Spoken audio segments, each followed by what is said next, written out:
Barstool, Omar Norman Lott. I drafted Jalen Royals, Noel Williams, and Jaquarius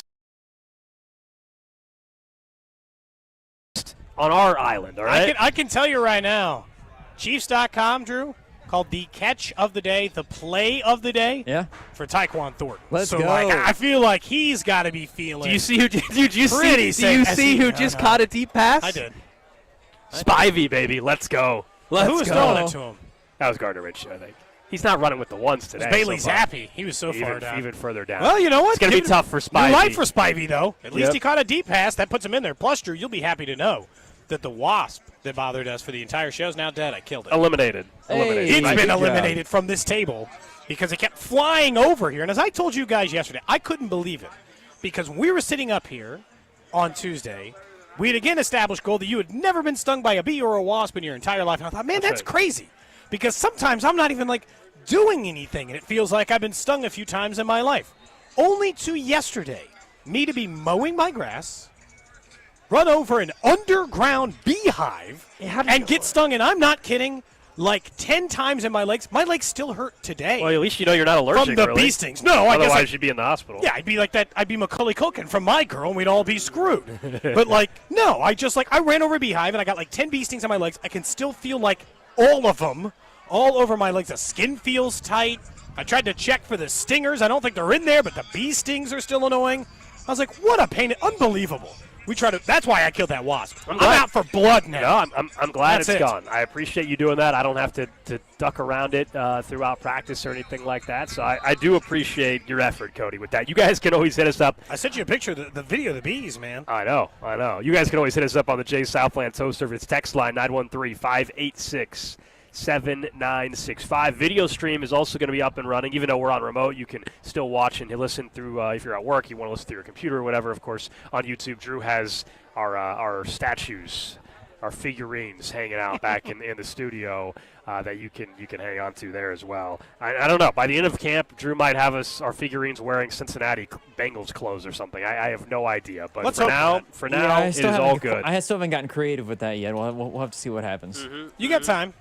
We'll be up at camp, 10 more times, including today? Yes. And look, so far today, as we expected, the offensive line reps going the same way that we've seen the first now 3 days of practice, and that's probably going to be the case as long as Juwan Taylor is on the PUP list. And then that's when I think it gets interesting. That's when you wonder, is there a shift when Taylor's out there? Does that mean Jalen Moore's with the twos or the ones at left tackle, or is Josh Simmons with the twos? That's when it gets interesting. But for now, we kind of know who's going to work with the ones. The next big thing, other than Taylor coming back from the PUP list, will be when they get on the pads, which I believe Sunday's the first day they're allowed to. Remember, they have criteria. They're not allowed to just go to pads right away. So I think Sunday's an interesting one. A lot of people always ask us, what's a good day to come up to camp? I'll be honest, look, if you, depending on your work schedule and everything, obviously some of you can only come up on a weekend. If you can wait till they put the pads on, that's what I would say. Practice is just better when pads are on. I agree, but and a longer practice. These right now, for another day or so, are only an hour and a half practice. So if you're going to drive all the way up here and you want to see a longer practice, if you want to see them in pads, I believe Sunday's the first day they're even allowed to wear pads. And that doesn't mean they're wearing pads every day from here on out, but that's just something to keep in mind. We've seen some people always text in asking best day to show up, and you could also go to the Chiefs side, I think, and find out who's signing autographs what day and that kind of stuff.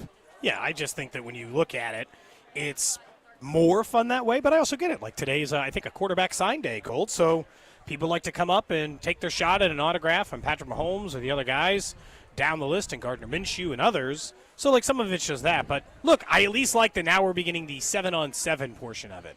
Down in the red zone, 7-on-7, at least I start getting some sort of sense of who's running in what group and what the plan is. But the offensive line thing, at this point, Gold, we're going to get through the entire first week of practice with that being the unit, 1 through 5, not rotate. And Andy loves to rotate. No, 1 through 5, left to right, that being the line. Again, I don't think Juwan Taylor's job is at risk, but I will say Jalen Moore's as a starter for sure is.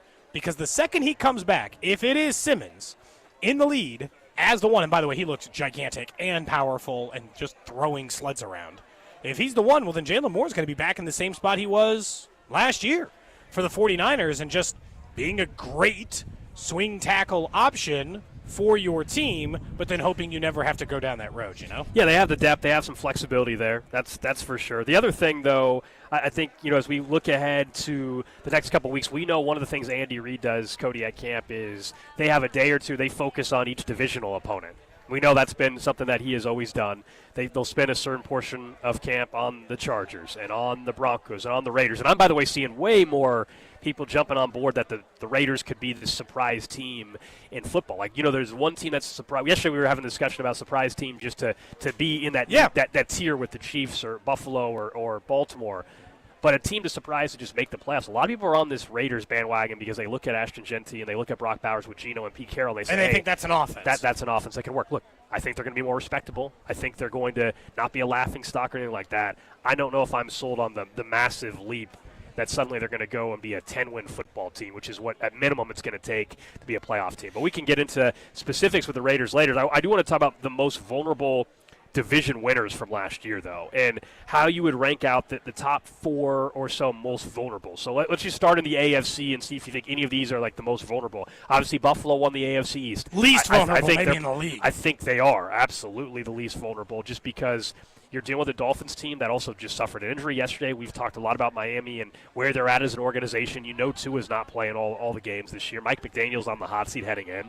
New England could take a leap, but I don't think they're jumping up and winning 12 games and winning the division from Buffalo. No. The Jets, we're going to talk about Justin Fields. He's hurt now on top of what you already thought about the Jets. So whatever reps he was going to get is further down the list. That's just a non-competitive division. It hasn't been for a long time. So they're not the most vulnerable by any means. You go and you take a look at the AFC South. I actually think the Texans are in the top 1 or 2 of most vulnerable, though. They almost lost the division last year to a bad Colts team. I would put them pretty high on my list of most vulnerable division winners from a year ago. Houston has to be very, very high on that list. AFC North, Baltimore, just because of the nature of that division, aren't they a little bit higher than even Kansas City in terms of being vulnerable for the AFC West? Like, I would put Houston ahead of Kansas City as a vulnerable division. I would put the Ravens slightly ahead. I think the Chiefs are probably like the 4th most vulnerable division winner from a year ago. I know they've won in all football. In all football. Yeah, I would definitely say the teams that are less vulnerable are definitely the one you mentioned before, the Bills. The AFC South is for sure. The AFC East is, or the AFC North is for sure. Just again, because of the way that division works, you got to say it that way. I would say the same thing for the East. You got the defending Super Bowl champions. You got an up-and-coming team in the Commanders. If Dak Prescott stays healthy, they have competed for that division in recent memory, so you got to think that division's a little bit tougher. The NFC North had 2 14-win teams last year, so maybe them, depending on what I think about J.J. McCarthy. I actually think the Lions are pretty safe there because I think the Vikings are taking a step back and the Packers didn't step forward enough. But, yeah, other than that, they're all up for grabs. NFC West is up for grabs. NFC South is up for grabs. The Chiefs are probably middle of the pack goal to, I don't know, maybe lower third even, if we're talking about most vulnerable divisions. I know people are going to look at it because maybe a couple of years ago, and this goes back to like not falling for the same trap. Because I think it'd be easy to look at the Chiefs on paper and say this is going to be, and I remember saying this in training camp maybe like 2 years ago, this is going to be one of, if not the toughest divisions in football. It was a tough division last year. They had 3 playoff teams and 1 joke. So, it was a tough division last year. Oh, it's going to be close again. The problem is the gap. Closer than it was a year ago. You got to make up 5 games. So the Chiefs have to be 2 games worse. You have to be 3 games better. It's like, I don't think the Chiefs are 2-3 games worse. I don't think the other teams are 2-3 games better. It takes a big swing in order to come back. And I know year to year is a little different. They can only win 12 games this year. Yeah, how I've described it is I think, let's say the Chiefs win 3 fewer, okay? That knocks them down to 12. And then you look at the Chargers, who were at 11, and the Broncos, who were at 10.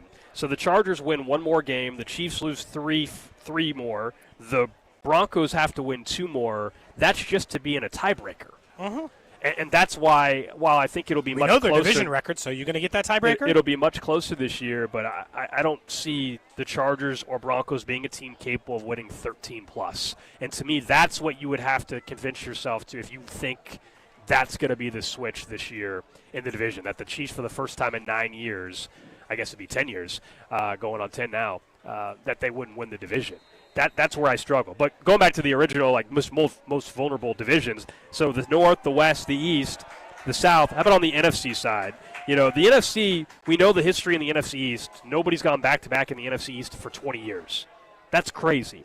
Now, I don't think the Eagles are as vulnerable as some of these other teams, but the history of that division would tell us the Eagles are unlikely to repeat.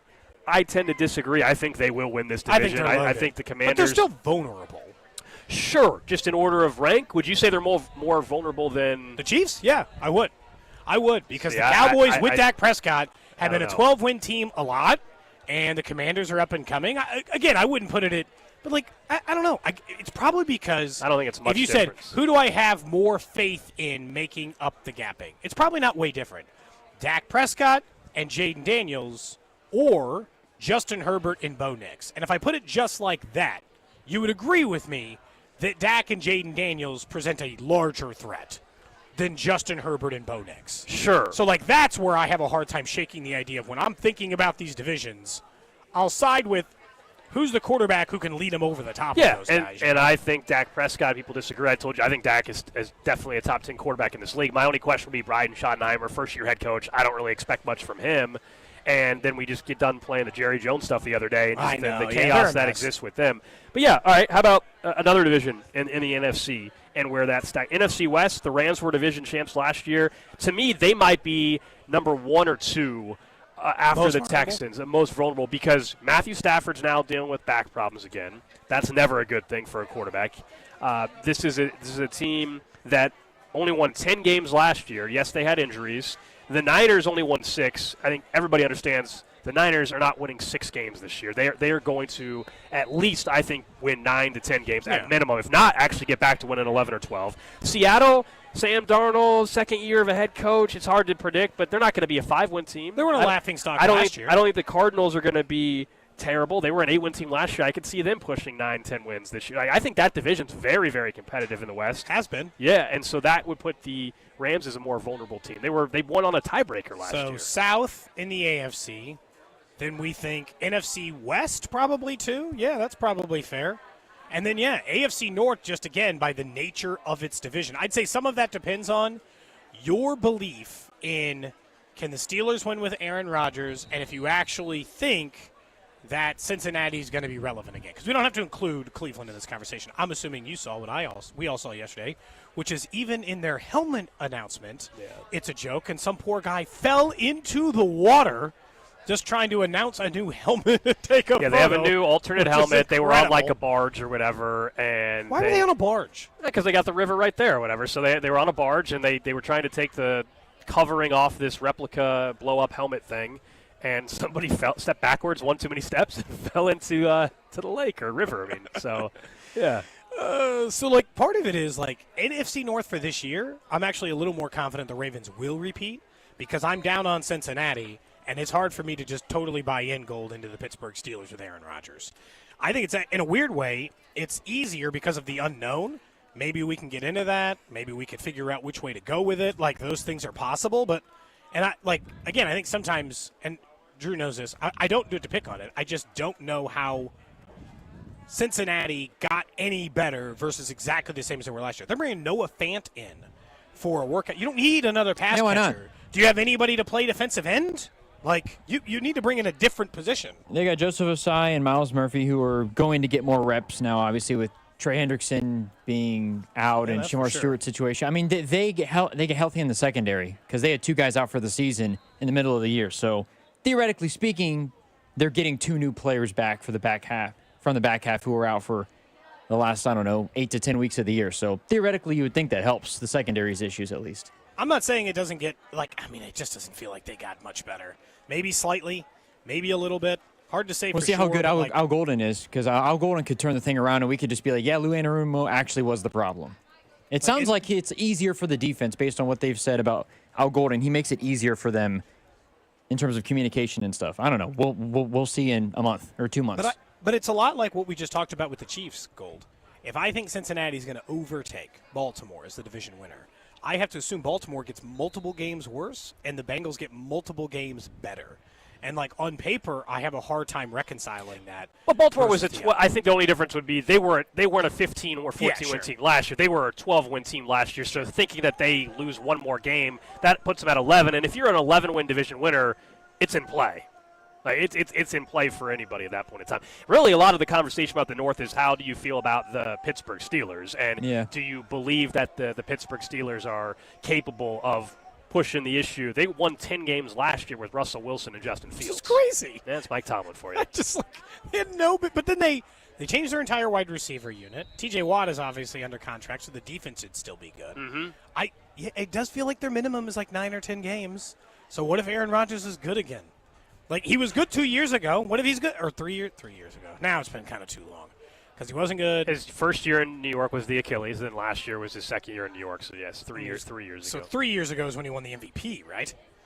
Like, he was a back-to-back MVP winner 3 and 4 years ago. Yes. So, like, is that that's just inside the range, Gold, where I'd still consider it possible for them to be good? Outside of that, then I'm like, hey, stop talking about what they did 3 years ago, 4 years ago. Like, let's get to a range in which I don't care what they did anymore. He's just there enough. That's why they're middle of the pack. But again, I think the Chiefs are probably, with most teams, they're maybe the fourth most vulnerable, maybe fifth, division winner from a year ago. And we know in the NFL, I mean, there's parity when it comes to division winners. Maybe you disagree that there's as much parity in the playoffs as people claim, but there is definitely parity with teams that make the playoffs and division winners. I mean, what's the stat that's out there? Yeah, 19 of the last 22 seasons, at least one team has gone from worst to first in our division. So pick that. Who are those teams, by the way, that are candidates from worst to first? All right? This year, the candidates would be New England, Cleveland, Tennessee, Vegas, Giants, Bears, New Orleans, San Francisco. I think there are two obvious ones that stand out there. One is San Francisco. The other one is Chicago. Yeah, and I'd give. And I'm not saying they're going to win, but like if I had an order of most likely of those, San Francisco, Chicago. People think it's crazy. I think New England or the Raiders would be the next one before I would get to Cleveland or Tennessee or New Orleans. Tennessee, can't we just bank on the Cam Ward's a stud? They have a Jaden Daniels run. He would have to. That's why I give. He would have to be. That's what I'm saying. Yeah, that's why I'd give the edge maybe there instead of Drake May because I've watched Drake May. It's the unknown. The unknown always tempts me, and that division's no good. You know. Well, I mean, the Texans won it at 10-7, and they didn't even seem like they wanted to win it half look, I'm not saying that I would put money down on they have no Chicago or the Raiders or Tennessee to win their division. But if we're just going through history, which is somebody that was worst in their division, last place in their division, history would say is going to win their division this year. 49ers. And the Niners seem like the obvious one. And then I would go in order of likelihood. I would go San Francisco. I would go Chicago. I would go probably Las Vegas, New England, Tennessee, and then get to, the Giants in Cleveland and New Orleans. What about is Tyler Shuck the goods? Would that change your mind? Sure, yes. Uh-huh. The Saints are just or Spencer Rattler. He just didn't have it. Just give him a couple more games. I like Spencer Rattler. I thought he was going to be a good player. As I told you, Cody, I would love for him just to have a good week one so I can offload a couple of his rookie cards, please. You got a couple of I like 4 or 5. You're sitting on a couple of 4 or 5. You're sitting on a lot of Spencer Spencer Rattler. I pulled them for packs. I didn't buy them specifically I thinking thought you were investing in Spencer Rattler. Hell no. I was like, that was an interesting choice. No, I've had some bad luck. Instead of pulling Caleb Williams rookies, I've been pulling Spencer Rattler rookies, unfortunately. Gold's an OG fan. He loved Spencer Rattler when he was going to Oklahoma, when he was out of high school. Yeah, that's right. Hey, you know this, Drew. He was supposed to be the real deal coming out of high school. Yeah, and then he got benched he's for in the Caleb NFL. Williams. It's not like he was a complete bust. I mean, the guy still made the NFL and has started games. So, it's not like he was a complete disaster. But, yes, it'll be interesting to watch. All right, it is very cloudy here at training camp. Feeling good. We got another 8 to 10 minutes left in practice. It's time for another weather report from Cloudy with a Chance. With your training camp forecast, I'm meteorologist Cloudy with a Chance. For today, unlike Gold's dating life, it's going to be very hot and also really hot for the next few days. Sunny skies today and highs near 100. I'm meteorologist Cloudy with a Chance for Cody and Gold on 96.5 The Fan. Is he doing weather for Phoenix? All right. Well, number one, shots fired right out of the gate. You guys thought I was doing the weather reports 2 days ago? Now you know he's not. You know I'm not. The other part is, what forecast is he looking at? It is cloudy and it's 80-something. Oh, so now you're calling it. Meteorology is a tough job, He said sunny in 100 degrees. It's like rainy. It's the opposite. He might have been talking about KC because there's blue sky outside right now I'm looking at. Oh, it's different up here, I'll tell you. I don't get it. I don't like that weather report today. Cloudy with a Chance. We got issues. We got beef with Cloudy with a Chance. That's 2 days in a row he's taking a shot. Yeah, I don't so know far what's coming Drew's the next, only but- one off the hook. It makes me wonder if Drew's the one writing these. That's a good point, I Drew. promise How come I'm he not hasn't taken a writing. shot with you? Because you're not I up here, or just because I haven't- he thinks that you don't deserve it? Maybe a little bit of both. I don't know. I am not Cloudy writing with a them, and I am not. chance. Look, I am letting Cloudy. I told him beforehand. You do all the creativity stuff. You want to take shots, take shots. But I didn't say two Wow, take so shots. you opened us up So, for you, this. I so didn't you're say working two with the take shots. meteorologist. That's what's happening. I didn't He's give probably any feeding him ideas. information. I didn't give any ideas Wow. to Cloudy. Okay. So you say. Well, I can tell you today's weather report is completely inaccurate in every facet. Every facet. Yeah, terrible job. 100 Cloudy. degrees? Jeez. I'm glad It's it's, not even that hot for close you to guys. that right I'm It could I'm be glad. that, I guess, later today. I think originally maybe that's what was in the forecast. Someone says, "Who do we know named Chance?" That's a clue.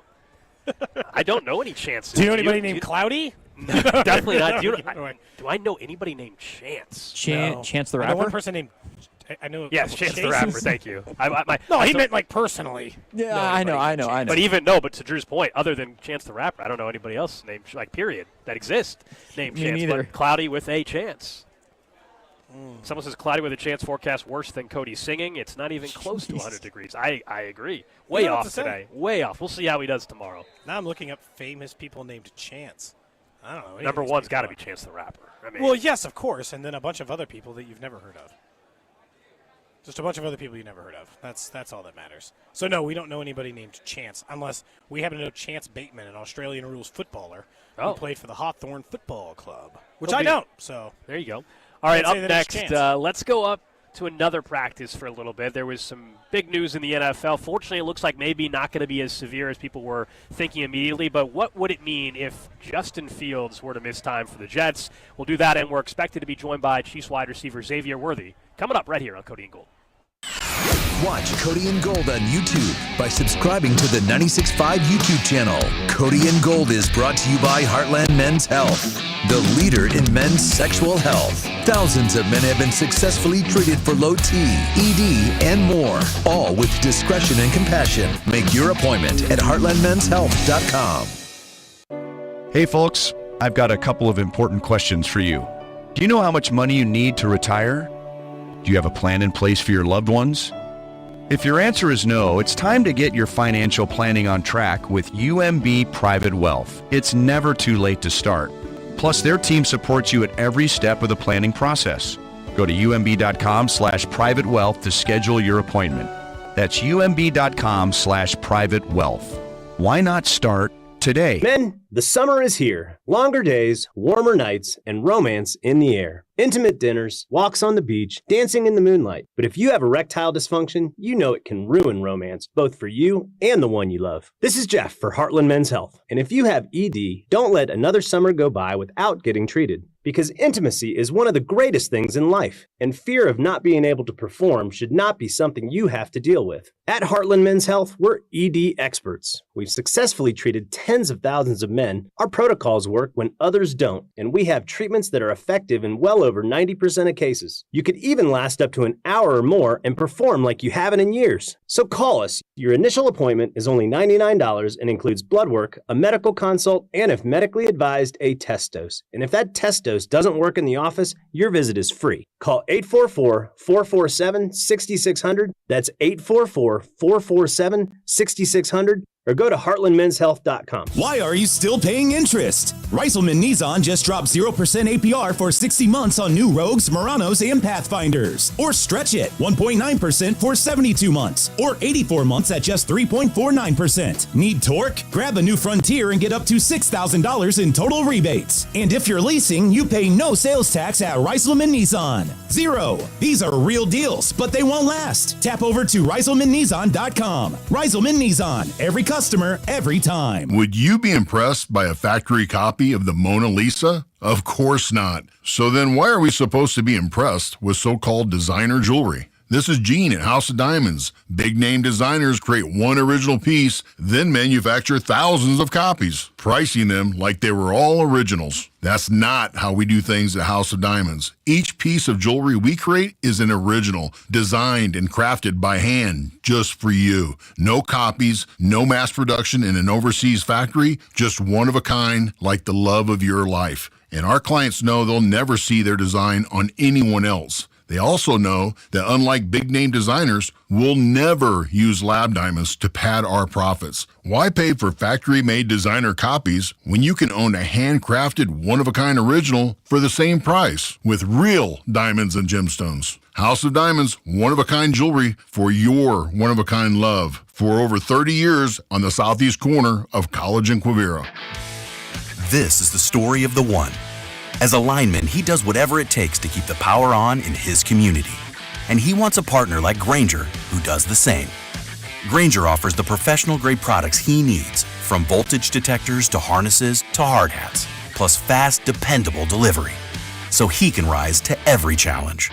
Call 1-800-GRAINGER, click Grainger.com, or just stop by. Grainger, for the ones who get it done. Some things can steal your sunshine. Ugh, I just got my hair done. Sorry, the cooler's broken.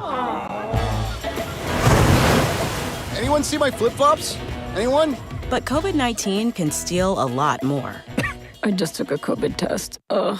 Prescription medications for COVID exist. If you test positive this summer, ask your doctor if they're right for you. Visit PfizerForAll.com/COVID-19 to learn more. Sponsored by Pfizer. Get in the zone, AutoZone. Welcome to AutoZone. What are you working on today? Hey, that's the spirit. Right now, we're celebrating free with a free STP oil filter when you buy 5 quarts of oil and free Duralast brake pads when you buy 2 rotors. Like always, free battery testing, charging, and recycling at every store. Celebrate free at AutoZone, now through July 28th. Get in the zone, AutoZone. Restrictions apply. All right, Takis fans. Wendy's knows you love your Takis Fuego chips. So we thought, why not make a Takis Fuego meal with a Takis Fuego chicken sandwich with spicy chicken topped with crushed Takis Fuego chips and creamy corn spread. Plus, it comes with Fuego fries inspired by Takis and a bag of Takis Fuego chips. If we had any more heat, we might start an actual... I told him this would happen. For an intense new take on Takis chips, gotta be Wendy's. Limited time only at participating U.S. Wendy's. Includes 1 ounce Takis Fuego chips while supplies last. Takis and Fuego trademarks are used under license. With so many options, choosing the right funding solution for your small business can be confusing and complicated. LendSeek makes it easy. Our AI platform instantly matches your business with over 100 funders to find the perfect fit, up to $1 million in as fast as 24 hours. Recently, a business owner needed $100,000 that same day to beat new tariff pricing and avoid a 3-week shipping delay. LendSeek got him funded in just 2 hours. He locked in pre-tariff pricing, kept shelves stocked, and steered clear of the storm. And because LendSeek continually evaluates new funding options for your changing needs, it's easy to see why 90% of our clients come back for additional funding. If you've been in business at least 2 years with annual revenue of at least $500,000, qualifying is easy, with no collateral, no out-of-pocket costs, and no hassle. LendSeek is open for business. Apply now with no cost or obligation at lendseek.com. LENDSEEK.com. LendSeek. You seek, we lend. Chiefs coverage on 96.5 The Fan is sponsored by Jersey Mike's Subs. Ready for game day? Score big with Jersey Mike's. Piled high, sliced fresh. It's a sub above for your football feast. Order yours today at jerseymikes.com or download the app. Jersey Mike's. Be a sub above. You're listening to 96.5 The Fan from the Mission Plumbing, Heating, and Cooling Studios. You are my sunshine, my only sunshine. Oh, gosh. What a weird version of this song, too. Seriously. I couldn't find a more upbeat. It started raining in the break. This is the most With a upbeat chance that it's version I could terrible. find. People went under the tent for a little bit because it started pouring. It has already stopped. I mean, we got rain for about 2.5 minutes. And that But it's not sunny. It is not. It's not sunny. You say that, and the sun, at 100. the sun is actually starting to come out right now. But anyway, that's oh my God! Did he know? Maybe Cloudy was Cloudy right. with a chance, man. Maybe Cloudy was right. We are in St. Joe, by the way, if you can't tell already. Broadcasting live from Chiefs training camp thanks to Break Time, Missouri's homegrown convenience stores. Download their mobile app and find a location near you. Practice, we'll see, should be wrapping up soon. Maybe they're going a little bit longer today, but we are expected to have Xavier Worthy join us exclusively here on 96.5 The Fan, the only show, the only station broadcasting live from Chiefs training just camp. caught a deep touchdown. Andy Reid is also expected to speak to the media. We'll have some of that for you coming up throughout the show today as well. But one of the bigger stories this morning in the NFL is what's happening at Jets camp. That's their quarterback, Justin Fields, who was carted off. Now, we have to remind everybody, this includes for Chiefs camp, at training camp, if you have, other than a hangnail, they're going to cart you up. They're not making you walk all the way up. So let's keep that in mind. Front of cart, back of cart, will we pay attention for to sure. here. Front of cart or back. Now, Justin Fields was carted off, left practice with at the time they said lower leg injury. We now know it's a toe, and then I think even further is Rappaport called it a dislocated toe with no break. Who knows? They're still waiting on more evaluation. We don't know the timeline. Of course, immediately when it was just the lower leg injury, everybody's thinking, oh my gosh, here's Kirk Cousins' opportunity. Atlanta, trade him to New York. Fortunately, it looks like it's not that severe. Now, he could still miss some time. Who knows? I mean, we're 44 days away-ish from the start of the season, 43 for the Chiefs, so I guess 45 for the Jets. They play Sunday afternoon against the Steelers in Week 1. So I don't think they have to go to that extreme yet. Their quarterbacks on the roster are Tyrod Taylor, who's going to turn 36 next week. That's it? Mm-hmm. You could have told me 45. They also have Brady Cook, the rookie out of Mizzou, and then Adrian Martinez, the former Nebraska quarterback, and K-State quarterback, I guess, for that matter. You know, Skylar Thompson got in some games. Maybe Brady Cook's time, get another local quarterback in the mix. Look, the truth is, had this been a serious injury, or for some reason, because this works, dislocated toe, re-injury, quarterback, mobile quarterback, maybe it's a longer injury than I think. We should absolutely bring in Kirk Cousins. They've sold their soul.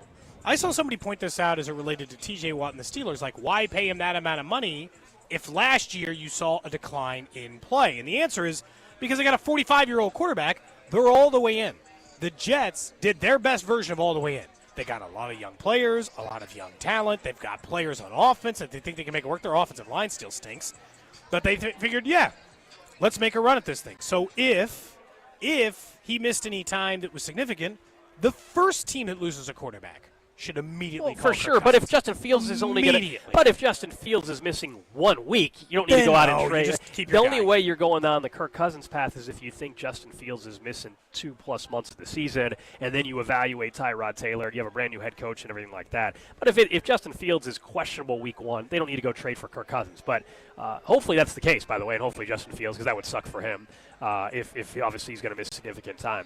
But that was the big story for especially for a half hour when there was a lot of unknown around Justin Fields at practice. Let me ask a question about Kirk Cousins, because he's a fascinating quarterback this year because you very rarely have a backup who was a starter who's also making a lot of money on a roster with a quarterback who he's definitely not going to start over. Yep. So more than likely, he would be cut by about 99% of teams in the history of the sport.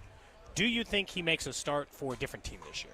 Because the only way he's making a start for Atlanta is if Penix goes down. And that's a tough one to answer, right? I mean, it truly will take an injury for somebody else. So if in the next month a quarterback will get hurt.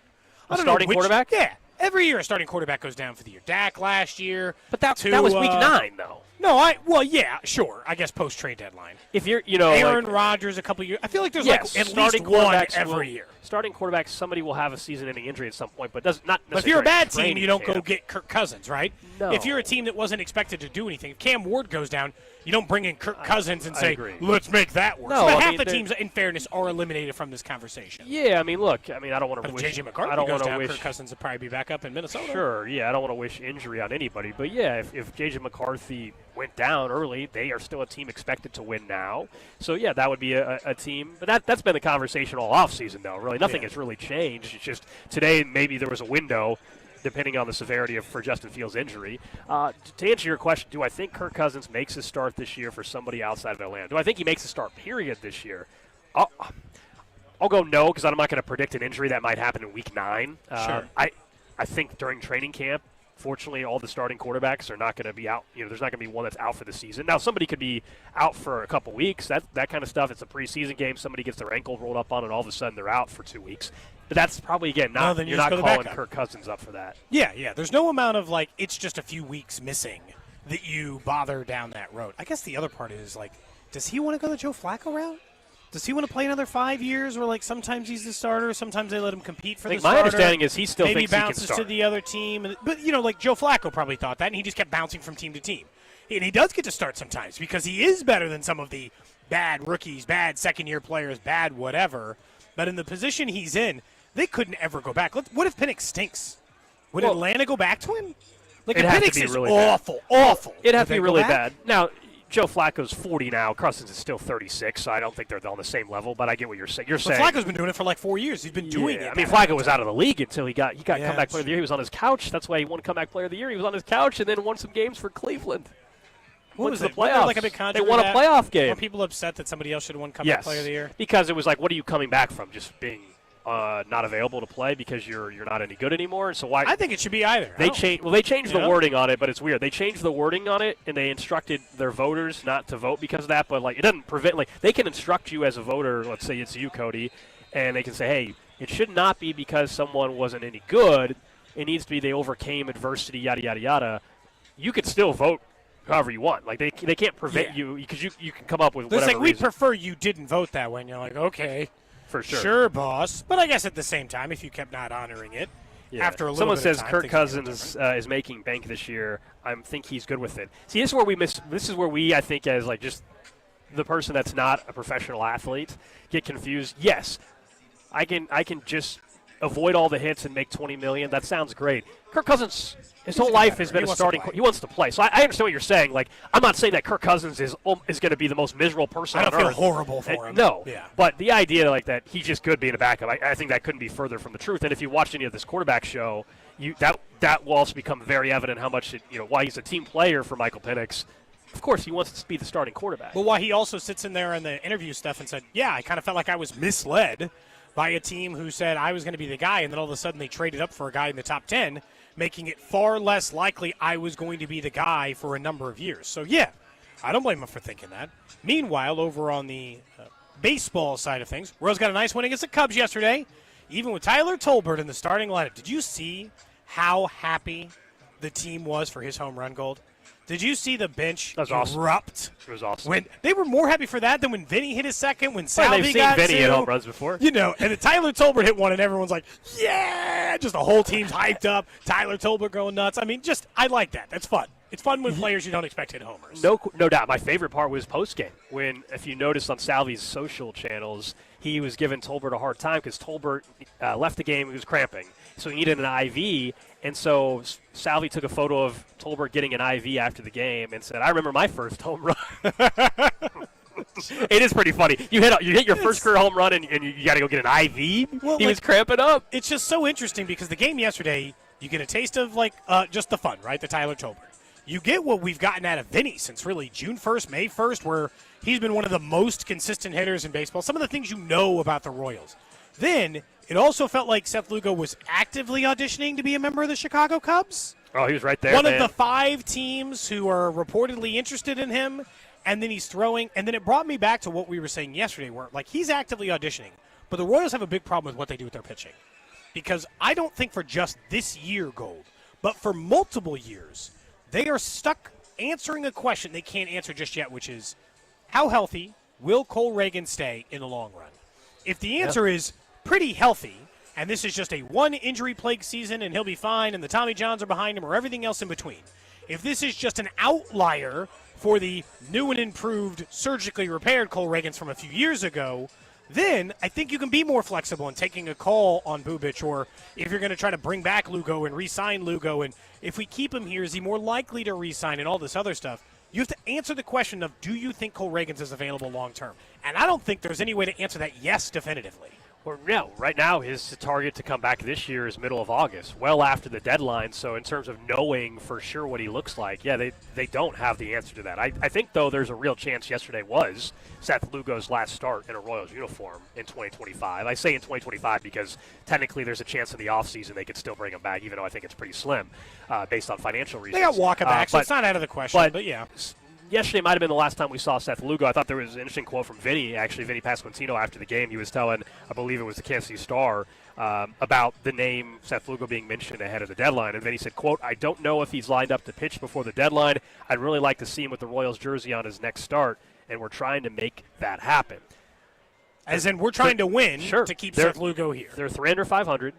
They have an off day today, and they have a pretty big series, to say the least, this weekend at the K with the Guardians coming in. Who are 2 games ahead of them in the standings, Best and one case, of the 3 teams ahead of them in the wild, 4 teams ahead of them in the wild card. Best case scenario, this team on the day of the trade deadline could be 1 game above 500. That's best case scenario, meaning they win 4 in a row, including Monday, right? Because I don't think they're off Monday. I think they have a game. I could be off on that, but I know they play Friday, Saturday, and Sunday. So that would be 500.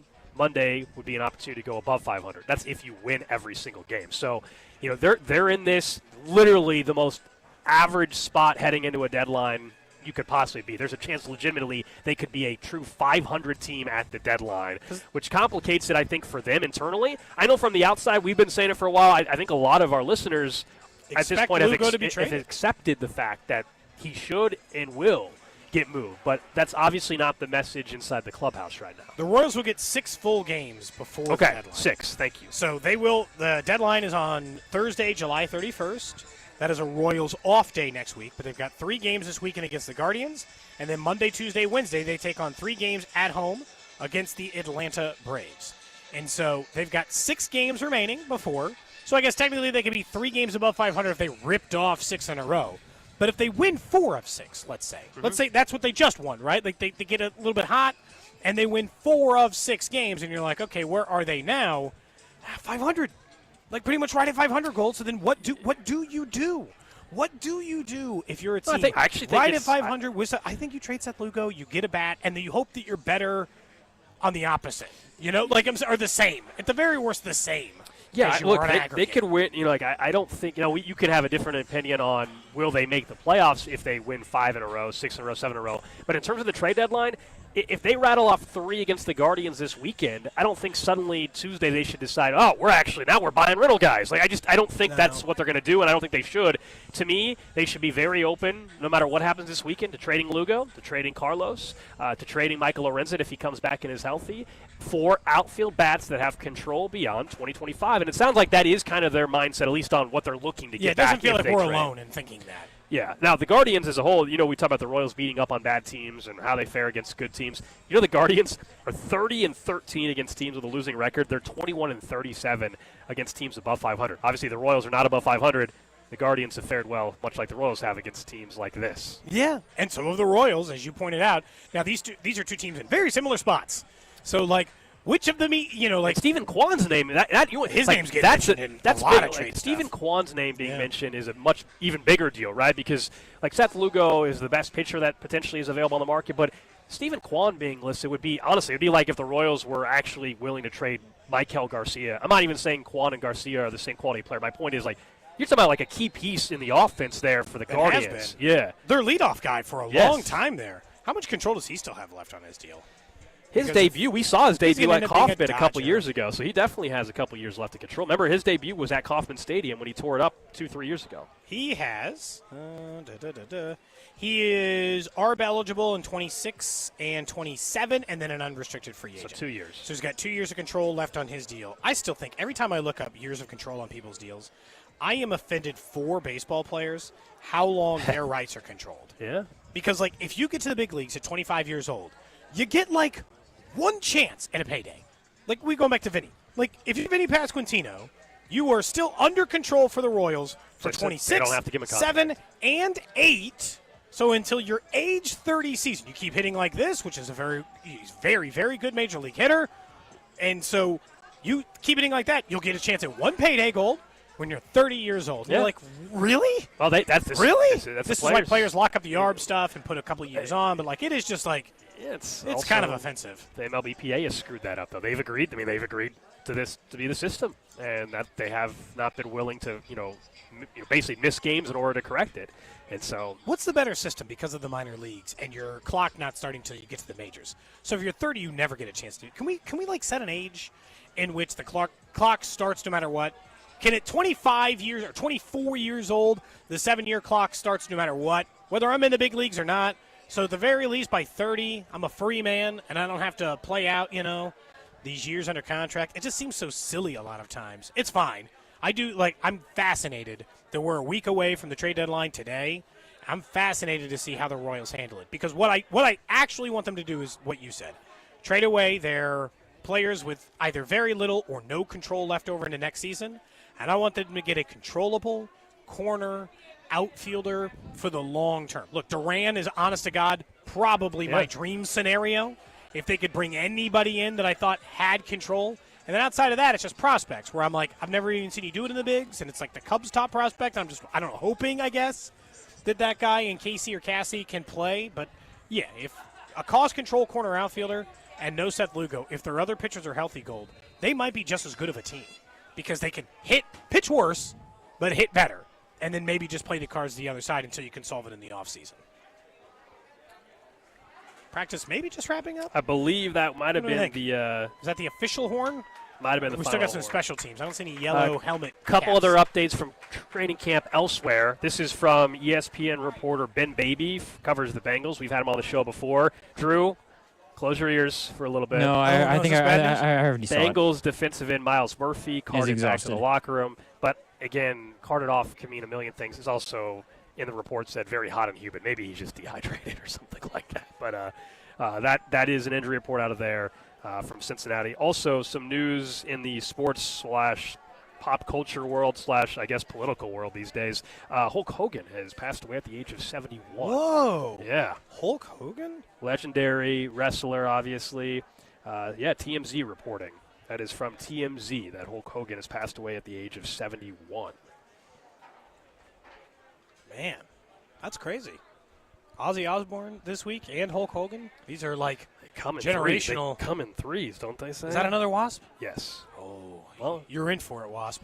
I'm already covered in bee stings. What's one more gonna do in an attempt to do it? Yes. Okay. Wow, that's surprising. That's big time news. They were playing, by the way, Black Sabbath earlier today. They were. That was not a coincidence. No, I don't think so. No, I don't think. Someone says that's 3. They say death runs in 3. What's the? Sorry, I'm stupid. What's the third I'm missing? I thought it was just Ozzy Osbourne, Hulk Hogan. Someone said that's the 3. Who's the third? I thought who's the third? Is there a third one? Who have we missed? I thought they say they come in 3s, but I don't. Who's the third? Who are we missing? Somebody else? Jeez. Yeah, I think it's been 2. Anybody, I think it's been 2 so far, right? I think so. Are they inciting that? Well, insisting? Yeah, I don't know. Yeah. There's going to be another one? I don't know. Maybe unless there is somebody else. We I don't don't know. remember. That's all. Gold's counting on his hands now, trying to think about. Yeah, I'm like, what? Still 2. Who are we missing? Still 2. We're out here at Chiefs Training Camp, obviously brought to you by Break Time. Our training camp coverage is brought to you by the Missouri's homegrown convenience stores. Obvious. Download their mobile app and find a location near you. Malcolm Jamal Warner. Obviously. Oh, duh. We talked about it on the show, too. I know. Yeah, that is there 3. we go. Thank you. Man, what a week. Yeah, that's not good. Jeez. Only Thursday. That is 3. That is 3. Thank you, Tex. Man, oh, man. I was about to say, you know what? Now that you said it, I was like. So we talked about Theo from The Cosby Show a couple days ago. These all feel so like 80s era, 80s, 70s, 80s coded, too. That's what makes it feel so specific. It feels like they're all of like an era of pop culture. And all fairly young. I mean, Ozzy was in his 70s. I understand he had a very hard life, but like in his 70s, Hulk Hogan, 71, and then Theo. Was 54, I think. Yeah, his was really tragic. It was a drowning accident, I think they said. Man. In Costa Rica. RIP, I guess. Really tough. Really tough this week overall. We're expecting, as soon as practice wraps up, to get Xavier Worthy over here. We'll continue to keep you guys up to date over on our social media channels for who will join us every single day, as we're expected to have a Chiefs player up at practice every single day. I'll tell you, as we began the show the same way, I kind of want to talk to Rashee Rice. Not even, like the suspension stuff is interesting and that he looks good out here. But if there was any worry about the injury and his ability to get up to speed quickly, the answer to that has been unequivocally no. That's not a problem. It's not going to be a problem. That's not the part of the question we are still asking. If I set an over-under of next Friday for his suspension, do you think we'll know by then? Or do you think it's around the first preseason game, which is a week after that? Yeah, it depends. As the NFL, normally they could take up to 60-plus days to determine. Now, I would like to think that they have known about this for a while, even if the criminal process hadn't concluded till last week. But this incident, of course, happened in April of 2024. So the idea that the league is caught off guard by this or something, I think would be kind of silly. So it's only, next Friday would be, 2 weeks or so? I don't know. That truly is just a flat-out guess. I think the NFL goes by their own rules and timelines, and it's not predictable. That includes even what the length of the suspension is going to be. We try to look at precedent for suspensions, and a lot of times it doesn't really matter for them. So I'll say no, just because I don't know. I think the league is likely going to hand out the suspensions the same day as they do any other suspension. So whatever that day is that they want to announce the Addison thing with Minnesota, which that one's a little more cut and dry. Yeah, I think that'll be on a Friday. It will be. I think you're right on the day. It'll be on a Friday, and it'll be Friday at 5:00. Because the league never wants to. They usually Friday at 5:00 in a couple weeks, maybe. I will say the Addison one is really interesting, because the league has written into their rules a set number of games for a DUI suspension. Like, they have it. You get a DUI, you get 4. This is the number. This is the number. But he pled to a lesser than DUI charge, even though it's in the same family. So, do they reduce it by a game, or do they just say, hey, man, that's close enough. Nice try on the plea. The suspension is the suspension. Yeah. And that part of it where I think becomes interesting, at least for the Vikings. That goes back to our division conversation. Vikings without one of their better wide receivers for the first little bit. New quarterback breaking in. Yeah, but if Addison, I understand. And they didn't win the division last year. It's going to be like a 3 2 or 3 game suspension for Addison. They have Justin Jefferson and T.J. Hawkinson and Aaron Jones, and they've got to me enough there. The question is more just what's the rookie look like? Second-year player feels like a rookie, right? What's he look like? And I'm talking about J.J. McCarthy. All right, coming up next, we expect practice to fully conclude and be joined by Chiefs wide receiver Xavier Worthy, and it's time to play a little Camp Darling Island. Somebody has to be eliminated today, man. And we do that next on Cody and Gold. This is Cody and Gold on your home for Kansas City sports. 96.5, The Fan. Brought to you by Heartland Men's Health, the leader in men's sexual health. Thousands of men have been successfully treated for low T, ED, and more, all with discretion and compassion. Make your appointment at heartlandmenshealth.com. Underdog is one of the leading places to make all your sports selections that you can play in your state. We're up in St. Joe on the Missouri side. You can make those selections on Underdog on either side of the state line and join the millions of fans who have already won billions making plays on Underdog. To play, all you got to do is download the app and choose whether a player will go higher or lower than their stats. So, for instance, if you've been choosing home runs lately, you'd have had no trouble. Could have chosen Tyler Tolbert to go higher than home runs yesterday, or Vinny Pasquantino to go higher than 1.5 yesterday, and make those selections. Home runs, strikeouts, total bases, so much more. Mix and match sports as football's around the corner, all over at Underdog. Once your entry feels good, you can play with as little as $1, and if you get everything right, you can win up to 1,000 times your money. Download the Underdog app and sign up with promo code TAPP, T-A-P-P, to unlock a special offer for up to $1,000 in bonus cash when you make your first deposit. That's promo code TAPP. Must be 18 plus and present in Missouri. Terms apply. See underdogfantasy.com/web/deposit-match-terms. Concerned with your play. Call 1-800-GAMBLER. Visit www.ncbgambling.org. Divorce is never easy, but selling a home during this challenging time doesn't have to add to the stress. When you work with the Sharp Homes team, they'll help you make a seamless transition. And the Sharp Homes team can give you options. Do you want to skip the showings and open houses and go straight to sold? Contact them to discuss their instant offer program. In fact, contact the only agent I would trust if I needed to sell my home. It's Dawn Sharp with the Sharp Homes team, brokered by Epic Realty. Just Google Sharp Homes team. It's Dawn Sharp and the Sharp Homes team. Don't let clogged drains slow you down. Call Hamilton Plumbing, Heating, AC, and Rooter today for our $79 mainline drain cleaning special. The pros at Hamilton will inspect your drains with video camera technology to pinpoint exactly what is needed to clear those clogs and help prevent expensive drain repairs. The expert technicians at Hamilton are ready 7 days a week to solve your problem the right way, the first time. Over 40 years experience and more than 8,000 five-star reviews ensures your peace of mind. Visit callhamilton.com for details, terms, and conditions. License number 2025-11121. If you love finding the deal and a bargain brings you bliss, the Hy-Vee 5-day sidewalk sale is cause for celebration. This Wednesday through Sunday, stock up and save big on dozens of pantry staples, like Roma pizzas, 4 for $10, Pepsi 24 packs, $9.99, Frito-Lay's chips just $1.99, Gatorade 8-pack bottles just $5.99, and Sunbelt granola bars 4 for $10. Hurry to the huge 5-day sidewalk sale this week only at Hy-Vee. Even though it's summertime, everybody's still busy, and that's where Hy-Vee Market Grill comes in. They've got the best dining value in town. Every day, they've got a meal deal from 11 a.m. to 8 p.m. And for $8 per person or less, you can treat the whole family to dinner, like smoked chicken Monday, pork chop Tuesday, cheeseburger and fries on Wednesday, and chicken enchiladas on Friday. And don't forget Steak Thursday with a perfectly seasoned steak, garlic mashed potatoes, and sweet corn for $12. Breakfast, lunch, or dinner, it's only at Hy-Vee Market Grill. Century Roofing remains the best roofing company to call for insurance claims from storm damage, roof repair, and inspections throughout Kansas City. They were just voted as both the best roofing company in Johnson County for the 4th straight year and the best roofing company in all of Kansas City by readers of the Johnson County Post and the KC Star. So trust the pillars of strength and go with locally owned and female-owned Century Roofing at CenturyRoofingKC.com. Century Roofing. Trust the pillars of strength.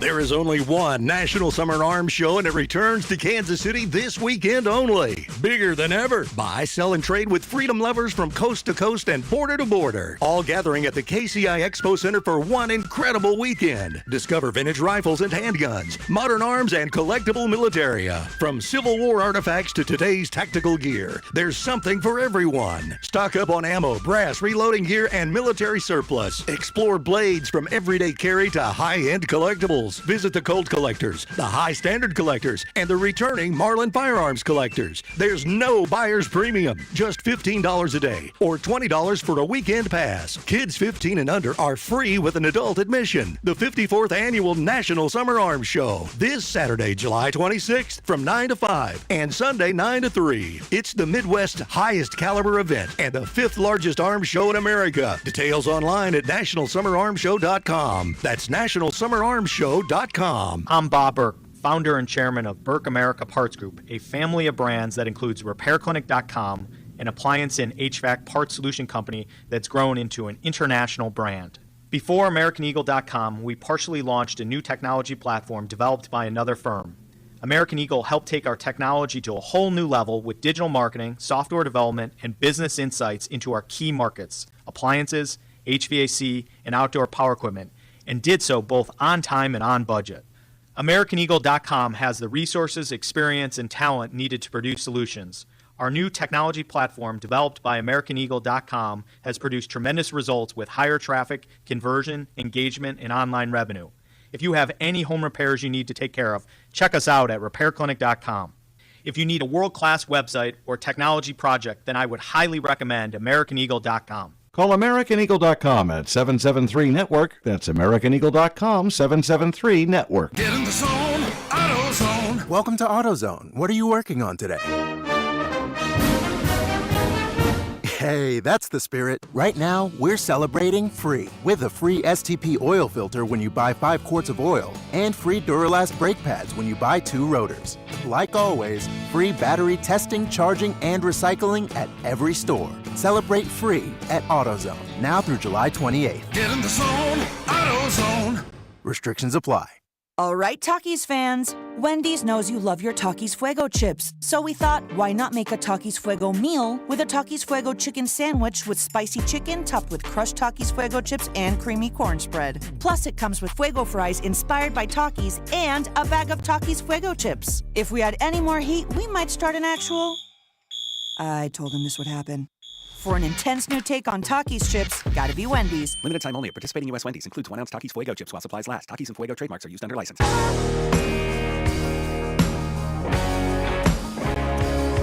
We are back here on Cody and Gold live in St. Joe. They're still wrapping up practice. At some point, we are going to be joined by Chiefs wide receiver Xavier Worthy, entering year number 2. Obviously, a great finish of the season for him in terms of individual performances, and big expectations here in year number 2 for Xavier Worthy. So he's going to join us in a little bit. We're also expected to hear from Andy Reid at some point this hour or next as well. We'll bring you that live here on Cody and Gold. Of course, our training camp coverage brought to you by Break Time, Missouri's homegrown convenience stores. Download their mobile app and find a location near you.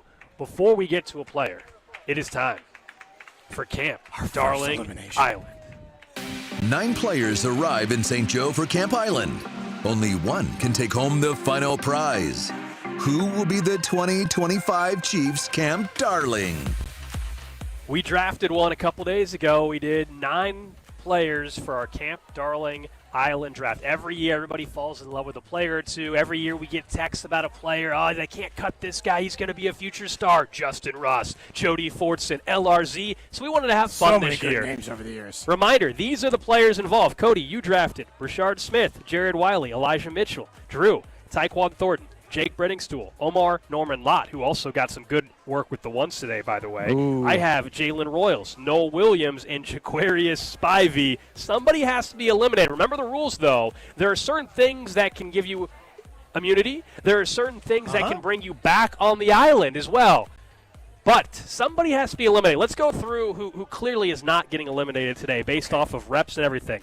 There's been too much noise and too many plays already by Tyquan Thornton. He is safe. Correct. We all agree? Yes, he is safe. I agree. Jalen Royals, I believe, is also safe, Yes. in my opinion, as a player who's been very involved. I think Omar and caught a Norman Lott. touchdown I think today. Omar Norman Lott is safe. He got a lot of work with the first team again today. Which is unusual for a Spags player. So Omar Norman Lott, we also believe to be safe. Now, here's some guys who I think deservedly, and I think Rashard Smith is still safe because He caught that one touchdown. He's been running with the ones. He caught a long touchdown yesterday. Okay. I think he's safe as well. Here's the players who I think deserve a conversation. Jared Wiley, quiet camp so far. I'm not saying he's had a big camp. But Andy did talk about him 2 days ago and said they like what they've seen. He's working his butt off and all that kind of stuff. Elijah Mitchell, quiet. Right? Yes. Those two guys for me, I haven't heard anything for. Jake Brenningstool's a name that I thought would be hot on Camp Island, but in the early going, still hasn't quite made a name for himself Got reps yet. with the ones yesterday. I think he was another reps with the one guy. Noel Williams. Haven't heard anything yet. I will say, Spags yesterday talked about Noel Williams and said, looked like everything's a little fast for him. Okay. Got to slow things down for him a little bit. So, Okay. that maybe puts him in a little bit of dicey territory. Okay. And then Jaquarius Spivey, who we did see He catch did a have a pass catch today, yeah. We did see him have a catch today, and he is a monster-sized human being. So, that part stands out. But I think that's honestly good enough think, to keep him. I think that's good enough to save him. What? Well, then who do you think should go? Well, I think you it's mentioned down. Elijah I think Mitchell it's had down. no action. Elijah Mitchell, I think, is on the chopping block We have potentially. to. I think it's either Elijah Mitchell or Jaquarius Spivey, if you're being Here's the honest. tricky thing: if we're basing off of right now, or what? Because I think there's a very good chance at some point during preseason, Elijah Mitchell has plenty of opportunity in a preseason game, and everybody gets excited. Get back on the island. He can get back on. Spivey obviously is up against the name. I drafted him because of the name. He's way down the depth chart. I recognize that. I think if we're being fair, I even have to admit. You think it's Jaquarius? I think he has It's to such be. a good I name. think he has to be eliminated unless he ends up doing something special. Drew, he hasn't here. done anything. I know, man. but He's based on what behind you guys Wiley. said, One catch. That's what I'm saying is that Jared Wiley hasn't done anything either. So is it between those two then? Ooh. Are we talking so you'd like to Spivey or Here's Wiley the or problem. what? Again, nobody's even talked about Jaquarius Spivey. If we're doing Camp Darling Island, Jared Wiley's name has been mentioned by the head coach of this football team. That's Drew. right. I forgot about Andy mentioning. Reid. Yeah, that's right. He was asked Yeah, about he it. said his name out loud. Yeah. If we're choosing between Okay. two teams to kick off of Yeah, I think Camp it's Darling Spivey, yeah. Island, I think you have to choose the person who hasn't even gotten a mention. Yeah. From the head coach so far. So We now said, you have to be social media mentioned by keeps the you head safe. coach in Well, order I to think stay that's alive? another way to stay. I think it's another way to stay alive if you're at risk of elimination. He was obviously at risk of elimination. Tyquan Thornton got listed as the play of the day on Chiefs.com. Yeah, we he know was the he's most safe, safe player on the island. We said he was safe Him right and away. Rashard Smith are probably up there. Nobody's And debating. Royals. What are we going to do? Somebody says, "What are you guys going to do if Jody Fortson gets a contract a week from Well, now?" he gets. You guys not watch reality TV? All of a sudden, the ex-boyfriend or girlfriend gets to come back on The Bachelor or something for and cause all kinds of drama. So It just means we have to do a double elimination. If they sign somebody during camp, there's a chance that player gets on the island. Yes. If we get rained out and don't get to camp, we have to do a double elimination. Ooh, that's right. Look, new bombshells can always enter the island, as the Twitter put it yesterday. We are open to those things being moved around. I think I agree with you, Gold. I think right now, I think Spivey's the guy to kick off the island. I knew it was risky. When I I drafted think Spivey's the first guy off the island. I knew he was the favorite to be off first. He's like fifth on the depth chart, if there was a depth chart at this point in time. I drafted him because of the name, because if he made a play, he would catch on immediately. I was banking on that. He's going to have to do something in preseason to get back on the island. All right, so we are eliminating our first player Jaquarius from Spivey. Camp Darling All right. Island. Jaquarius Spivey Best name in Camp Darling Island is didn't carry gone through. from our island. So he's eliminated. All right. Drew, I got to say, so far, your team's off to a hot Very start. good start. I know. I thought originally I was disappointed a little Omar bit. Norman but I like it. Drew is winning the pre-pads training camp portion. Correct. All right, they are wearing shells and that in shorts. They're not even in pads yet. That's where things can get a little interesting. Norman Lott is off to a strong start. What happens when the pads are on? Could be good. It could hurt him. We'll see. It's a good point. That's a good point. Yeah. And Taekwon, I still think that guy's at risk of just getting cut one day. Like you got that would be very unfortunate. Yeah, but you know what? Not by the time we finish Camp Highland. But Thorne is a player, because he is going to be in that sixth wide receiver convo. He's going to get a lot of run during preseason games, and he will naturally just have. He's probably scoring a touchdown in preseason. And people are going to – this is the same thing that happened with Remigio a couple of years ago. He's going to look good in preseason games because, Bailey Zappi or Gardner Minshew are going to throw to him. He's going to be going up against threes, and he's going to look really good. He's a former first-rounder. Yeah. He's got skills. He's been in the NFL. He'll look a lot better than other third-string guys. Yeah. Honestly, your best pick was Omar Norman Lott. Yeah, someone says, do you know how reality shows work? The X's always come back, Gold. That's what I just said. Yeah, did I not just say he can come back? That's exactly what I said. You were reading that. Was that a text that you read? Yes. You read a text. That was the text. Okay. Word for word what you said. I literally said Gold that. said that exact same thing. We know how this works. Little news in the football world as we await Xavier Worthy will come over and speak to us after practice.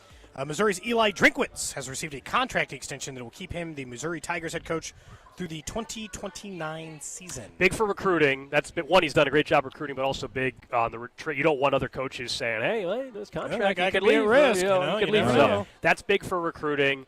To this point, I would say well-deserved in terms of the talent he's brought in. I know people are disappointed that they didn't get in the CFP last year, and I thought that it was set up perfectly for them to do that. The quarterback injuries didn't hurt them. The big question this year is do they find a quarterback or not? But there's been tons of talent, more talent on that roster than they've ever had at Mizzou, just overall in terms of by recruiting rankings and things like that. So my problem is he talks like he's the head coach of Alabama, and he's not. For sure. Look, I'm trying to be nice. I'm not a big fan of his. I will give him props, though, for what he has done. Yeah, I don't like how he operates, but that's his own thing. But congratulations to him on the contract extension.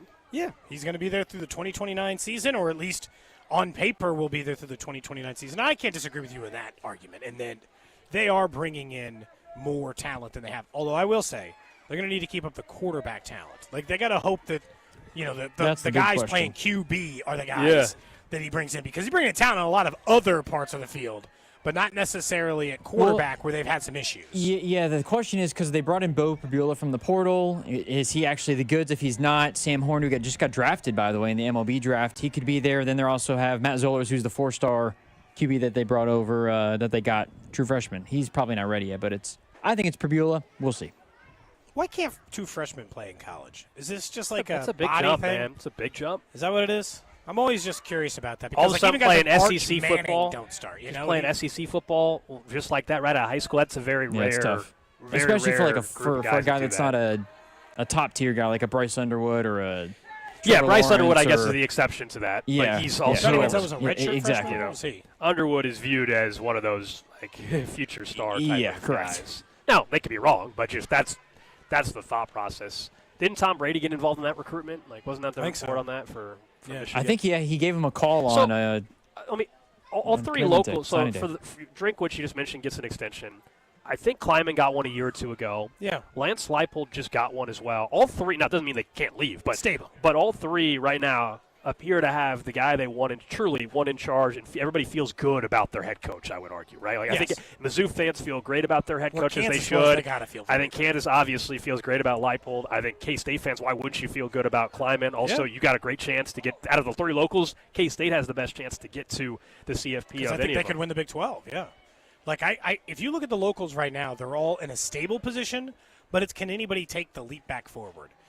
Can K-State win it? Can we do that? All those stuff inside. All right, let's go over to the tent while we're waiting for Xavier Worthy, and let's hear what Andy Reid has to say after today's practice.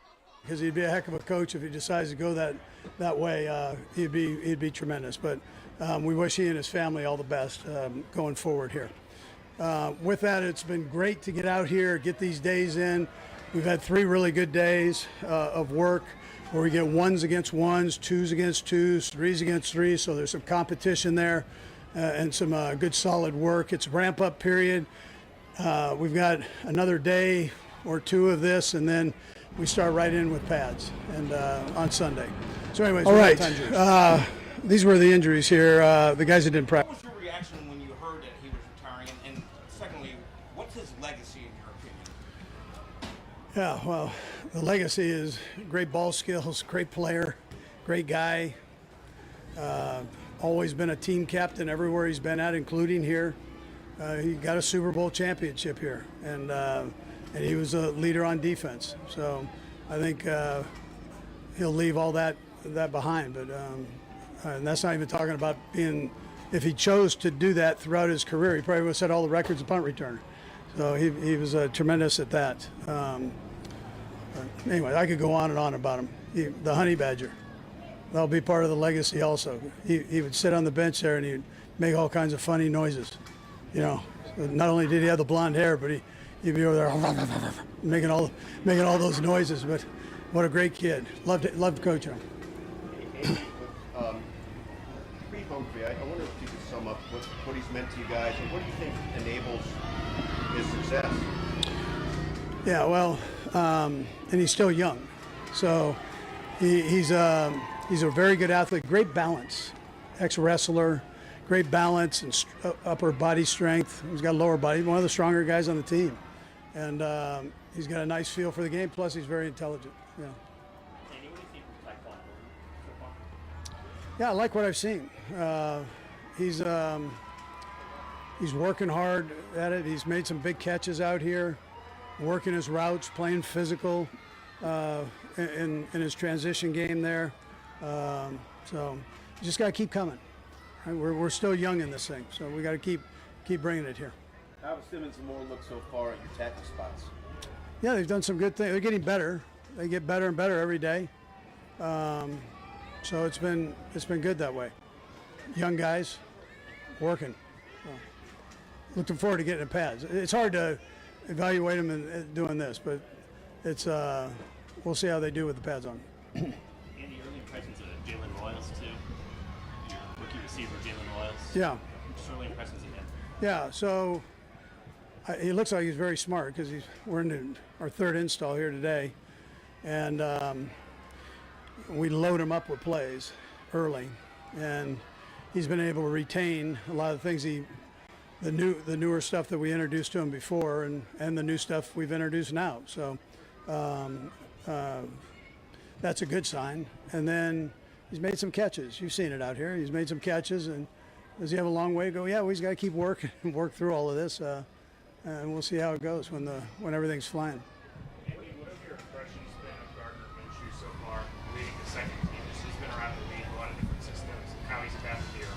Yeah, you can see that with Gardner. You can see that he's smart. He's got good accuracy, poise. I think it's great to have him here. We're pleased to have him here, and you kind of have a heads up because he's actually started in games, so you kind of know how he handles the pressure in that. So we liked what we saw on tape, and I've seen the same thing here. So he should be fine.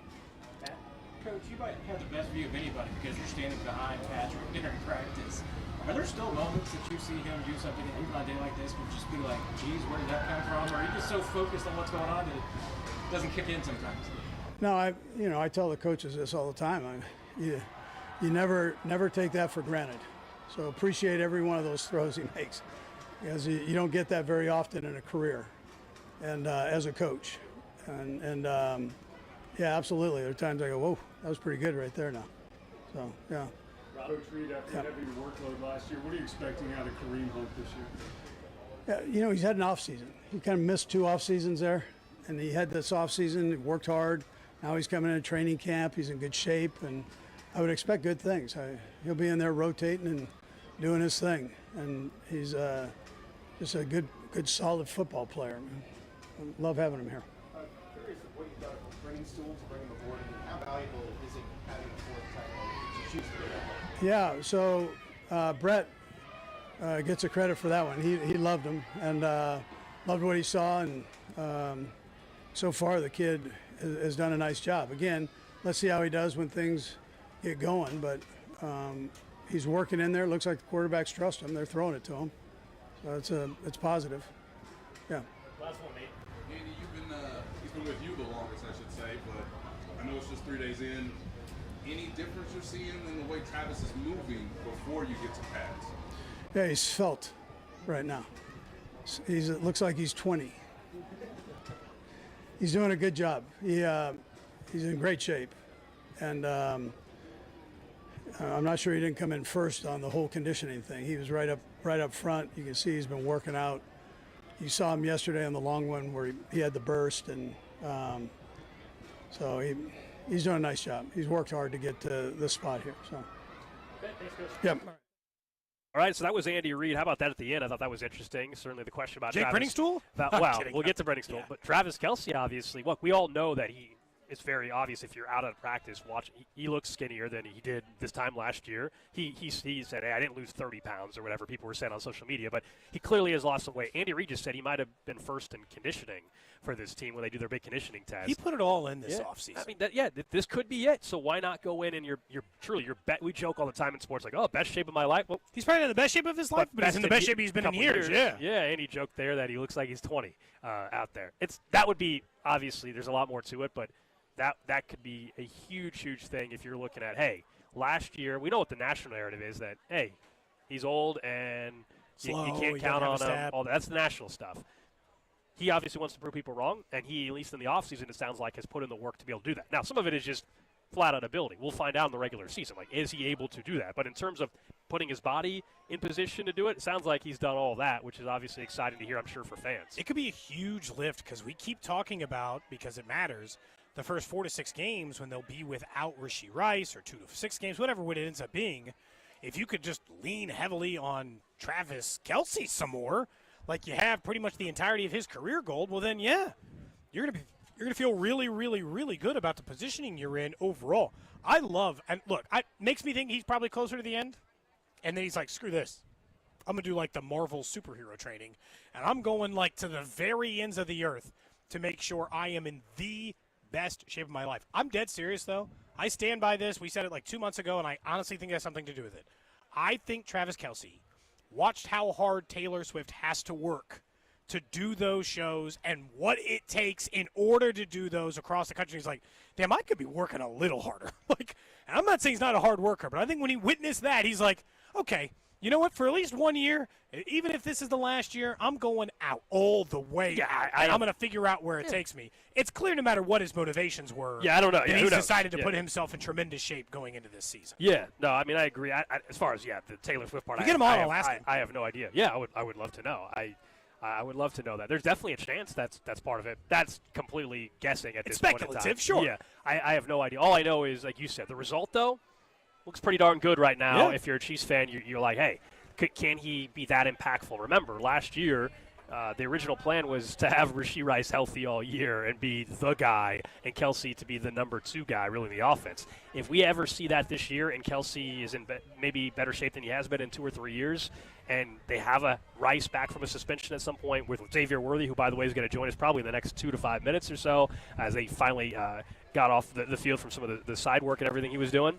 I mean, this could be a fun wide receiver room. And then, yes, Drew was all excited in our year as Andy Reid was asked about Jake Brenningstool. He gave a ton of credit to Brett Veach there for bringing him up as Xavier Worthy's getting off the golf cart. Veach loved him. He did. Veach loved him, he said. He gave him all Man, sorts you might of get a reprieve on Brenningstool tomorrow now, Drew. Somebody else is getting kicked off of the island tomorrow. By the way, tomorrow's cut is going to be tough. Yeah. Yeah, tomorrow's cut is going to be really, really I'm going to need tough. to see an Elijah Mitchell touchdown on social media today. I'm worried him or Jared Wiley or one of these other guys is going to start running into problems. I'm fearful of the risk that's coming with it, Gold. I'm not going to lie. He also mentioned Jalen Royals and how he feels like he's already got some of the stuff down pat, which is good, obviously, for him, too. Yeah, a little bit outside of that, but yeah, I'm curious to see which way it goes, I guess. Camp Darling Island going to be very tough, Gold. Very tough in the decision-making tomorrow. So we'll see exactly how that goes and where exactly we lead here as we make those difficult decisions. But, yeah, your boy Jake, that certainly didn't hurt him, I'll say.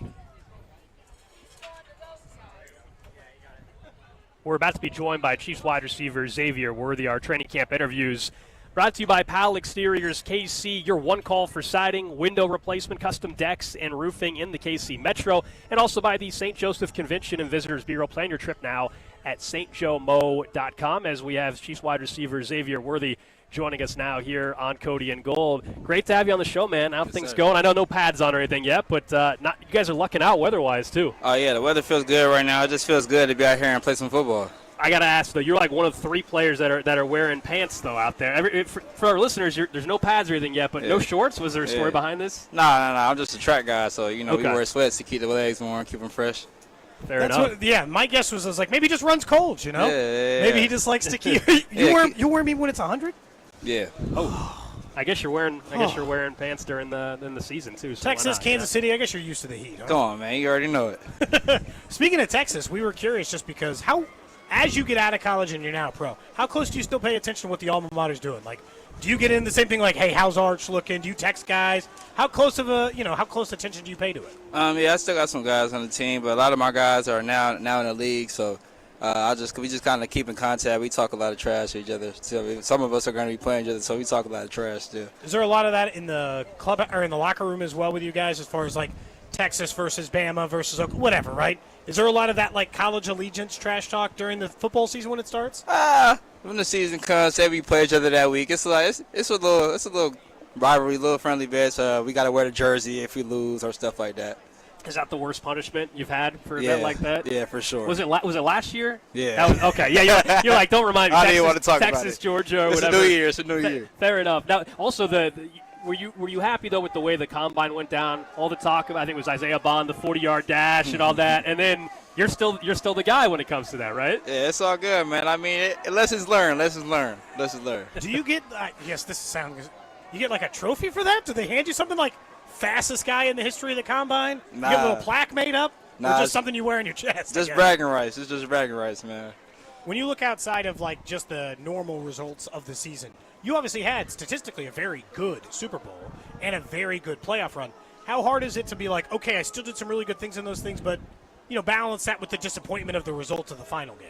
Right. I feel like as a competitor, you gotta hate losing more than you love winning. So as the competitor in me, I took the loss, but I had a great Super Bowl. So it's just more of a building stature. So I just need to build off of what I did. That feels like a way like Mahomes approaches it. He hates losing more than he enjoys like this part of it. 100%. I can't even even after wins, I feel like I don't even celebrate. After a loss, I'm more of like in a down mood. So it's like it has more of an effect on you than winning. We're talking to Chiefs wide receiver Xavier Worthy here on 96.5 The Fan. What's the next step look like for you? As Cody mentioned, statistically and everything, we saw you build up as the year went on. Clearly, you got more comfortable in the offense. They trusted you more as well.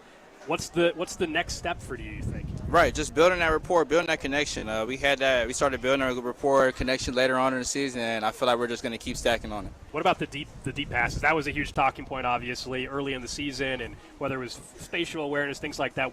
How do you, I guess, get better at that? Because at camp last year, we saw it plenty. We've seen it at camp this year, but in the regular season, maybe it wasn't fully there yet for you guys. Right, just a lot of miscues and just executing from the miscues. I feel like if we hit those, we're having a different conversation right now. So just hitting the opportunities when they're there and when we got them. As the season went on last year, your depth per target, the team's depth per target went down. Were you guys making, I guess, an intentional effort to say, hey, let's just do the small things right, get down the field, and then we'll take care of it in the red zone? As it became clear, maybe some of those miscues were going to continue throughout? Right. I mean, it was just more of an understanding, like, things aren't working, so you got to adapt. If something's not working, you got to change your game plan, change your format. So we just did what was working, and it worked out for us. People always talk about the difficulty of Andy Reid's like his playbook and learning the offense and all the other stuff. It doesn't seem like, you obviously, your statistics are significantly better in the second half of the season as you guys continue to grow.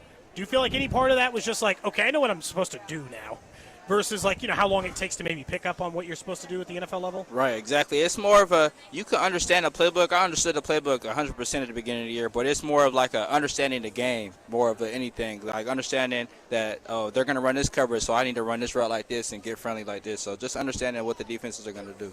Andy was talking about Jalen Royals a little bit and how it seems like he's picking up things pretty well. He said one of the things he notices how smart he is already. 100%. What are you seeing from Jalen Royals and some of the young guys that are in that room with you? Right, a lot of them just like really smart and really into that. But all of us are showing good effort. All of us are really a team, and we're really bonded in the room. We're having celebrations, creative celebrations as a unit, just having fun out there. I think you mentioned during OTAs that it's year 2 for you, but you said some of the guys are still treating you like a rookie. Is that still happening here in St. Joe, or is it now at year 2 Xavier Worthy? Hey, man, it's year 2X, man. When you look at, like, if there's one thing I know about, like, being a professional athlete on that end, you guys get a little bit of free time in the offseason. Did you pick up a new hobby? Pick Golf, up some man. old hobby? Golf. Okay. How are you shooting? Like, are you? I'm in the 90s. Not too bad. I mean, it's been like, what, a month? Not nothing crazy, but I'm learning. I'm getting there. Wait, so you're already in the 90s and you've only been playing golf a month? Yeah. That's not fair for the rest of us. Professional athlete, easy to pick up another sport. I think. Are you taking lessons or just getting out on the course? I got at my country club in my house in Texas. I got like a guy that helps me with my hands, my feet, my setup and stuff. So he helps me a little bit. Who's good in the wide receiver room? Anybody else that can golf? We got Hollywood getting on the golf. I don't know who all plays in the wide receiver room though, but on the team, is there anybody that? We already know Pat, Trav. Those guys are good. They let you out on the course with them yet? No, I'm not going with them yet. I need to get good before I go with them. Do you know what they're shooting these days? Pat's probably in the 70s. Okay. Trav's probably like in the 70s, 80s. So I got to get good before I go over there. I ain't trying to go over there and just get blown out. I don't know. I mean, those guys seem like they might like to put something on the course too. You know? Yeah, I'm cool. That's all the way. How far do you hit your driver? Like 280, 285. I mean, not too bad. No, that's pretty good. Not too bad. Again, for a brand new golfer, I'm impressed. What were you doing in the previous offseason? Do you have hobbies before? You just said, I want to pick up something else? I was just I play a lot of video games. Okay. What'd you play? Call of Duty, Madden, NCAA. Okay. Are you playing the new college football game? Nah, it's trash. I got blown out the first week, and I was so cool. Everybody's saying that last year everybody's excited because we didn't have it for a decade, and now I didn't buy the game this year either. It feels like last year was the year, and everybody's kind of moved on. I mean, it was cool for a comeback. Everybody wanted it to come back, but now that it's come back, and now it's basically Madden just in college form. You just missed it. You didn't get a chance to have your. If I was on it, I'll be playing it. You didn't get a chance to actually be in the college. Yeah, that's why I'm probably mad. That's why I'm probably salty. Isn't Texas like the number one team on the game? Am I wrong? This year, we're the number one team in real life. Okay. Number one team in real life. Do you feel good about them this year? Oh, natty. So Arch, you're good with Arch. I know you didn't play with him, but like I'm saying it now. Arch for Heisman. Okay. Arch going to get the Heisman. You're saying they're going to win the national championship. 100%. Before we let you get out of here, I also saw that you were working with a new foundation in the offseason. We like to ask about that too. Tell me about the Worthy Ones. Man, it's just so my logo is like a W, but it's also two people and somebody in the middle. So the two people are helping that one person up. Like we're basically like just trying to help single parents or parents that are struggling, like help them like build something for their kids, help them, show them a way, or show them how to help their kids and support their kids in any type of way. Were there foundations like that when you were a kid? Helped you out? Like, because sometimes young guys don't get into the charitable game early. Depends. Right. On once you kind of establish yourself. Not where I'm from. It kind of was just like I had like my mom, so my mom was kind of like that person for me. So I want to just kind of show me and my mom kind of just want to show people like what we did and how we did it and how we could support any type of way. Is she helping you with the foundation? 100%. She's like the main leader for it. Okay. You got mom helping. That helps. 100%. Yeah, we'll keep our eyes out and ears out, obviously, for some things you got going on with the foundation. Appreciate you coming on the show, man. There you go. Chiefs wide receiver Xavier Worthy with us here on Cody and Gold as training camp practice number 3 for us, at least, or number 2 for us, 3 up here as wrapped up. Good to talk to Xavier Worthy. Obviously, huge expectations for him heading into the season. Very confident about his Texas Longhorns, obviously. And of course, as we were asking about the deep ball stuff. And it is true when we've had our conversations about you are literally a couple passes connecting last year away from saying, oh, well, the deep ball was fine. But and he had 800 yards, not 650. Early on in the season, like he was stepping out of bounds, or Mahomes was obviously not connecting with him. And if they connect on those early in the season, then that's how the leap happens for Xavier statistically. Yeah. Well, then unfortunately, I thought he kind of got bogged down, and I was asking about this too, where when the offense realized that they were not going to regularly be this big play monster that everybody was anticipating, what ended up happening, Gold, is all the offense got more conservative, right? Everything got closer to the line of scrimmage. Everybody's depth of target went down, and everything felt like we're doing this like 2-3 yards away from the line of scrimmage. And when they kind of got into that mode, I felt like they just settled into that for the rest of the year and just like, this is who we are. We don't have Rasheed right now. Kelsey's not quite the same at this moment. We need to adjust to what we have and what works if we kind of get to that. So, yeah, definitely changes it. All right, appreciate Xavier Worthy joining us here. Of course, our player interviews on Cody and Gold are brought to you by Powell Exteriors KC, your one call for siding, window replacement, custom decks, and roofing in the KC Metro, and by the St. Joseph Convention and Visitors Bureau. Plan your trip now at stjomo.com. Up next, we'll get into the Chiefs Red half hour a little bit. We'll talk more about what he had to say and also what else we saw out there today, including the order of backfield depth at this point in time. That's coming up. This is Cody and Gold on your new home for Chiefs football. 96.5, The Fan. Brought to you by Heartland Men's Health, the leader in men's sexual health. Thousands of men have been successfully treated for low T, ED, and more, all with discretion and compassion. Make your appointment at heartlandmenshealth.com. This is the story of the one. As a safety manager at a manufacturing plant, he does everything he can to keep his coworkers safe. From finding ways to reduce risks to keeping safety supplies in stock. And for that, he relies on Grainger. Grainger offers a broad range of quality products and next-day delivery, so he can always play it safe. Call 1-800-GRAINGER, click Grainger.com, or just stop by. Grainger, for the ones who get it done. He buys cars on the air and takes 0 prisoners. The John Clay Wolf Show, now on 96.5 The Fan, every Saturday, 9 a.m. to noon. And be sure to watch live at jcwshow.com or stream the chaos on YouTube. He buys cars on the air and takes 0 prisoners. The John Clay Wolf Show, now on 96.5 The Fan, every Saturday, 9 a.m. to noon. And be sure to watch live at jcwshow.com or stream the chaos on YouTube. This summer, Casey's has 89-cent fountain and frozen drinks. But if you don't have 89 cents, you could check your center console, or dig between your couch cushions, or ask Grandma for $1, or just use your credit card. We take those too. 89-cent frozen and fountain drinks at Casey's all summer long. Restrictions may apply. See store for details. The summer selection is on at Reiselman Nissan, and 0% financing is back. Get 0% APR for 5 full years on new Rogues, Muranos, and Pathfinders, or go long with 1.9% for 72 months, or 84 months at just 3.49% APR. Get up to $6,000 in total rebates on the rugged Frontier. And if you're leasing, you'll pay 0 sales tax. That's real savings. Nobody in Kansas City beats our deals or our selections. Visit Reiselman.com for details. Reiselman Nissan. Every customer, every time. Hey, it's Rex here with RexBuysKC.com, your local KC home buyer. If you own a property in the Kansas City or surrounding area and want to sell it fast and at a fair price, write this number down. 816-330-6000. I'm a private real estate investor, not some hedge fund or large national chain. My family and I live right here in KC. I can pay cash and close on your timeline, even in as little as 3 days. Here at RexBuysKC.com, we're improving Kansas City one house at a time. I buy inherited houses, vacant houses, foreclosure houses, behind in payment houses, my tenant won't pay the rent houses, and properties that need complete rehabs. Do you own a house that's trashed and needs thousands of dollars in repairs? Great. If you own a house and want to sell it fast, call me at this number, 816-330-6000. That's 816-330-6000, or go to RexBuysKC.com.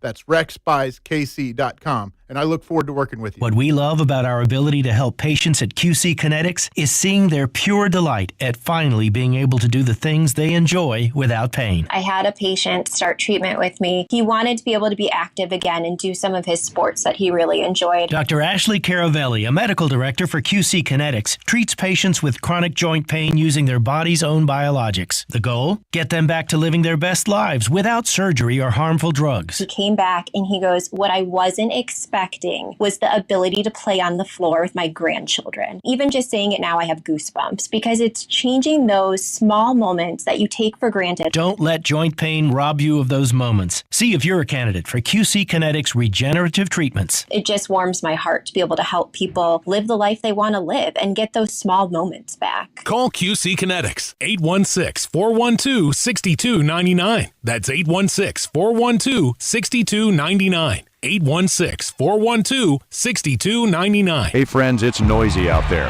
with information coming at us all day, every day. It's hard to know what to trust, and the world of wealth management is no exception. That's why UMB Private Wealth Management helps you tune out the noise and tune into what matters most. They'll create a financial plan based on your unique goals, so it's your voice that comes through loud and clear. Get financial clarity. Go to umb.com/privatewealth to schedule an appointment. That's umb.com/privatewealth.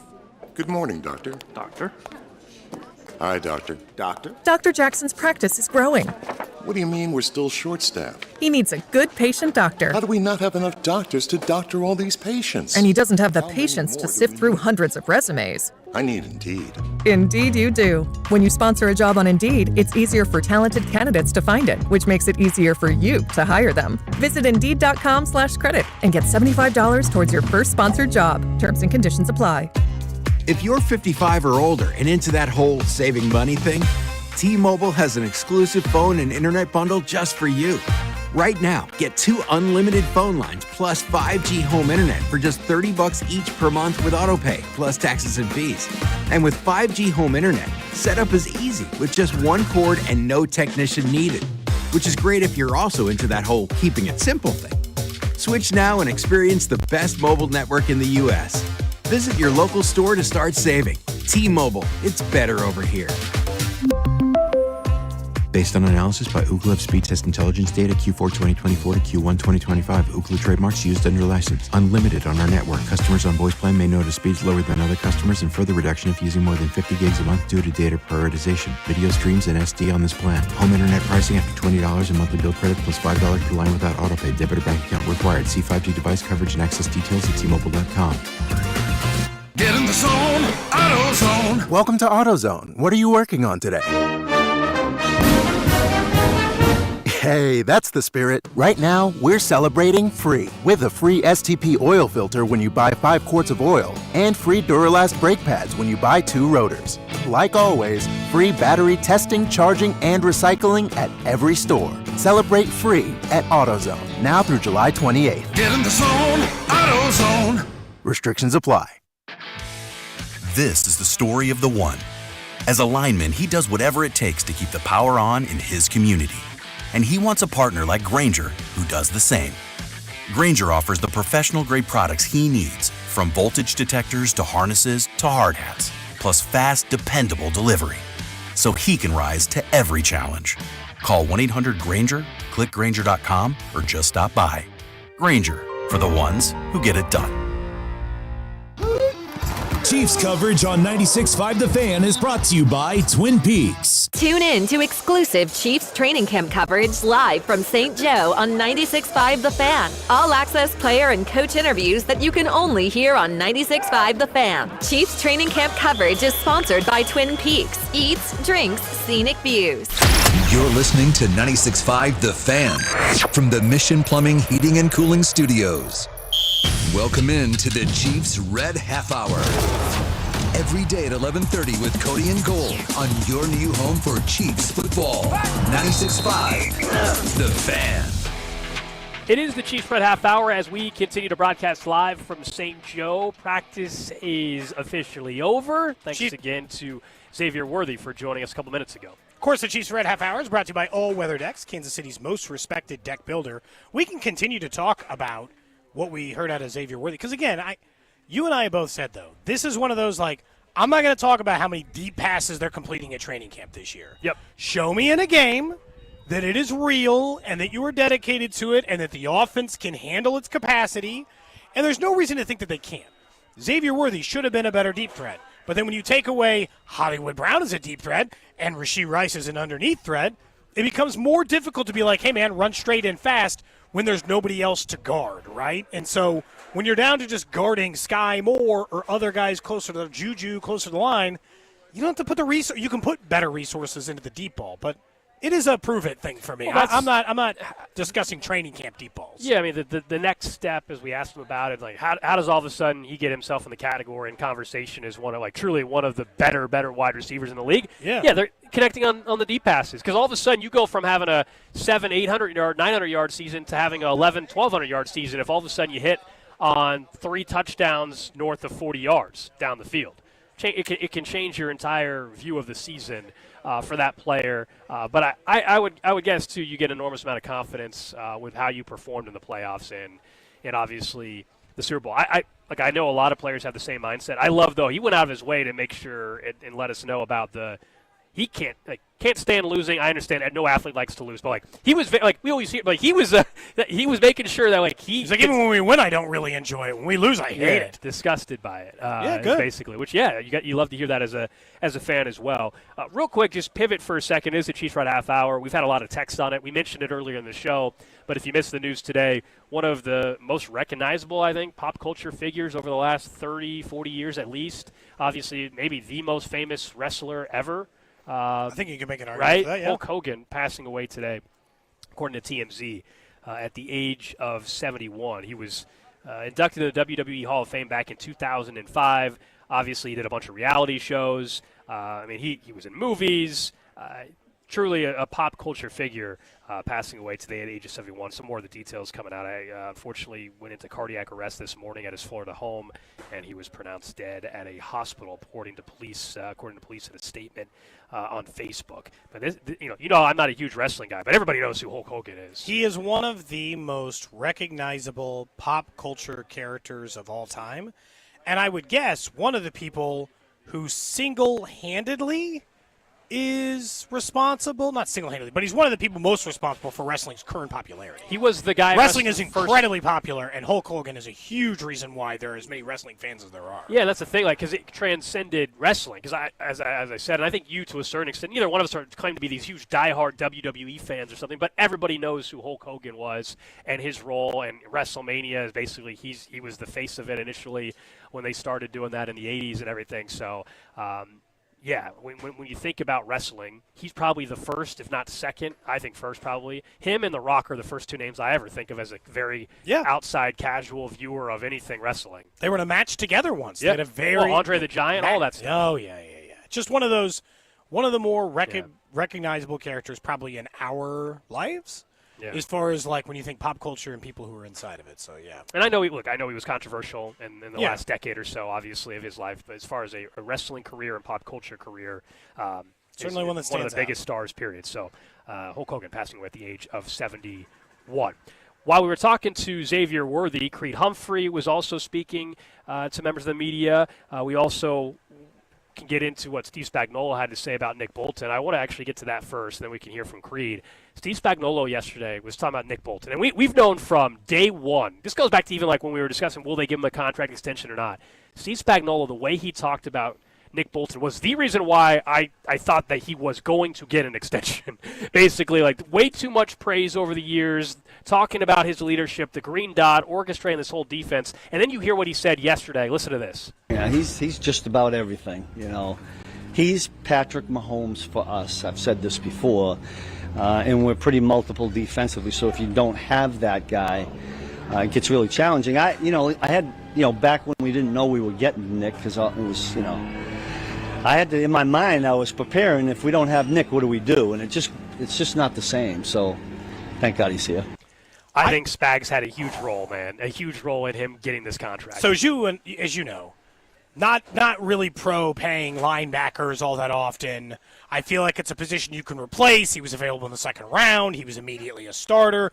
Even for Spags, where rookies don't start very often, all the stuff that comes with it. I was like, it's a linebacker. You can find tackling middle linebackers. And I don't feel like Chiefs fans talk about Nick Bolton the way they used to talk about a tackling middle linebacker and Derek Johnson, and the way that they loved him and thought he fed the entire defense. I am reshaping my opinion on Nick Bolton and that contract, almost just based on Spags' opinion of him alone. I don't think that position or some of his flaws necessitate that contract. But if Spags is going to come on a microphone and say, he is the Patrick Mahomes for us, and he's essentially having nightmares, waking up in sweats every night, imagining how they were going to do their defense without Nick Bolton, well, I'm going to take those words pretty seriously and assume that he's been at, other than Chris Jones, borderline the heartbeat of the defense this entire time. Well, in the same offseason, I think it really would have been devastating to lose Reed and Bolton in the same offseason. From a leadership, yes, but also more to what Spags was saying, which is he does everything for us. He knows where everybody's supposed to be. He's got the green dot, all that. If you would have lost Justin Reed and Bolton the same offseason, I think you would have understandably expected the defense to take a couple steps back. And so that, to me, is also why, if they would have kept Justin Reed and not Nick Bolton, I think we'd be having a similar conversation about Justin Reed and how important he is. Now, they think they have more behind Justin Reed with the drafting of Jaden Hicks. So, of course, Justin Reed is now in New Orleans, much like Tyrann Mathieu did at the time, the same path, ironically. And they're going to lean on Jaden Hicks way more, and Shamari Connor and some of these other guys in the secondary. They also brought back a veteran in Mike Edwards to maybe help have a veteran presence in that safety room as well. But, yes, Nick Bolton, I know people get frustrated. It's hard to hear those words and not take it serious. There will be a game this year in which Nick Bolton's caught in coverage and it's a liability. That'll happen. And some tight end Brock Bowers will turn him into a blender, and it'll be like, it's going to happen, and people will get frustrated. But I think there's way more of that on the plus side of what he brings to the table. And run game, orchestrating the defense, all that kind of stuff. But the run game in particular, I mean, that Falcons game, a lot of things happened in that Falcons game. I think it was Sunday Night Football last year when Kirk Cousins was still the quarterback. He won the game for them. He sealed the game for them. It was a 4th down stop, if I remember right. Yeah, they kept stuffing Bijan there short and are really good against good running backs in the history of the time Nick Bolton's here. The way I view it is like part of his stuff and the stuff that's always tough, like we talked about the Adam Frazier deal for the Royals. The things that are really hard to measure, Gold, are the things that you and I cannot physically see. I can see if he gets beat in pass coverage. I can see if he makes a tackle. I can see if he gets a sack. I can see the things he does. I can't know that because he's got the dot on his head, he is literally responsible for every other person on the defense, and nobody does anywhere close to as good of a job as he does, as getting everyone positioned and where they're supposed to be. I can't see that. So it's always hard to measure it in a way. Spags is telling you measure it in a huge way.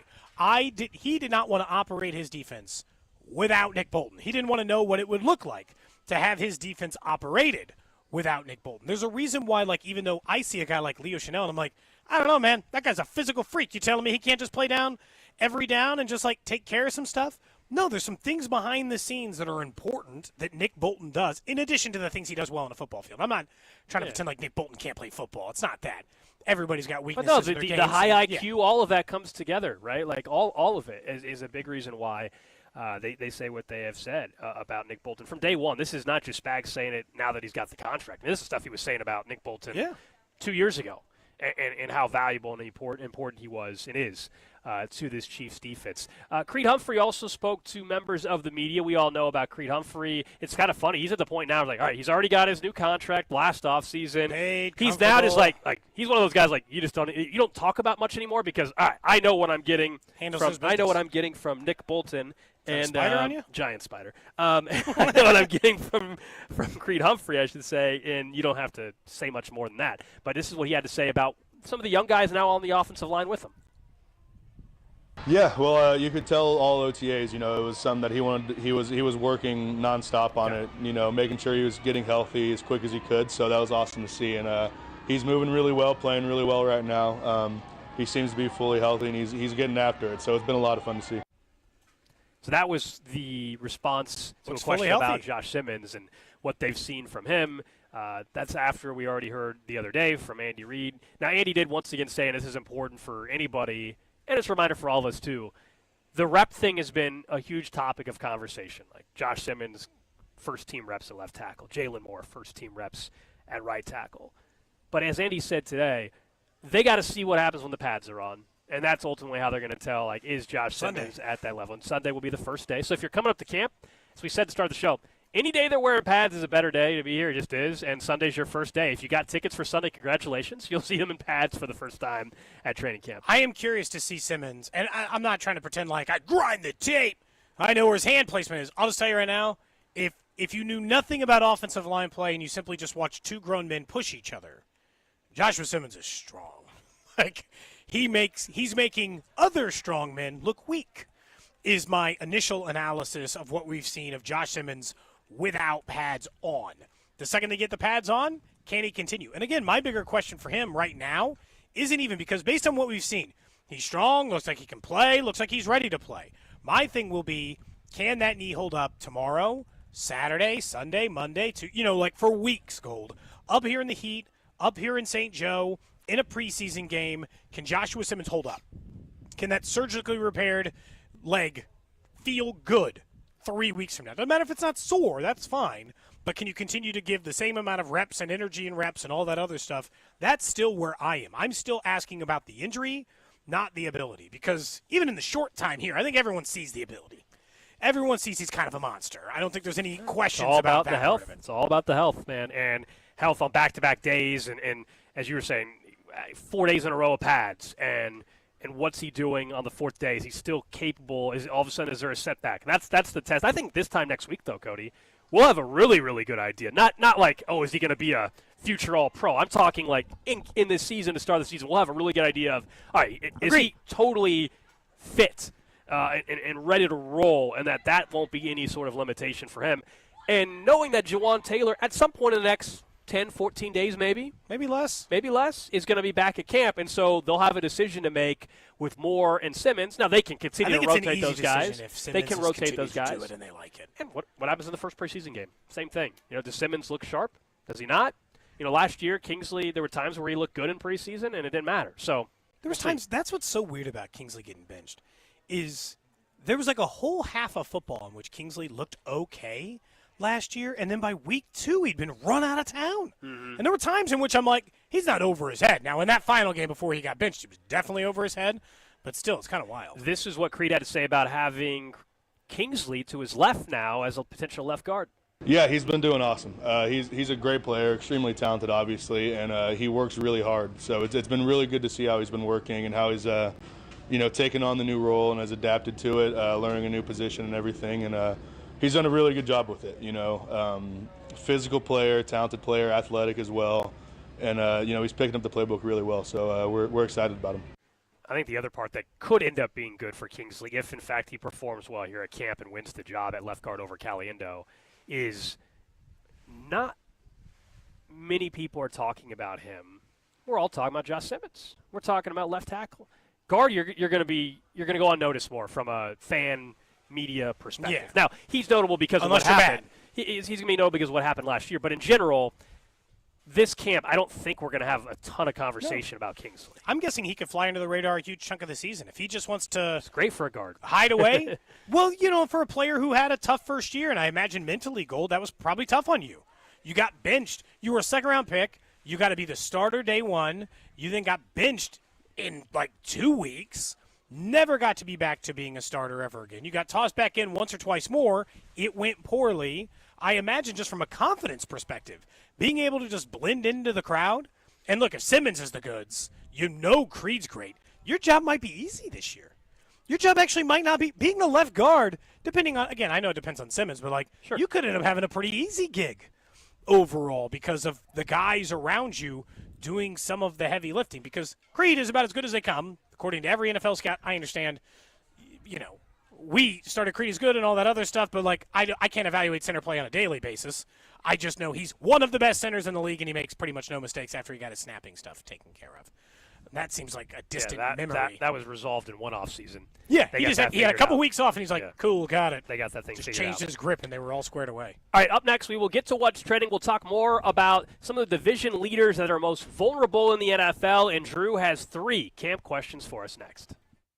What's up, Kansas City? This is Cole Reagans, and you're listening to Cody and Gold, weekdays starting at 10 on 96.5 The Fan. Brought to you by Heartland Men's Health, the leader in men's sexual health. Thousands of men have been successfully treated for low T, ED, and more, all with discretion and compassion. Make your appointment at heartlandmenshealth.com. Men, the summer is here. Longer days, warmer nights, and romance in the air. Intimate dinners, walks on the beach, dancing in the moonlight. But if you have erectile dysfunction, you know it can ruin romance, both for you and the one you love. This is Jeff for Heartland Men's Health. And if you have ED, don't let another summer go by without getting treated. Because intimacy is one of the greatest things in life, and fear of not being able to perform should not be something you have to deal with. At Heartland Men's Health, we're ED experts. We've successfully treated tens of thousands of men. Our protocols work when others don't, and we have treatments that are effective in well over 90% of cases. You could even last up to an hour or more and perform like you haven't in years. So call us. Your initial appointment is only $99 and includes blood work, a medical consult, and if medically advised, a test dose. And if that test dose doesn't work in the office, your visit is free. Call 844-447-6600. That's 844-447-6600. Or go to heartlandmenshealth.com. At Verizon, lock in a low price on the best 5G in Kansas City and be the best you. Check where your ride is for your trip into the office. Get that almost impossible dinner reservation and save big with Verizon while you do it all. Switch today and pay $50 a month for a single line. That's right, just $50 a month when you bring in your phone on unlimited welcome with autopay plus taxes and fees. Stop by your nearest Verizon store today. $15 monthly promo credits applied over 36 months with a new line on unlimited welcome. In times of congestion, unlimited 5G and 4G LTE may be temporarily slower than other traffic. Domestic data roaming at 2G speeds. Rankings based on Root Metrics Root Score report dated 2H 2024. Your results may vary. Additional terms apply. Looks like it's jewelry sales season again. Yep, that time when jewelry stores come out of the woodwork with so-called once-a-year savings of 20, 30, even 50% off. Question, doesn't that mean then that their prices are normally 20, 30, even 50% higher than they should be? Hi, this is Gene at House of Diamonds. We don't play those games. Our prices every day are like other stores' so-called sale prices.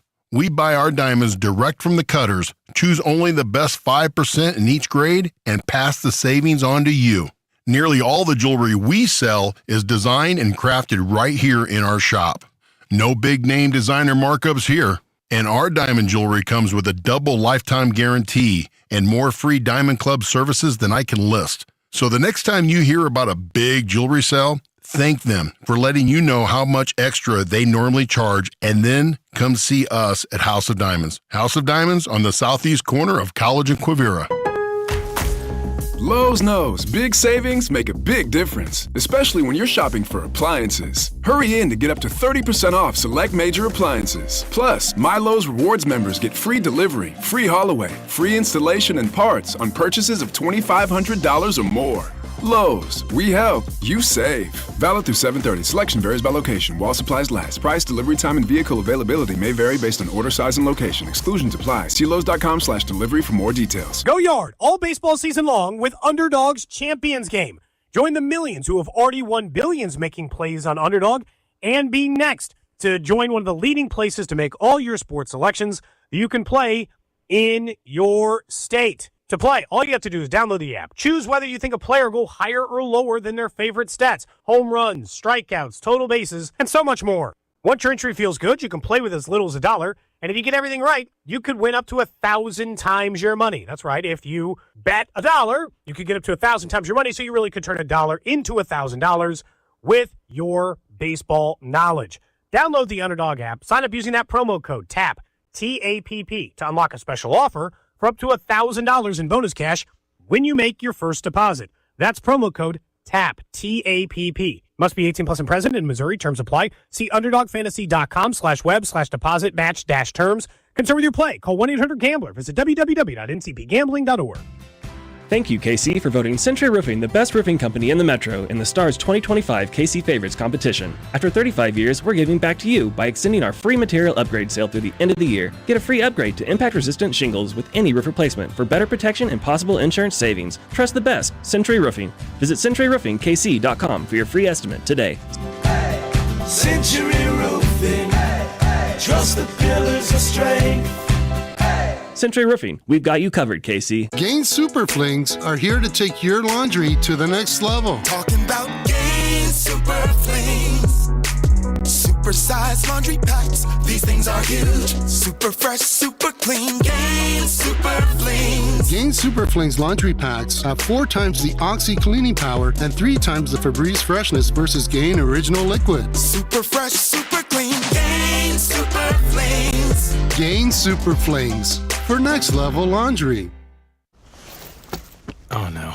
Ah, that's the sound of someone who's misplaced my debit card. Their debit card. Where'd I leave that thing? Not at the gas pump, or the checkout counter, or the roof of your car. Now, if he has the Chase mobile app, he can use Card Lock.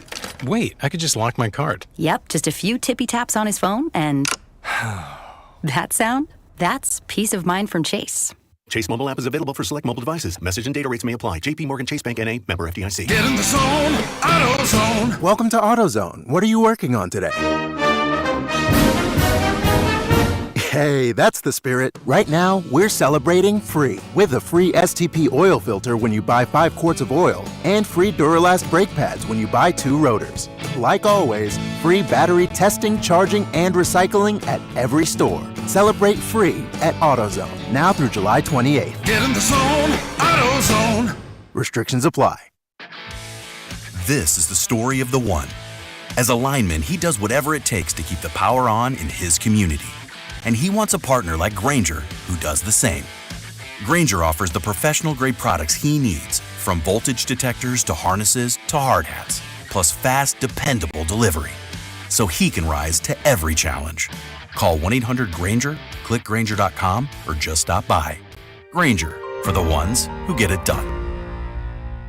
Travis Kelce Appreciation Day on Fesco and Dusty is on Thursday, August 7th, right here on your home for Chiefs football. 96.5 The Fan, KFNC FM and AM HD1 and HD2, Kansas City in Odyssey Sports Station. What's Trending. Number one on What's Trending, we continue broadcasting live from St. Joe. Chiefs training camp practice wrapped up about an hour or so ago. We had Xavier Worthy join us. If you missed that conversation, we'll bring that back for you around 1:35 or so. A couple of highlights today. Well, one, the offensive line, same lineup and rotation that we've seen, right? Simmons at left tackle with the ones, Jalen Moore right tackle with the ones. We did see Omar Norman Lott once again get a lot of work with the first team, which is obviously a great sign potentially. Now, no pads or anything like that at this point in time. We also did hear from Andy Reid, who said, yeah, Travis Kelce, he looks like he's 20 when he was asked about the shape that Travis Kelce is in. And if you're wondering just how the backfield has been situated so far at camp, Pacheco has been the guy getting the first reps, followed by Kareem Hunt, followed by Elijah Mitchell, and then the rookie, Rashard Smith. Ooh, I got two of those guys in my Camp Darling. I got to pay We did attention to that eliminate rotation. somebody from Camp Island Darling today. Yes, it did happen. Jaquarius Spivey. We hardly knew you. He's coming back in 2 weeks, I'm telling you. You'll see. You'll see. He gets a touchdown in a preseason game. He might get to re-enter. Next up on What's Trending, the Royals off today after winning their series against the Cubs last night. Obviously, the home run fest post-All-Star break continues. Vinny hit a pair. Tyler Tolbert got one. That's 2 days after Salvi had hit a pair as well. Royals have been homer happy here lately. Big series coming up starting tomorrow against the Cleveland Guardians. Their Friday night game has been moved to Apple TV. Yeah. So they'll be over there as well. But a massive series because this is a team that is not only ahead of you in the standings by 2.5 games, but you've been playing all NL teams. You want to actually play some real catch-up? You better win the series against the Guardians this weekend. And look, you and I are not saying it from a we think it's going to change our opinion on the team. But if they're saying we got to, and I heard Vinny in postgame last night, was we got to make the decision on them on Set Blue go hard, I would start by winning the Cleveland Guardians series, or sweeping, if you want to make it hard. 1 hour from now, we're going to be joined by Josh Vern, our Royals insider. We'll ask him about what just happened in Chicago. Of course, look ahead to the trade deadline and this weekend against Cleveland. Next up on What's Trending, we've mentioned it a couple times today, but Hulk Hogan has passed away at the age of 71. Obviously, one of the biggest stars, period, in wrestling, one of the biggest pop culture icons over the last 50 years or so. Big reason why wrestling is what it is today, going back to the 80s and the 90s, obviously, with WrestleMania. When you think about wrestling, Hulk Hogan is one of the first names that comes to mind. He also was in a couple movies. Reports were that he unfortunately suffered cardiac arrest this morning at his home in Florida. Next up on What's Trending, Eli Drinkowitz gets an extension to remain the Missouri Tigers head coach through the 2029 season. Obviously, we know that means a lot for recruiting, but Eli has done some winning there in Missouri. The question is, can they take that next step would be the question. Last year, on paper, based on schedule and talent, appeared to be one of those years we thought they could be one of the final 12 teams in the college football playoff. They came up well short of that, honestly, but not well short, but they came up short of that because of some early season struggles. But Eli Drinkowitz gets an extension to remain the Tigers head coach through 2029. This last one on What's Trending, Drew added last minute. He told me in my ear, hey, see what I just added as number 5 on What's Trending? And I took a look, and a smile came upon my face immediately. Air Bud remake. Oh, it's coming back. 2026. Now, I normally remakes can be dangerous, but Air Bud is a classic. I have a lot of questions with this, Drew. I don't know if you've done some digging or not, but it's a flat-out remake. It sounds clearly, like it. Do we know if there's at least the bloodlines to the same golden retriever? You know want what it to I mean? be like actually related? Yeah, I want the Air Bud golden retriever. I want some It's the connection. puppy? I want some connection to the 1998 Air Bud golden retriever. Okay, I need to find out that this is the puppy or something. Literally, one of my favorite photos of my wife is when she's a kid. She's at a Blockbuster Video taking a photo with the real Beethoven. And I don't know why I love that photo so much. Dude. That's great. It's That's great. such a good Air photo. Bud was one of my favorite movies as a kid. Very sad. That clown was a POS. All of it. Dude, total trash. Yeah. Don't forget, by the way, coming up on August 8th, we'll be live out at Hollywood Casino. The Fan will be live at Hollywood Casino, where us plus The Drive will be broadcasting live from the sportsbook inside there.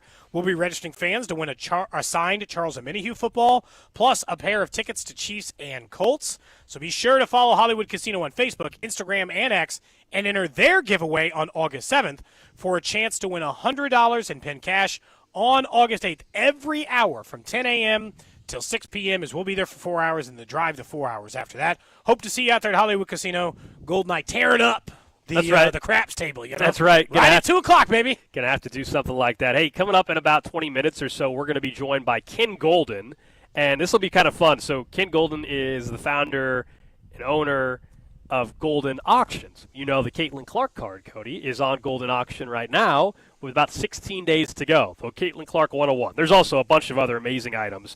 But I want to talk to him about this Caitlin Clark card and also about Patrick Mahomes, about Bobby Wood Jr., and then because today it's timely, I'm guessing Hulk Hogan stuff is going up in price too, based off this is what probably happens when somebody passes away if like you've this. got memorabilia. So we'll have Ken Golden joining us from Golden here at 12:30. Before we get to Drew's camp questions, we know there's going to be somebody that finished last in their division in the NFL last year that wins it. You're like, how do I know this? Well, the numbers would say it's very likely to happen. There has been some team in the NFL in 19 of the last 22 seasons. It's crazy. Where that team went from worst to first. 2 teams have done it in the same season, by the way, 5 different times. So it doesn't just have to be one. In total, it has happened 25 times since 2002. So you're asking, all right, well, who are those candidates this year?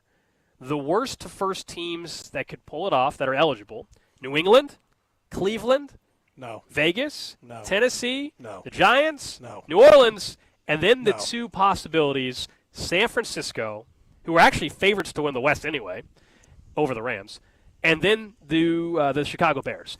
In order of likelihood, San Francisco would have to be at the top of the list by a mile, just because they're just a better football team. They had tons of injuries, and although I still don't like their wide receiver room, and it continues to get hurt this preseason. Right.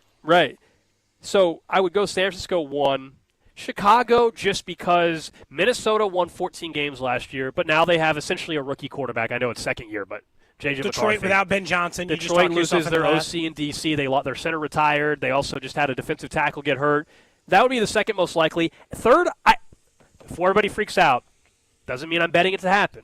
But if we're asking what's most likely of New England, Cleveland, Tennessee, Vegas, and the Giants, I would put the Raiders at number 3 on this list. I'd probably put Tennessee and just bank on the a rookie Cam quarterback. Ward has the juice. Okay. Rookie quarterbacks win the division sometimes. I mean, Jane Daniels was amazing last year, and he still didn't do it. No, yeah. I mean, look, I'm not He had a career year.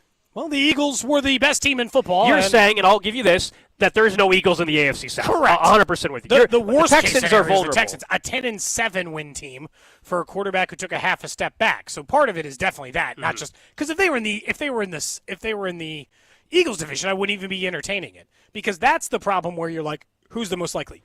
Is there a world in which Geno Smith ever wins a division over Patrick Mahomes? And my answer to that is no. That universe does not exist. That multiverse does not exist. I go through as many planes as I want in which it doesn't happen. And so, I just don't envision that one out of there. The 49ers are the obvious thing. The question I have about the Bears is that sometimes this is like the fading the public part of it, not from a gambling perspective, but from a personal stuff is they got better. But I still don't fully understand that they think they've just got it all figured out. Rome Odunze did not have a good rookie year. Ryan Poles just got an extension, and I was like, but for what? Caleb Williams didn't show that high-end potential at any point last year. Not that he didn't have some moments where he looked pretty good. Their offensive line is definitely better. That's the one area where I'll say, okay, they at least brought in Joe Thuney. They brought in some bodies in which I don't think Caleb Williams is going to get his teeth kicked in every week. But I'm still just not totally sold. I'm only getting year 2 of a head coach. I don't know if that's all there yet either, and I know it's not Eberflus, so I know it's not like a joke, but I don't know that it's there. They're probably second, Gold, but with almost no confidence. I feel like it's the 49ers or it's no one. It's going to be one of those. It's going to be 19 out of 23 years coming after this year. The 49ers, I don't think that anybody in the NFC South or NFC West blows me away. Like Sam Darnold and the Seahawks, okay. Stafford dinged up, okay. McVay and Stafford feels like a team that should win the division every year, and yet there's a lot of years where they're 9-8, 7-10. The schedule's really nice too for San Francisco. Yeah, how do they last place schedule? They finished. How do they start? Did you have anybody have that in front of them? How do the Niners start? Because that plays a role, no doubt about it. I just think the Niners are clear. I mean, when you're the favorite to win the West, that's clearly the answer. Most likely of the team to go worst to first. All right, what's their first? All right, so they're at Seattle, at New Orleans. Home against Arizona, home against Jags. Wow, man. Wow. I'm not saying they're guaranteed to go 4-0, but would it surprise you at all if they go 4-0? No, it's a good chance to do it. In a weird way, I feel like they almost need to go 3-1, though, if you want to tell me that they're going to be a 12-win team. Then it's a tougher 4-game stretch, but not as tough as any 4-game stretch for the Chiefs, probably. At Rams, at Tampa, at home versus Atlanta, and at Houston. Okay, so that's difficult, right? We agree. That's a tough stretch. That's a playoff team. Then it's cake after that. A team that we think could be better, and a playoff team. Then it's Giants, the home game against the Rams, Arizona, Carolina, Cleveland, Tennessee, Indianapolis, and Chicago and Seattle. Yeah. Come on, that's about as soft as a schedule gets. They're favorites to win the West for a lot of reasons. One, they get a late bye. is going to be they're going to have guys healthy, and Kyle Shanahan's a huge part of that. And then, that schedule is extremely favorable for them. Seems like Plus, a save team in Survivor for any number of weeks, Look, 6 through 13. I mean, if we're just going through the names again, as we said, 19 of the last 22 seasons, a team's gone worst to first to win their division. The only 3 that I can even really, I guess I'll get you Tennessee, so 4. It's Chicago, it's San Fran, it's the Vegas, it's Las Vegas. I'll give you Tennessee, I guess. There's no way New England's gonna supplant Buffalo. There's no way Cleveland's gonna go ahead of Pittsburgh, Baltimore, and Cincinnati. The Giants, come on now, they're going over Dallas, maybe. They're going over the Commanders as well, maybe. They're going over the Eagles, Commanders, and the Cowboys. No chance. That one's gotta know. There's a couple that are just no's. There's no universe. There's no world. There's nothing that exists in which, here come the Cleveland Browns. That's just not – it's just not going to happen. If you're wondering, last year no team did this. Even though it's been 19 of the last 22, last year those teams did not. Which makes you feel like right? It's happening Who would that have been – am I right on that, or did somebody do that last year? The Chargers exceeded expectations. The Commanders exceeded, but they weren't. They first. didn't win the division first. Yes, I don't know if any. Yeah, I don't think any. Are you sure team, the Commanders didn't? They didn't go. No, to first. they didn't win the division. They worse, but they didn't go to first. So teams improved, but I don't think there was a team that went worse to first last. We've got a bit of an imbalance in the league right now. Is part of what this story is, which is the same thing we talked about. It is difficult to predict different division winners in the AFC. Because Patrick Mahomes, Josh Allen, and Lamar Jackson have been running shop. And I know that Lamar hasn't won the division every single year, but he's winning it at a higher rate than the other 2 guys, than Pittsburgh and Cincinnati, I got to assume, Drew. Without even looking at it, they've won more divisions in the last 5 years under Lamar Jackson, or 6 years under Lamar Jackson, than the other 2, right? I think so. Or I think close. I think the Ravens have won 3 out of the last 5. If it might be 4 of the last 5. I'm not exactly. Has Cincinnati did they win the division the year they went to the AFC title game? Yes. That year they won 12 games or whatever. Okay, so the Bengals won it in 21 and 22. So the Ravens have only won it 2 out of the last 4 years, that would be the last 2. Okay. And Cincinnati's won it 2 out of the last 4 years, and Pittsburgh's only won it once. But if you go back to 2016, then you've got more Baltimore's, more Pittsburgh's, and less Cincinnati's. Correct. And I would say 26. I'm really counting it since all 3 of those quarterbacks have been in the division. Pittsburgh for whoever they've had at quarterback that entire time, but really since Lamar Jackson and Joe Burrow entered the division, which was 2020. Is that right? Yeah, it's been the Steelers once, the Ravens. Yeah, it was the Steelers in 2020. The Ravens in 2019. From 2019, Joe Burrow got drafted in 2020. Lamar maybe 2 years ahead of that. It was Ravens, Steelers, Bengals, Ravens the last 2. The Steelers haven't won the division since 2020. I don't know, man. When I think about the divisions in the AFC, it never feels like the first to worst is coming over there.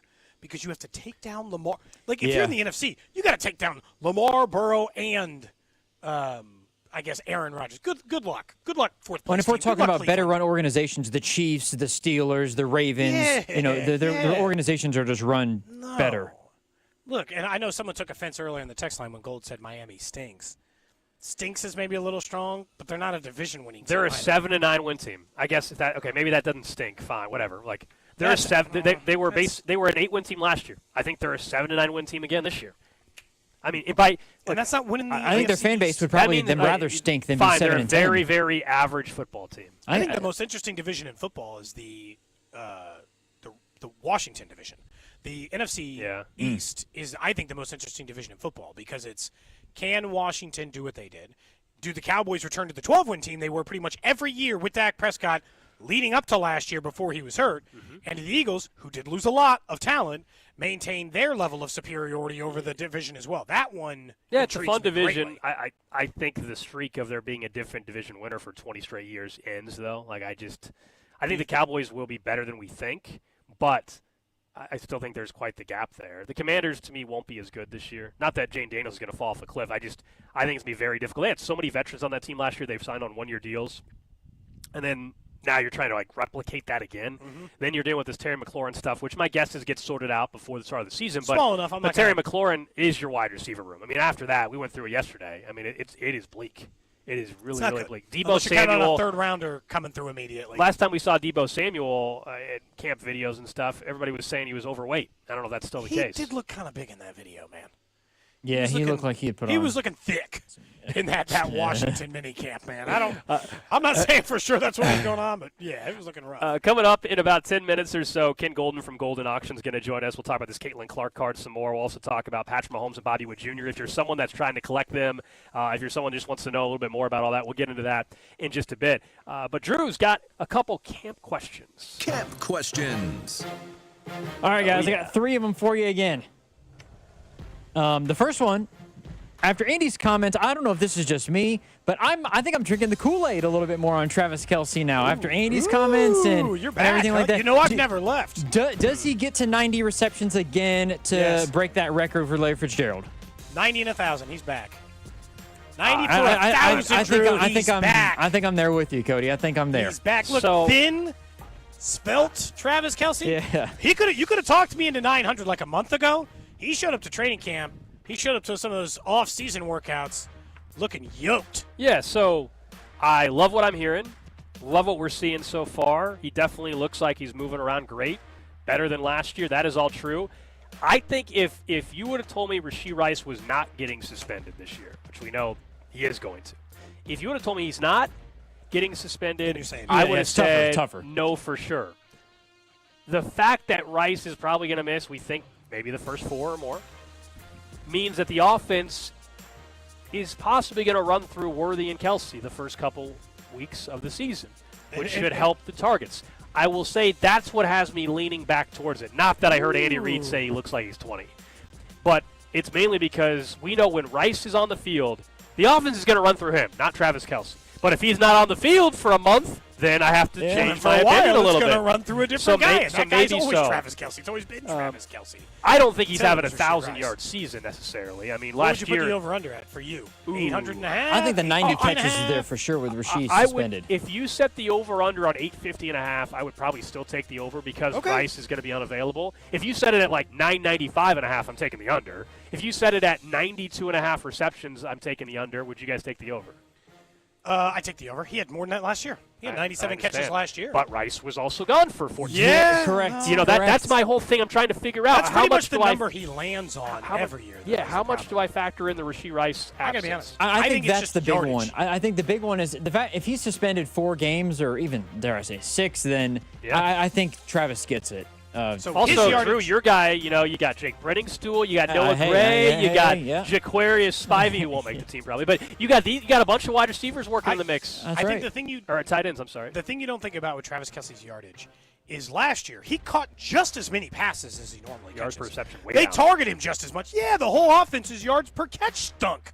Yep. And so, like, if I think he's getting in the 90 catch range, here's his last since 2018.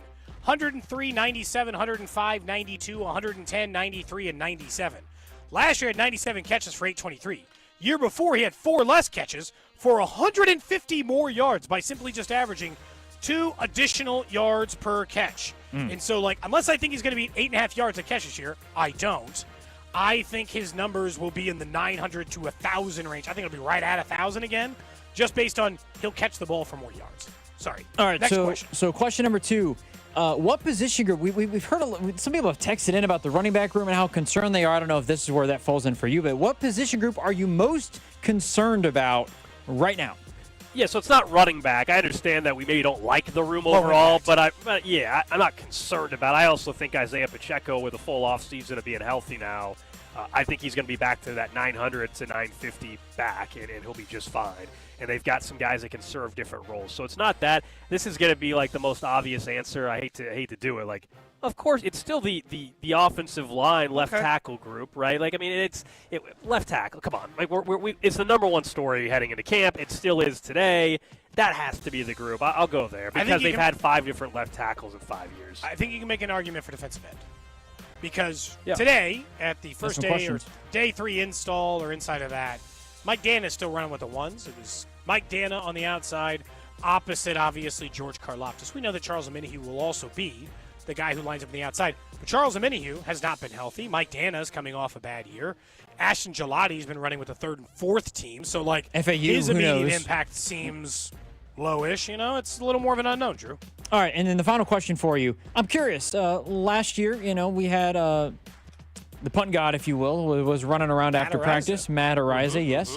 Has there been anybody running around after practice that you guys have seen on the practice Not field yet. Now, it's early, Drew. They haven't even put on curious. pads yet or anything like that. Yeah. I believe that happened towards the end of camp last year, and it was towards the 1 o'clock hour.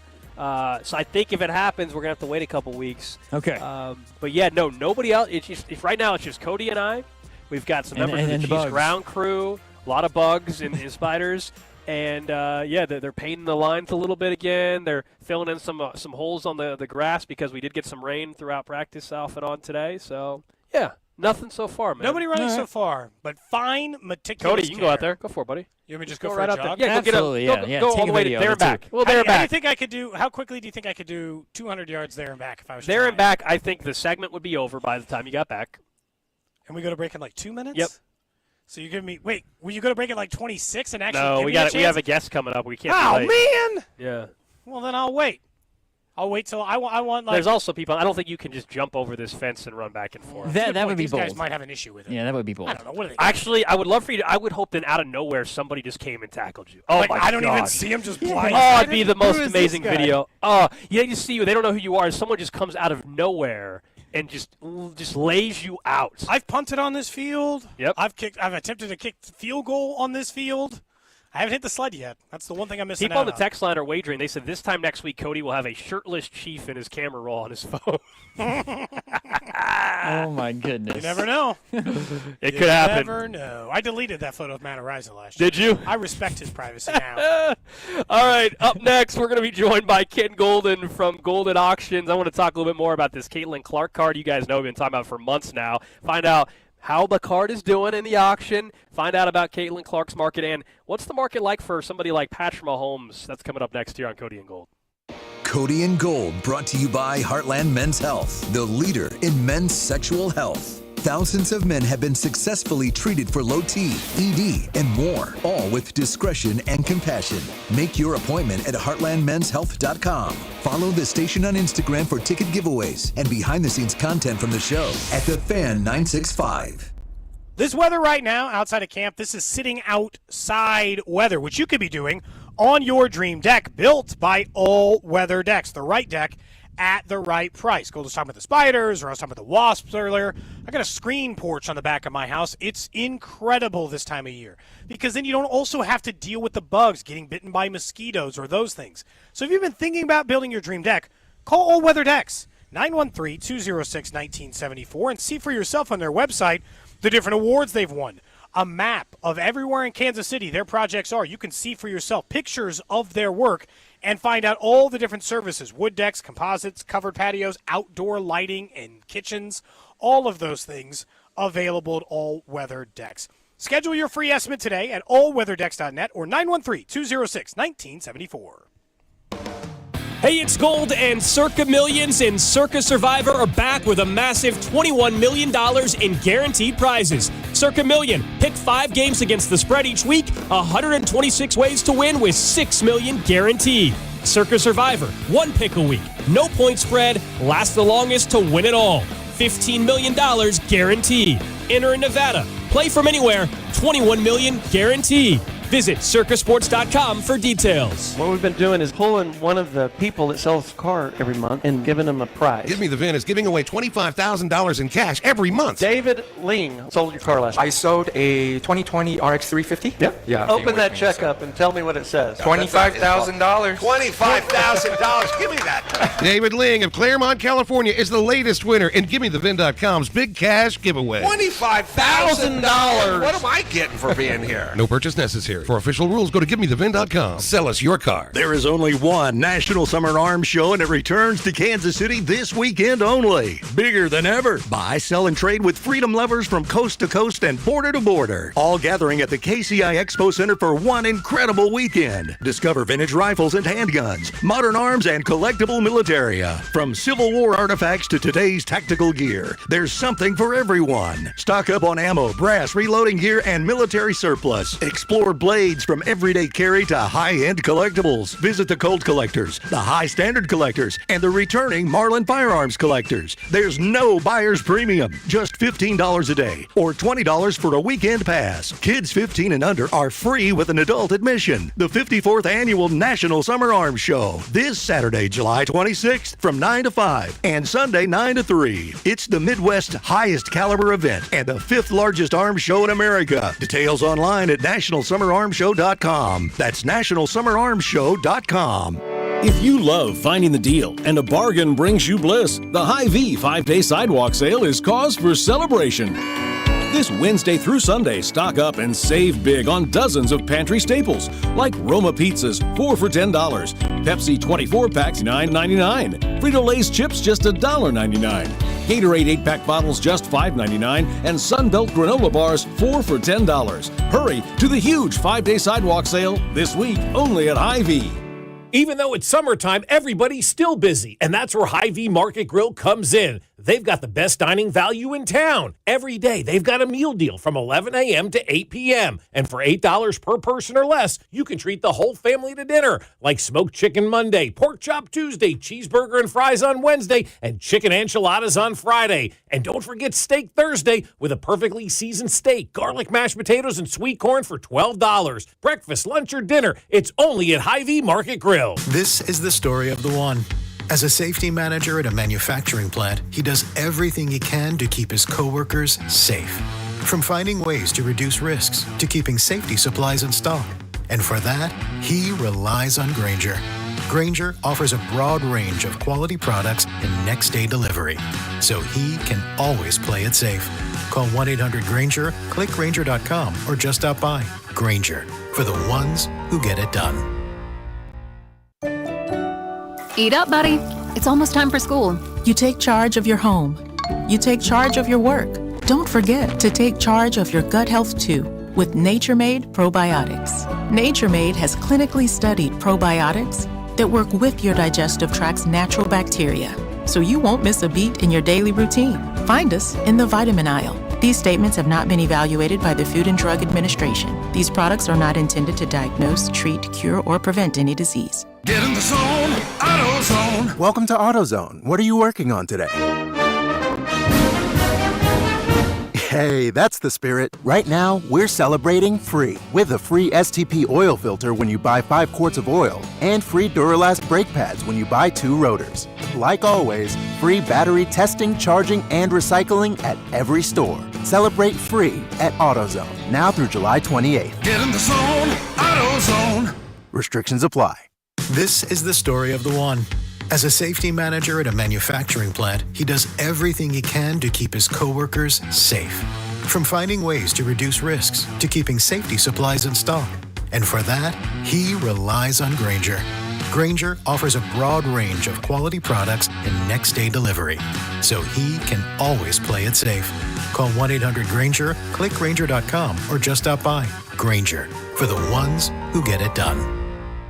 Today, we're constantly taking photos and videos to remember our favorite moments. But what about those captured before the smartphone? What about the memories tucked away on aging VHS tapes, film reels, or in fading photos? These cherished memories are fading away with time, vulnerable to threats like heat, moisture, and mold. But fear not, there's a solution to safeguard your legacy. Hi, I'm Adam. And I'm Nick. Together we founded Legacy Box over a decade ago with one mission, to bring your memories into the 21st century. It's time to bid farewell to old tapes you can't watch and faded photos. Legacy Box transforms them into digital treasures, ready to share with a click. Just like magic, your shoebox of memories is now safely stored in the cloud or on a thumb drive. Over 1 million families have trusted Legacy Box, so you can rest assured your priceless moments are in good hands. Don't let your childhood fade away on old tapes. It's time to digitize those priceless moments. Fast forward into the digital age. Visit legacybox.com/value and unlock 50% off your order. That's legacybox.com/value. Only $39 for an AC tune-up. Book now at themvpkc.com. MVP Air Conditioning, Heating, Plumbing, and Electric is your home's MVP this summer. Get a summer AC tune-up for just $39 and avoid costly repairs. Call today, 913-214-1212, or visit themvpkc.com. MVP, one call does it all.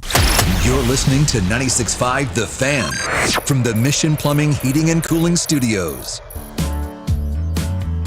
All right, we are back live in St. Joe, side of Chiefs training camp. Another practice in the books. Appreciate Chiefs wide receiver Xavier Worthy for joining us on the show earlier today. If you missed our conversation with him, that's coming up again around 1:35 as he spoke a lot about last season and now what the next step looked like for him in his Year 2 campaign in a Chiefs uniform. Of course, our training camp coverage here is brought to you by Break Time, Missouri's homegrown convenience stores. Download their mobile app and find a location near you. Thanks for hanging out with us on a Thursday. It's Cody and Gold, Alex Gold, Cody Tapp, Drew Nixon with you. And we'll get to the random question of the day in about 10 minutes or so. But you guys know we've been talking a ton about this Caitlin Clark card. Yes, right? we have. Got it from a break.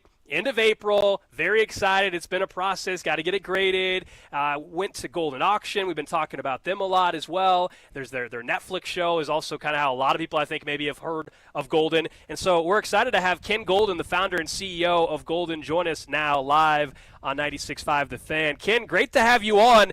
This Caitlin Clark card, if you listen to this show at all, our listeners by now know all about this card. And every day I get a message asking me, Ken, all right, how's the auction going? Well, the auction finally started, and we got about 16 days or so to go, and we're sitting at $2,000 right now. We're working towards obviously a good conclusion. Yeah, the card right now is looking at it's the logo woman, right? Which card is it? So the logo woman is obviously the one we can get to as well. My card, I wish it was the logo woman. Mine's the Caitlin Clark Gold Insert 101. That was pulled from the national. That one is listed right now. But, yeah, we can talk about the logo woman as well because that's the one that everybody's talking about. Sure. So do you have the do you have the lot number in your card? They didn't give me that one. Yeah, no worries. 557. 557. Okay, let me get to that. Okay. So, but look, this is my viewpoint in general with Caitlin Clark cards. I actually thought that when she came into the NBA, the WNBA, that her value would go down. And I was one of those people, and I'm quoted as such, saying that I thought that the peak of her interest would be when she was in college and setting all the records. And I obviously could not possibly have been more wrong. It's amazing to me the number of people that are going out there and purchasing Caitlin Clark cards, spending money on Caitlin Clark cards, basically comparing her to, it's like buying a Steph Curry card to them.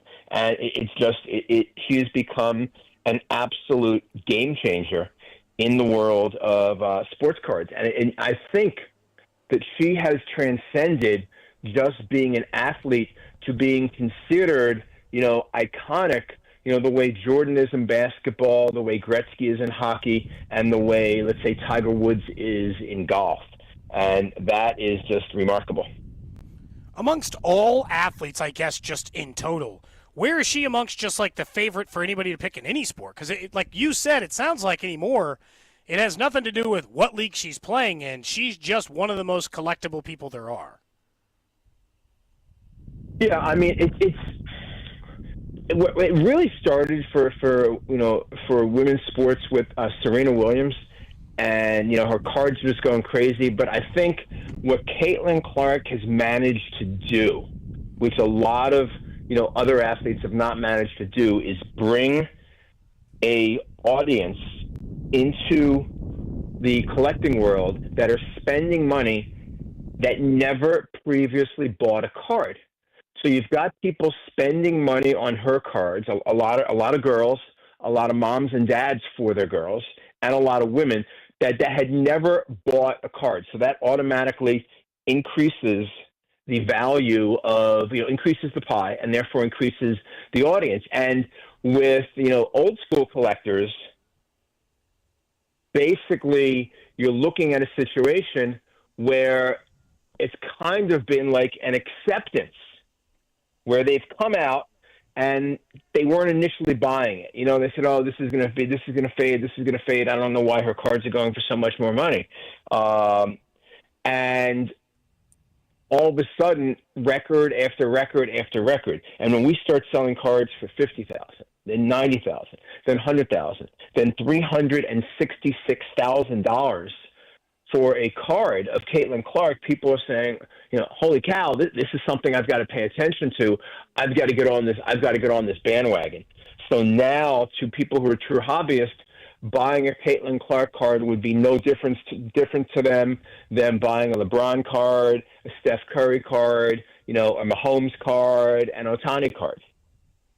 Talking to Ken Golden from Golden here on 96.5 The Fan. I'll say this because you mentioned the Logo Woman card that right now is $180,000. It's lot number 1 in this July Elite auction. My card, obviously, not near that level. The fact that you have that card in the same auction, I kind of love it. I think it's going to bring more attention to even my card.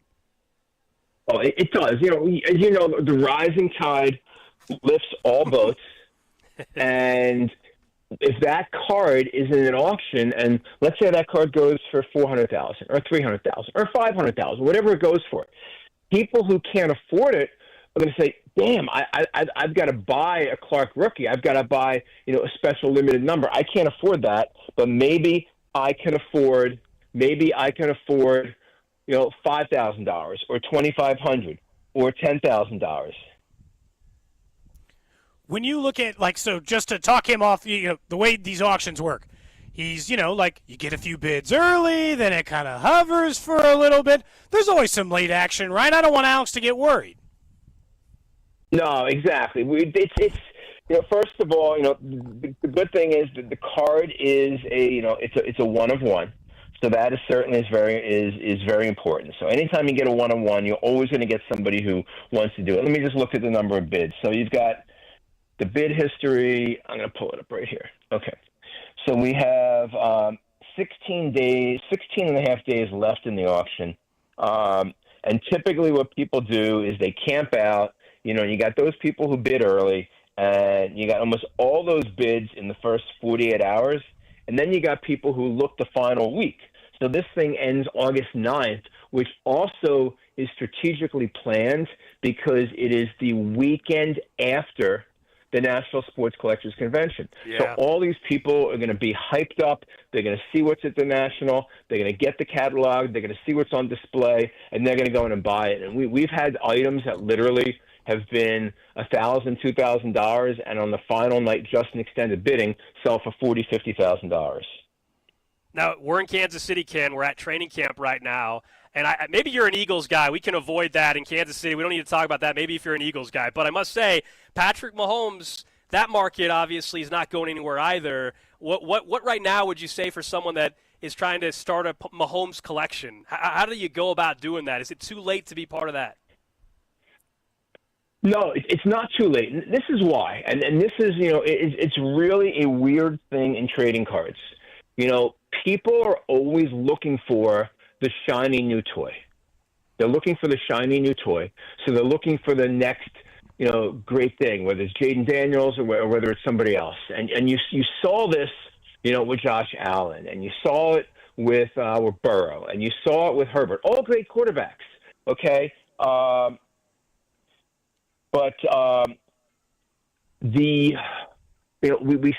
saw it with that group. And to me, I did a video about Mahomes, and I said, look, this guy can win 5. He's a sure thing. He can win 5 Super Bowls. He's going to be there almost every single year. Why take a risk on unproven quarterbacks who may never win, the big one? You've got one of the greatest quarterbacks of all time, somebody who might, if he stays healthy and if the Eagles fall off the planet, compete with Tom Brady for Super Bowl victories. So, I think that his prices have actually come down a little bit, and I think now is a much better time to buy than maybe 2 years ago after a Super Bowl victory. You guys are obviously starting season 3 of your new Netflix show coming up here pretty soon. How have you seen the hobby grow since the beginning of that? You guys started a few years back. I imagine just in the last 3 years, the boom has been incredible. Yes, no, it's been remarkable. It has been a situation where, to put it in perspective, you're looking at over 30 million people that have watched King of Collectibles. So you can imagine how many emails we get, how many leads we get, but also the interest in the hobby. I have so many people come to me at the national convention and say they're in this business. They're collecting because of me, because they watch the show. So many people fly, to Chicago or elsewhere and say that they are going to be, that they flew in just because they heard I was going to be there. And the proof is really in the pudding, right? I've been in business at Golden, started Golden in 2012. Our first Netflix show, I think, aired April 28th, 2023. Okay? So over 50% of everybody registered at Golden, it might be over 60% now, could be as high as 70% now, because it's more every day, registered after our first episode dropped. Wow, yeah. So it really gave us a worldwide audience. It made Golden Auctions a household name. Everyone goes to golden.com to check it out. Whenever the new season drops, our traffic jumps up 20 to 50 times. When the two things I wanted to ask you, Ken, they're related. One, you've seen a lot of cool stuff come through your auction. So what's the one thing I guess you wish that you had owned? And are you ever surprised by the things that catch heat for a while and become a huge part of the auction? Like, let's take the Labubu, for instance, right? You probably didn't have that on your radar a year ago as something that was become this massive collectible, high-bid item. So I'm kind of curious about both those things. Yes. So first of all, the one thing I wish I bought was in 2016 when I sold a T206 Wagner, the Jumbo Wagner 5 for $3 million. I have a complete T206 set missing the Wagner, and that $3 million card today is worth over $20 million. So that without a doubt would be something I wish. Yeah, you I could have turned that one around if you wanted to. Sure. Yeah. But yeah, the Labubus. No, I never heard of it until 2 months ago. My daughter starts mentioning it, and I noticed it, and obviously they're going for big bucks. But I think the all-time champ, and I know we have a rare one in our current auction right now. But obviously, look, let's face it, and I have to run to a sales meeting after this one. But the item that will be very, very tough to top is when you have a flaming hot Cheeto and you sell it for $87,000. Unbelievable. Ken Golden from Golden. Appreciate the time. We'll see how this Caitlin Clark card goes. I appreciate you coming on the show. Thank you very much. And everybody, go to golden.com and check out Caitlin Clark and everything else we have there. Awesome. There you go. That's Ken Golden from Golden Auctions joining us on the show today. And were they the one who sold the Charizard Cheeto? Was that them? I think that's kind of what he was alluding to a little bit there. Do you remember that? Well. Yeah, I know what you're talking about. But it's kind of crazy. You go and look. The logo woman Caitlin Clark card he's talking about. It might go for $400,000. Oh my gosh! The Caitlin Clark. This flaming hot Cheeto. Yeah. That looks shaped like Charizard. Sold for $87,840. Has that thing appreciated in value? I don't know, man. I don't know how it works. Depreciated? Could that person get their money's worth out of it? Yeah. People are asking on the text line that they went to the site, which Caitlin Clark card is mine. It's, as I told lot number 557. It's the only one that is all gold, fittingly. Yeah. It's the only one that's all gold. And it's at 2,000 right now. 16 days to go. We got a long ways to go on this thing. But we'll keep an eye on it, man. We'll have updates the next couple weeks. So thanks to Ken for joining us. Josh Verner's going to join us to talk some Royals baseball 1 o'clock, but he's already in studio. We're in St. Joe. He's back in the studio. He wants to join us for a little random question of the day. This is perfect. Random question. Of course, for you, Gold, you Drew, over, and Vern as well, and the text line, 913-586-7965. Random question of the day brought to you by Kansas City Urology Care at KCUC. Remember, you see the best in KC. Visit kcurology.com today. Vern, I'll ask you your own mini random question first, because I know the answer to both Alex and Drew is somehow 0. I got stung by like 10 bees yesterday mowing the grass. Can you tell me the last time you were stung by a bee? It's been a long time. I would say 20 years. 20 years? Maybe Am longer I than doing that. something? I think I was in high school, maybe cutting the grass. Okay. I ran over a nest yesterday and immediately was engulfed in bees. Oh, man, it sucks so bad. My legs still hurt from all the bees yesterday. So I sent him. I'll send you the video, Vern. You can see them just like buzzing around. It took a video after. Please. Well, because I was confused. I was like, did I get poked by a stick? You know, you're mowing, got headphones on. You're like, ow, what hurts? No, it sounds and then all of a funny. sudden, bees.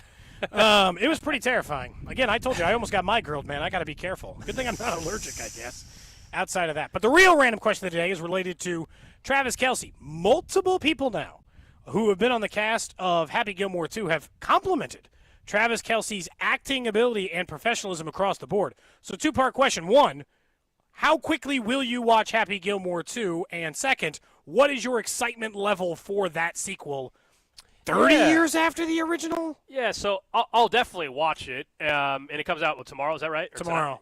tonight? Yeah, so I'll watch it at some point randomly this weekend. Excitement level? But you're going to be a first weekend guy. That's pretty Look, pretty high. I'll watch it this weekend. Also, I'll watch it this weekend because we'll probably talk about it on the show on Monday. But I would say excitement level on a scale of 1 to 10, it's probably like a 6.5 or a 7. I'm not like, oh my gosh, I have to watch it immediately. Is it your favorite Adam Sandler movie? Ooh, that's a whole. It is. That's number 1 or 2. I don't think this is his best, but Big Daddy is still one of those I love. Okay. That's a classic. That one's got a little heart. The GD Jets is one of my favorite moments of the entire show. What about you, Vern? I'll never forget when I first watched Happy Gilmore, how hard I laughed. I think Billy Madison might be my favorite. I was just the perfect age, 12, 13, 14, 15 when those movies were coming out. I'm so very nervous to watch the new one. Same. Especially when I watch the preview. The preview showing so many callbacks to the first one. I'm like, I don't want to see the first one again. The first one is perfect. Do something different. Don't get into another fight with an old man. It seems like they're just regurgitating everything that we saw in the first. So I will not watch it this weekend. Maybe the next off day for the Royals, next Thursday. I'll take it in, but I'm very nervous. It's a lot like the Coming to America too. It's just, man, for as great as the idea sounds, the first one was so perfect. I kind of wish they would leave it alone. I gotta say, with Coming to America, there's too many cameos. These guys aren't. Travis might be a great actor, but there's too many non-actors to where a lot like his. The movie that he did with, Grown Ups and Grown Ups 2, where it's just one cameo after another, and it never feels like a movie. It's more like a SNL skit. Yeah, I understand the desire to have these people in your movies, and I imagine at this point, anybody, Vern, who's our age or around our age, they all want to be in an Adam Sandler movie, just to be like, I was in an Adam Sandler movie. Right. A person I remember for Christmas one year getting his comedy album with the Thanksgiving song and all that stuff on it. I wore that thing out in middle school. So, I definitely, but, there's a part of me, I never watched Coming to America 2. I kind of refused to let it sully the original, Vern. I wouldn't do it. I think it was I terrible. couldn't do it. I started and then bailed. It was awful. So I'm kind of tempted to just never watch this. Just never watch Happy Gilmore 2. That's part of the reason I'm asking. Because you'll see the cool moments on social media. But go into it thinking, I think it's go into it thinking, if you go in thinking it's going to be great, then you're going to be let down. It's not going to be a great movie. We know that. But I didn't need a remake of this. It in its own standalone worked. Yeah. It worked. Adam Sandler's been in a lot of good stuff since then. He can just make new stuff. We get 20 or 30 years down the road, and everything's getting remade. Drew told us earlier they're remaking Air Bud, which I think is a classic as well. I don't need another Air Bud, but here we are. Now I'll say this, the Naked Gun reboot, I was not a fan of the Naked Gun when I was young, but that preview actually looks really funny. All right. That looks better than the 12-year-old me can't believe I'm saying this, but that actually looks more entertaining than the new Happy Gilmore. It's just, I feel like I'm going to see every joke coming at least 5 minutes before it happens, right? But again, Doesn't it seem like it's going to be that set up? Probably, probably. Yeah, I don't need you to get in a fight with Drew Carey or what, Right, you see the preview where he's shaking hands with Chubbs' son, and the son also has a wooden hand, and the fingers also break for him. I'm like, what are we doing here? It doesn't have to be. That was a great moment when he originally breaks it. He's trying to glue it back together. But I don't need the joke again. It already made me laugh. You're right. The first time. I'm actually with Vern. I think Billy Madison might be my favorite Adam Sandler movie of all time. The ludicrousness of like him going through a grade a week for sure is almost just too perfect. I might reference that dodgeball scene 1,000 times a year. Yeah, you're in big trouble. I think Billy Madison, Happy Gilmore. Again, Big Daddy to me is great. Mr. Deeds, if we're going a little more recent. I don't know. I liked 50 First Dates. Okay. Spanglish, I thought was really good. What did you think He of? might be one of the most versatile guys that we don't give credit for being versatile. Did you guys ever see Uncut Gems? I did. I did. Woo. It gives me a heart attack. Oh yeah, I just started sweating you mentioning it. Yeah. Oh man, I actually thought the basketball movie on Netflix was better than Uncut Gems. That was actually really good. Did you see that one, Vern? No, that was another Where he's one the that I scout. bailed on. If I had like a Hustle is what it's called. Yeah. Hustle, yeah. If I had someone young with me that was, impressionable. I thought it was a good message, but I'm a lost cause. Gotcha. Okay. Gotcha. I see what you're saying. Oh, man. Well, sometimes it doesn't work out. That was it. That's the random question of the day. Keep it easy today. Just wanted to know everyone's. Drew didn't even answer. Drew, you want to see it?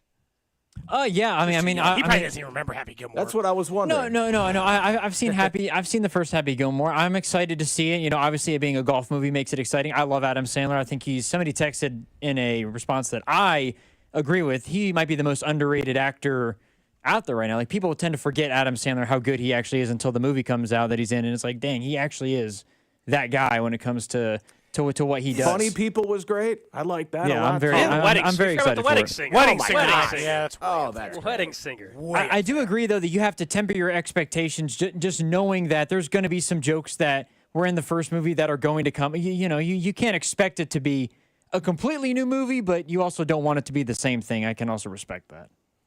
I'm just thinking about how few good, you can always have an argument of best baseball movie of all time, Vern, and everybody has their own answers for that. But golf movies, there's only 4 we're debating. Yeah, there's here, only right? a few. Happy Gilmore, Tin Cup. Tin Cup's the best one to me. Caddyshack, you're not really getting into some big, deep conversation about, because you can't highlight the golf is a slow game. You can't make it about the golf. Right. Nobody's out here arguing Legend of Bagger fans, and if you are, it's not out of yourself. Wow, I think I saw about 30 minutes of that movie, and I was done. That's boring as hell. I paid for that movie. I went to the theater for that movie. How could it miss? Will Smith's on a heater right now. So boring. Oh, it was him and Matt Damon, he can't lose. Yeah. He's got a couple of whiffs. Well, sure. Will you Smith, do as many movies. I as know, he's but a done. couple of big whiffs, man. Yeah, but he's also had some massive hits. Nobody's ever watched Wild Wild West again. I have. Yeah. Recently. Yeah. Absolutely, man. That movie, it's on. It'll be as a teenager and as a kid, it was on randomly on TV. I probably watched that 4 or 5 times. Oh, and I definitely jammed out to Cisco and Will Smith and Wild Wild West. I had the Let's Going go. to Miami CD. Oh, well, absolutely. Sure. Yeah. Come on, Big Willie style.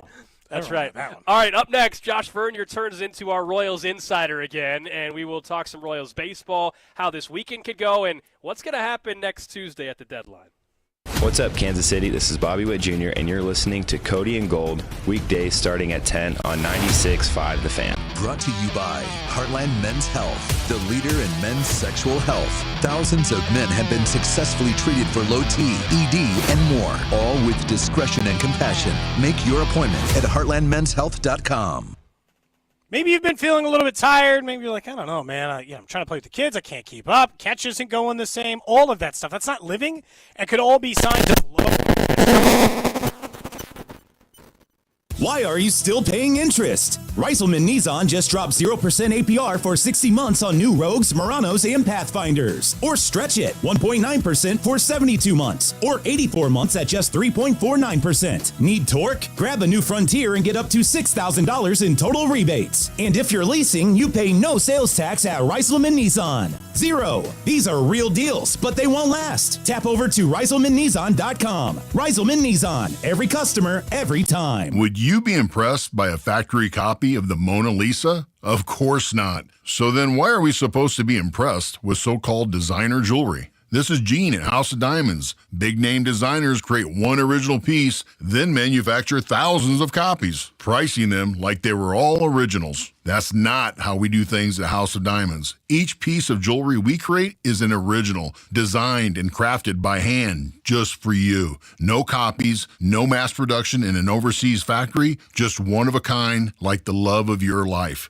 And our clients know they'll never see their design on anyone else. They also know that unlike big-name designers, we'll never use lab diamonds to pad our profits. Why pay for factory-made designer copies when you can own a handcrafted, one-of-a-kind original for the same price with real diamonds and gemstones? House of Diamonds, one-of-a-kind jewelry for your one-of-a-kind love. For over 30 years on the southeast corner of College and Quivira. Let's try that again. I want to tell you about Low T Center and all of those things that if you're feeling like you're running out of energy, like maybe the battery wasn't there, but that's how you feel on the inside, all of those things could be signs of low testosterone. Get your life back with testosterone therapy at the Low T Center. And right now, the test is free, but time is running out. There's never been a better time to check out your T level. It's easy, fast results. In lab, get them back in like 15 minutes. And again, did I mention the test is free and most major insurance is accepted? So treatment costs are minimal by taking control of your health. That time is running out on the free test, so take advantage at Low T Center with our custom dose TRT. We get the freedom to choose between white glove in-care center or medically monitored treatment with testosterone delivered to your home instead of heading out the door. Tell your friends to get started on TRT, and you could get a $250 credit when your referral bonus patient goes through as well. So take the steps to getting back to your life and imagine how good you'll feel and how much happier you'll be when you're the best version of yourself. Book an appointment today at fixmylowt.com. That's fixmylowt.com. Call Aspen Lawn and Pest Control. Our iconic blue trucks and expert team get it right the first time. Award-winning full-service lawn care and pest control since 1985. Call today for a free estimate. Visit aspenlawn.com. This summer, Casey's has 89-cent fountain and frozen drinks. But if you don't have 89 cents, you could check your center console, or dig between your couch cushions, or ask Grandma for $1, or just use your credit card. We take those too. 89-cent frozen and fountain drinks at Casey's, all summer long. Restrictions may apply. See store for details. Ring the bell! We've done it again. Golden Oak Lending has lowered rates to 4.875 fixed. Lower your monthly payment, get cash out, pay off credit cards, and best of all, make no mortgage payments for 2 months. Lock in this incredible 4.875 rate and get your cash in as little as 14 days. Call 913-890-GOLD. Golden Oak Landing cured my blues. 5.81 APR, FHA, 15-year, 20% equity qualified credit. Additional terms apply. NMLS 114937. Transform your home with the power of KC. Powell Exteriors KC. Powell Exteriors KC will create the perfect custom deck or patio cover to keep you cool, comfortable, and loving life outside. Get your free estimate now, and you could be enjoying your new deck or patio in a matter of weeks. Siding, windows, roofing, they do it all. This time of year, it's all about decks, cover, and shade. Go to PowellExteriorsKC.com to schedule your free estimate today. It's the power of KC. Powell Exteriors KC, Kansas City's exterior experts. At Verizon, lock in a low price on the best 5G in Kansas City and be the best you. Check where your ride is for your trip into the office. Get that almost impossible dinner reservation and save big with Verizon while you do it all. Switch today and pay $50 a month for a single line. That's right, just $50 a month when you bring in your phone on unlimited welcome with autopay plus taxes and fees. Stop by your nearest Verizon store today. $15 monthly promo credits applied over 36 months with a new line on unlimited welcome. In times of congestion, unlimited 5G and 4G LTE may be temporarily slower than other traffic. Domestic data roaming at 2G speeds. Rankings based on Root Metrics Root Score Report dated 2H 2024. Your results may vary. Additional terms apply. Upgrade your learning experience during Dell Technologies Back to School event with AI PCs like the Dell 14 Plus featuring an Intel Core Ultra processor starting at $749.99. Supercharge your studies with features like real-time notes transcription, AI accelerated hardware to run multiple apps without slowing down, extended battery life, and more. That's the power of new AI PCs with Intel inside. Discover a smarter way to learn at Dell.com/deals. That's Dell.com/deals. It's a classic odor tale. You fried fish for dinner, cleaned up, but the smell is still in the house.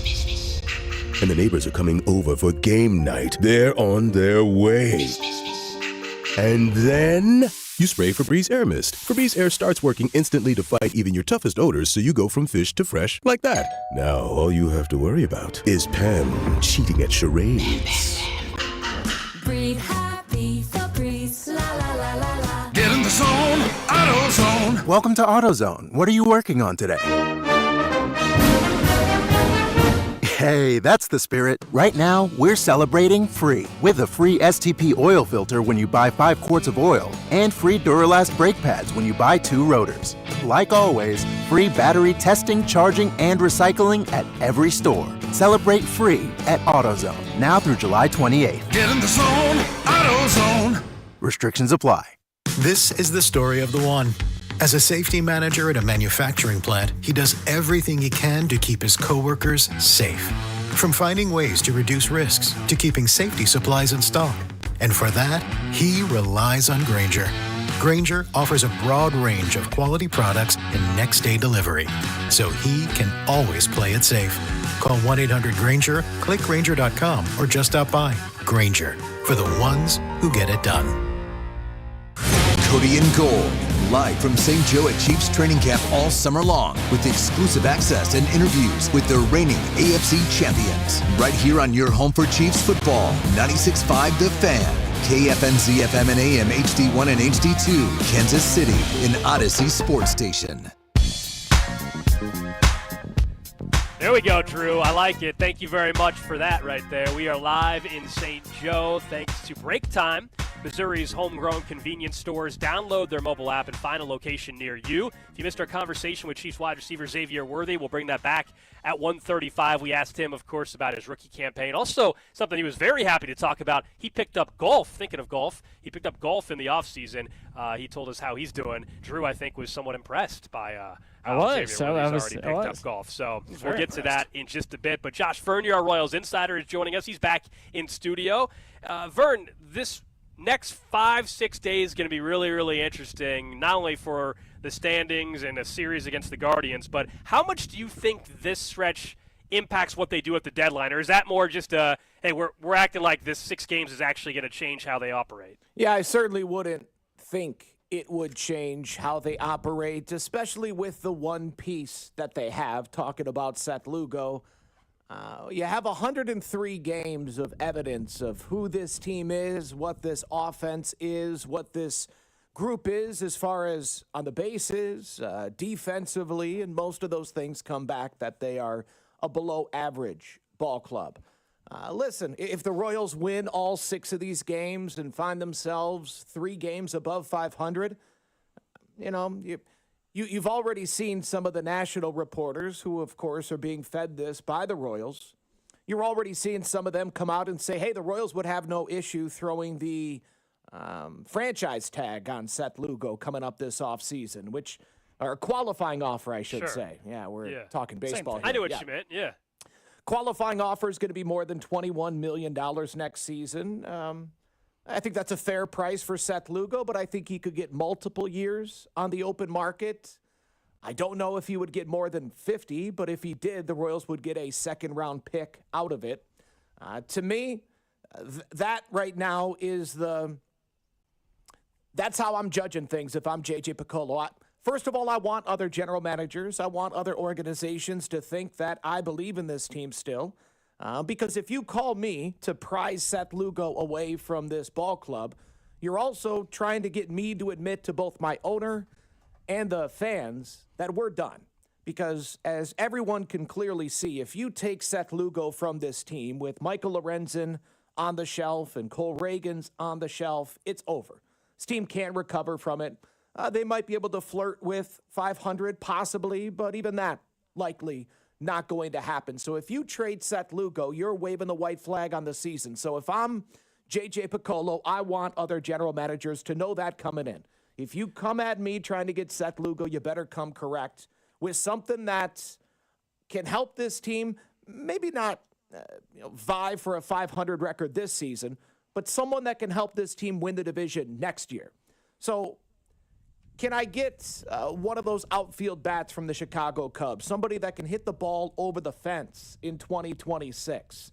I'll pull the trigger on that for Seth Lugo.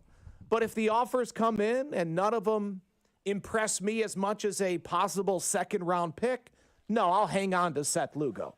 But I'll be floored if the deadline coming up on Thursday, deadline drives deals, I have to imagine the price tag will exceed a second-round pick prior to July 31st. So regardless of what happens over the next 6 games, I still believe that Seth Lugo must be moved. Outside of that, no, you could take all these guys to the deadline. Talking about a Carlos Estevez, Angel Zerpa, John Schreiber, Steven Cruz. Take your pick of the relievers. I'm fine taking any of them to the deadline, but Lugo's the only one that I'll be disappointed if he's still on the team in a week. What's your appetite for pairing Lugo with the deals that are being pitched over at the Athletic? So you pair Lugo, you give up one of your better prospects, and then get a guy like Duran in an effort to put a guy on the field immediately who has put up big league numbers at least once. All for it. Yeah, I'd trade Blake Mitchell, Ramon Ramirez, link him up with Seth Lugo. I'd do that for Jarren Duran, no question about it. You look at his numbers for the past 3 seasons. I know his offense is down slightly this year, but he's still better than a league average hitter. He's an electric factory that you could plug at the top of your lineup. And Duran, Bobby, Mike, Cal, 1, 2, 3.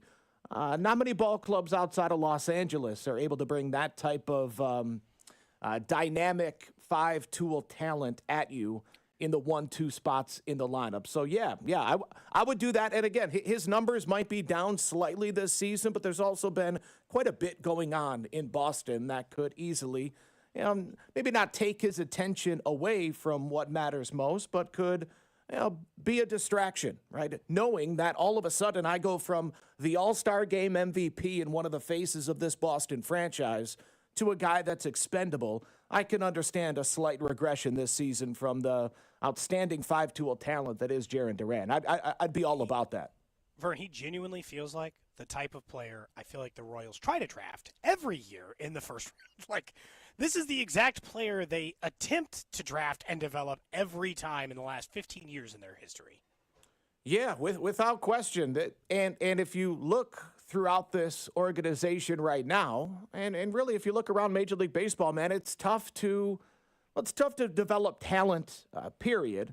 But the Royals have developed some young pitching talent. They have some young hitting talent. But the next wave, to me, of real talent outside of Carter Jensen are the pitchers you have down in A-ball. So, help offensively doesn't appear on the way within the organization. I mean, the guys that you drafted last week are at least 3 years away, a pair of prep bats. So, unless you want to spend this offseason in free agency, and shoot, even if you make this deal, you still likely need to do that. But, Jarren Duran, Bobby Witt Jr., Michael Garcia, Vinny, and Jack Caglione heading into 26.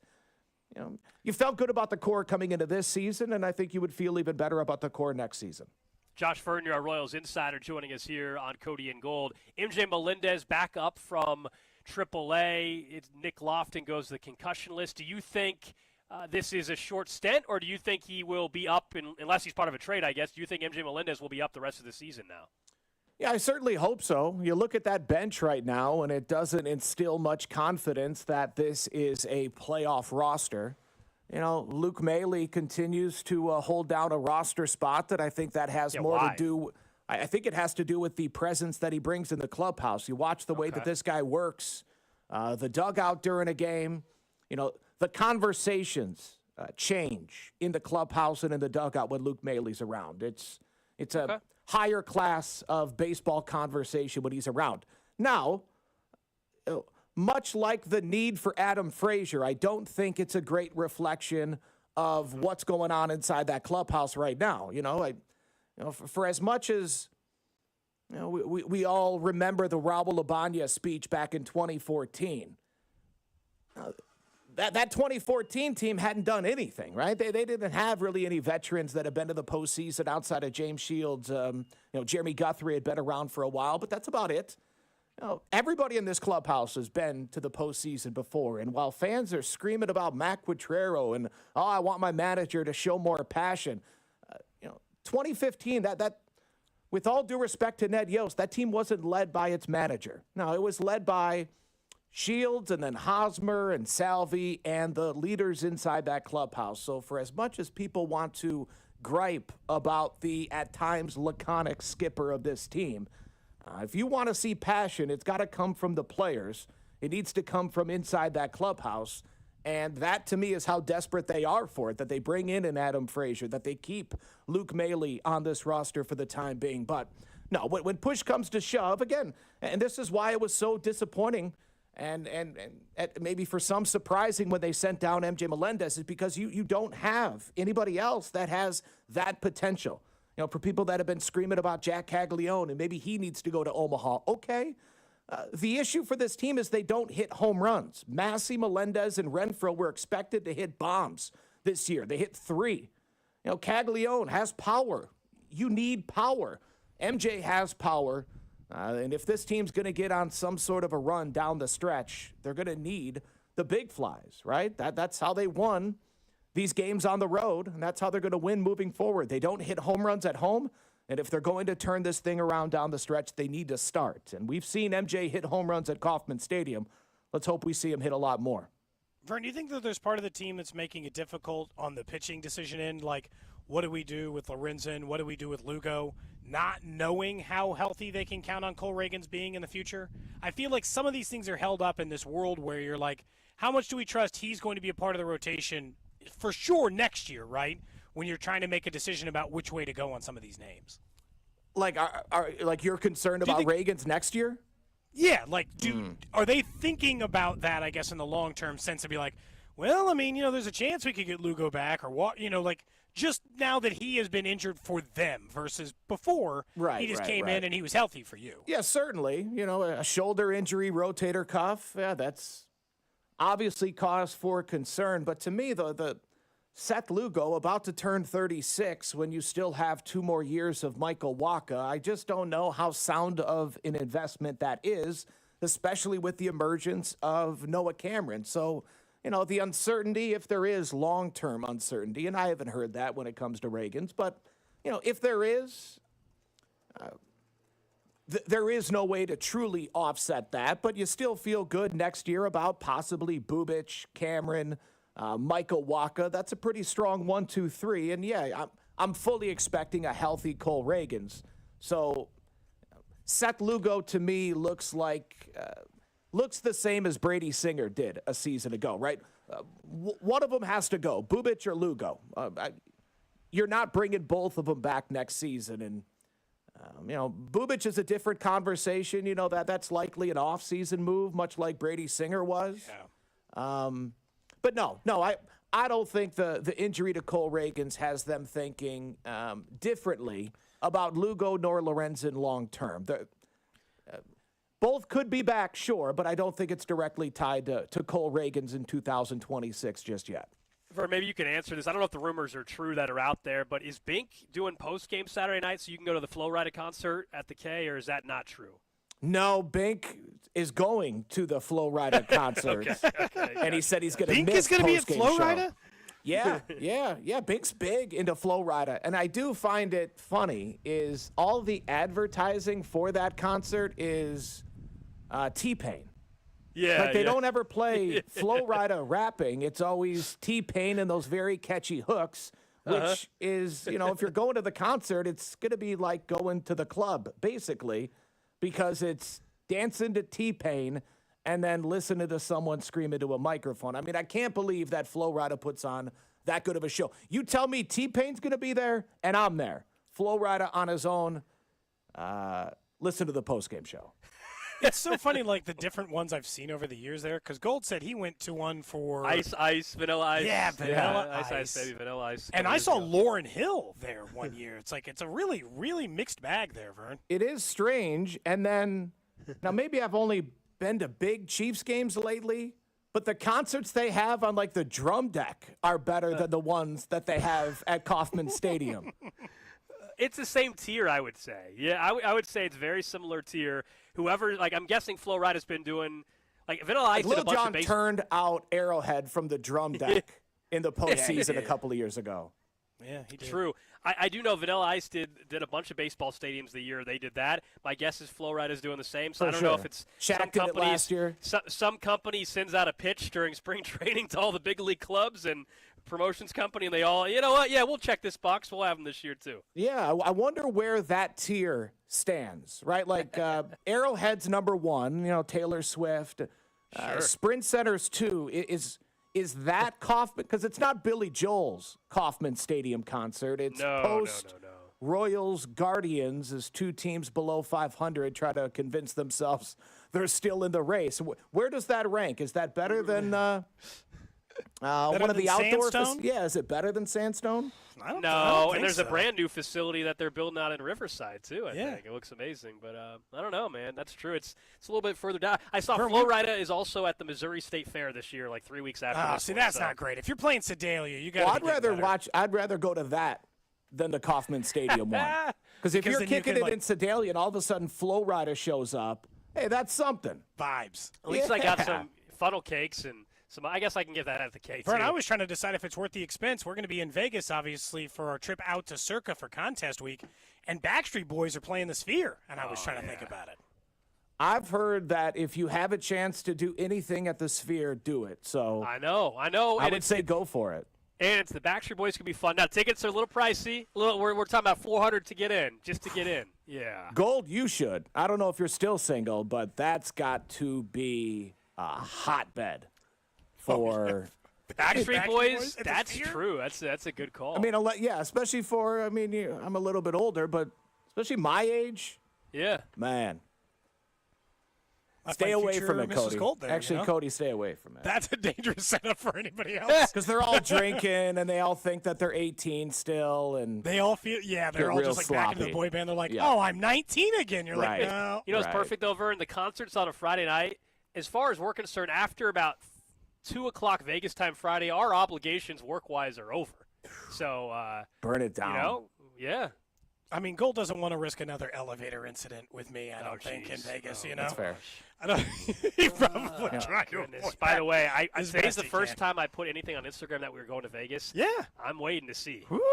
I'm waiting to see Find out if we get a message or at least a like on the story. You never know. You never know. She still follow you? Yeah. Okay. Nice. She's about to find out Gold's about to be in Vegas again. Oh, boy. For All right. our residency. Vern, appreciate you hanging out with us, man. All right, appreciate it. Viva Cody and Gold. That's our Royals insider, Josh Vern. Your off day today, but kind enough to come on the show. Obviously, he's back in studio. And then his on-deck show tomorrow night as the Royals open up a series against the Guardians. Seriously, come out and see us, though, in Las Vegas. We're going to be there as part of our, continued partnership with Circa for Contest Week. So whether you're entering the Survivor Pool or you're thinking about entering the Pick'em contest, it's the biggest prizes in the world for those things, which means August 20th we'll head out on August 20th, and we'll be out there Gold will be there mostly through the Saturday. We'll be doing our show live from Circa Resort. It's going to be an awesome time. August 21st through the 23rd is officially the ultimate contest weekend at Circa Resort. And as you said, man, you sign up for either contest. You can be part of contest weekend. There's a meet and greet party. There's a stadium swim open bar if you enter the contest those days. There's an open bar for anybody. We met a couple listeners there last year. So hope to see some of you out there. If you already are going to be betting on the NFL season, why wouldn't you just sign up for the contest? Because you're going to be guaranteed, if you sign up for the picks contest at Circa, you're guaranteed to make 5 picks a week. So, you say $1,000, like, okay, that's $1,000 for the entire football season. There's a lot of you that I know bet way more than that. And there's across quarterly the entire prizes. Season. Yeah, you had a chance to play. You could have a bad 0-4 start, 0-4 start, and still find a way to make money later on in the contest as well. Versus Survivor, which is a ton of fun. Obviously, that one's a winner-take-all kind of thing. So that's a ton of fun. You get down deep. That one is fun. That one gets dicey. You got to be in Vegas to enter, but you don't have to be in Vegas to play. Correct. So you got to go out there with us at Circa to put your name in the hat. But once you're there, you obviously don't have to continue to be there in order to play. Guys, I don't know if you saw the text message, but I think the text line is right as it pertains to your trip to Vegas, particularly for Alex Gold. There's a greater chance that it does result in some pleasure. Well, because of the Backstreet Boy concert there is. Yeah. Yeah. Vegas is a good time, man. I enjoy myself some Vegas. You know that. Somebody says, hearing Denny Matthews talk about Flo Rida on the broadcast sounds like he's speaking a foreign language. Oh, I'm sure. I love it, though. I kind of love when, the guys who've been around baseball forever talk about, young people stuff-ish. And Flo Rida's not even that, right? He was just he probably remembers some of the stuff. But Flo Rida, serious voice, I love it. I absolutely love it. What did you make, though, of Vern was saying about just the next couple of days? I'm with him that I don't – the Royals weekend series against the Guardians, it's significant for playoff chances and all that, but in terms of the trade deadline, I don't think they should change whatever path they think they're headed down. I don't believe that's changing based on the series against the Guardians, even though I get why. I guess if they went 3-0 and then 3-0 against the Braves, but I mean. But is that false hope at that point, though? It might be, but at that point, I guarantee you they talk themselves in. For a team that has not given up at any point this year, if they go 6-0 in the next 6 games and are sitting 3 games below 500 and 2 games out of a playoff spot, that'd be the most likely they'd ever have been to buying a rental at any point this year, genuinely, outside the first 2 weeks. It might be a mistake. Yeah, I think it's a mistake. I'm just telling you where I think they'd be. Yeah, I think it's a mistake only because we all know next offseason they need outfield help, duh. And if I have a chance to trade away a guy that's gone after the end of the season, most likely, for that bat in the outfield that has multiple years of control, that sets you up better for the future. Now, to Vern's point, look, if Duran's really not available for Lugo and a prospect, and you're stuck getting some guy that you're not too fond of in another system as a prospect, you don't want to play that game, and you'll just do the qualifying offer for Seth Lugo, I would understand that. But if truly Duran is available for what the reports say it would take, that trade is one I think you have to make. Yes. But there's a chance that trade is not actually there. Also, let's keep that in mind. There's no player in the minor league system that is not available to me for Duran. He has 3 years of control after this one.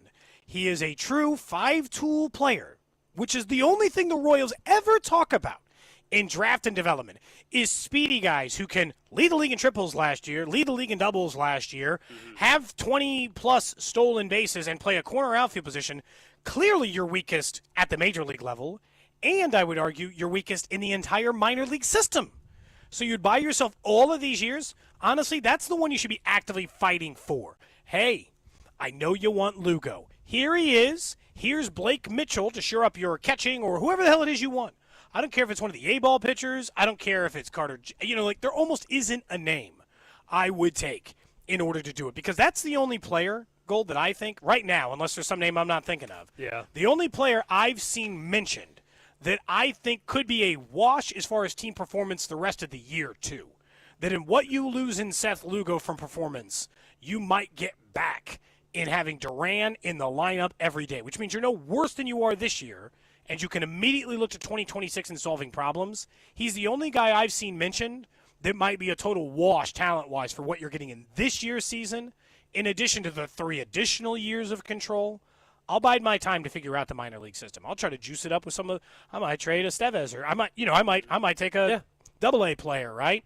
I might figure that part out and adjust accordingly. But yeah, I'd be all over that trade. I would love that trade if they made it. Up next, we'll get to what's trending, including an update on Justin Fields, the Jets quarterback who did leave practice today on a cart due to a toe injury. We got a little more detail on that. We'll also bring back our interview with Xavier Worthy, Chiefs wide receiver. He joined us exclusively earlier today, talked about the hobby he picked up in the offseason, and also what's year 2 look like for him.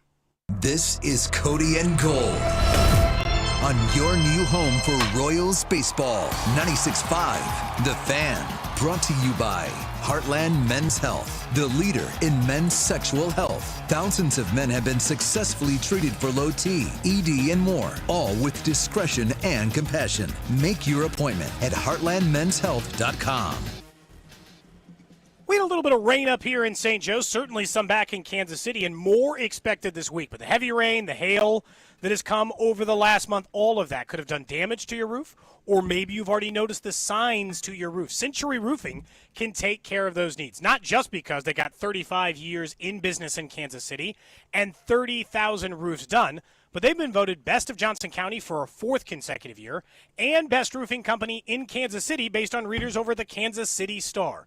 So what you want when you're doing big projects in your house, local companies you can trust. That's what Century Roofing does. Locally owned and operated, and can take care of those needs. You got needs, you say, I got to deal with the insurance company. They've got people who can handle that for you. They do free estimates. They're not just some fly-by-the-night, hail chaser coming by your house looking to take care of you because they saw a few houses getting a roof done down the street. They've been operating in Kansas City for so long, you know that they'll be here to stand behind their warranty. And they've been offering free impact-resistant upgrades on all roof replacement jobs as well. Whether it be a repair or a replacement, they've done work on my roof, and I'm telling you, this is the company you are going to want to work with. Schedule your inspection today. Free estimate today from a no-pressure expert roofing team that will assess the damage and help you determine if it is time to file that claim. Trust the pillars of strength with KC Basin, female-owned. Century Roofing. Go to centuryroofingkc.com to book your free inspection today. If you love finding the deal and a bargain brings you bliss, the Hy-Vee 5-day sidewalk sale is cause for celebration. This Wednesday through Sunday, stock up and save big on dozens of pantry staples, like Roma pizzas, 4 for $10, Pepsi 24 packs, $9.99, Frito-Lay's chips, just $1.99, Gatorade 8-pack bottles, just $5.99, and Sunbelt granola bars, 4 for $10. Hurry to the huge 5-day sidewalk sale this week, only at Hy-Vee. Even though it's summertime, everybody's still busy, and that's where Hy-Vee Market Grill comes in. They've got the best dining value in town. Every day, they've got a meal deal from 11 a.m. to 8 p.m. And for $8 per person or less, you can treat the whole family to dinner, like smoked chicken Monday, pork chop Tuesday, cheeseburger and fries on Wednesday, and chicken enchiladas on Friday. And don't forget steak Thursday with a perfectly seasoned steak, garlic mashed potatoes, and sweet corn for $12. Breakfast, lunch, or dinner, it's only at Hy-Vee Market Grill. The summer selection is on at Reiselman Nissan, and 0% financing is back. Get 0% APR for 5 full years on new Rogues, Muranos, and Pathfinders. Or go long with 1.9% for 72 months, or 84 months at just 3.49% APR. Get up to $6,000 in total rebates on the rugged Frontier. And if you're leasing, you'll pay 0 sales tax. That's real savings. Nobody in Kansas City beats our deals or our selections. Visit Reiselman.com for details. Reiselman Nissan, every customer, every time. Are you in need of top quality metal for your next project? Look no further than Metal by the Foot. Whether you're a DIY enthusiast, contractor, or business owner, Metal by the Foot has the perfect solution for you. Steel, aluminum, brass, and stainless. The Foot. Blue Demon Welding Supplies, filler rods, and wire. The Foot. Cronius Professional Welding Equipment, service and repairs. The Foot. Located in KC and Topeka. Online at metalbythefoot.com. When you need a piece of metal, remember, metal doesn't have to cost an arm or a leg, just the Foot.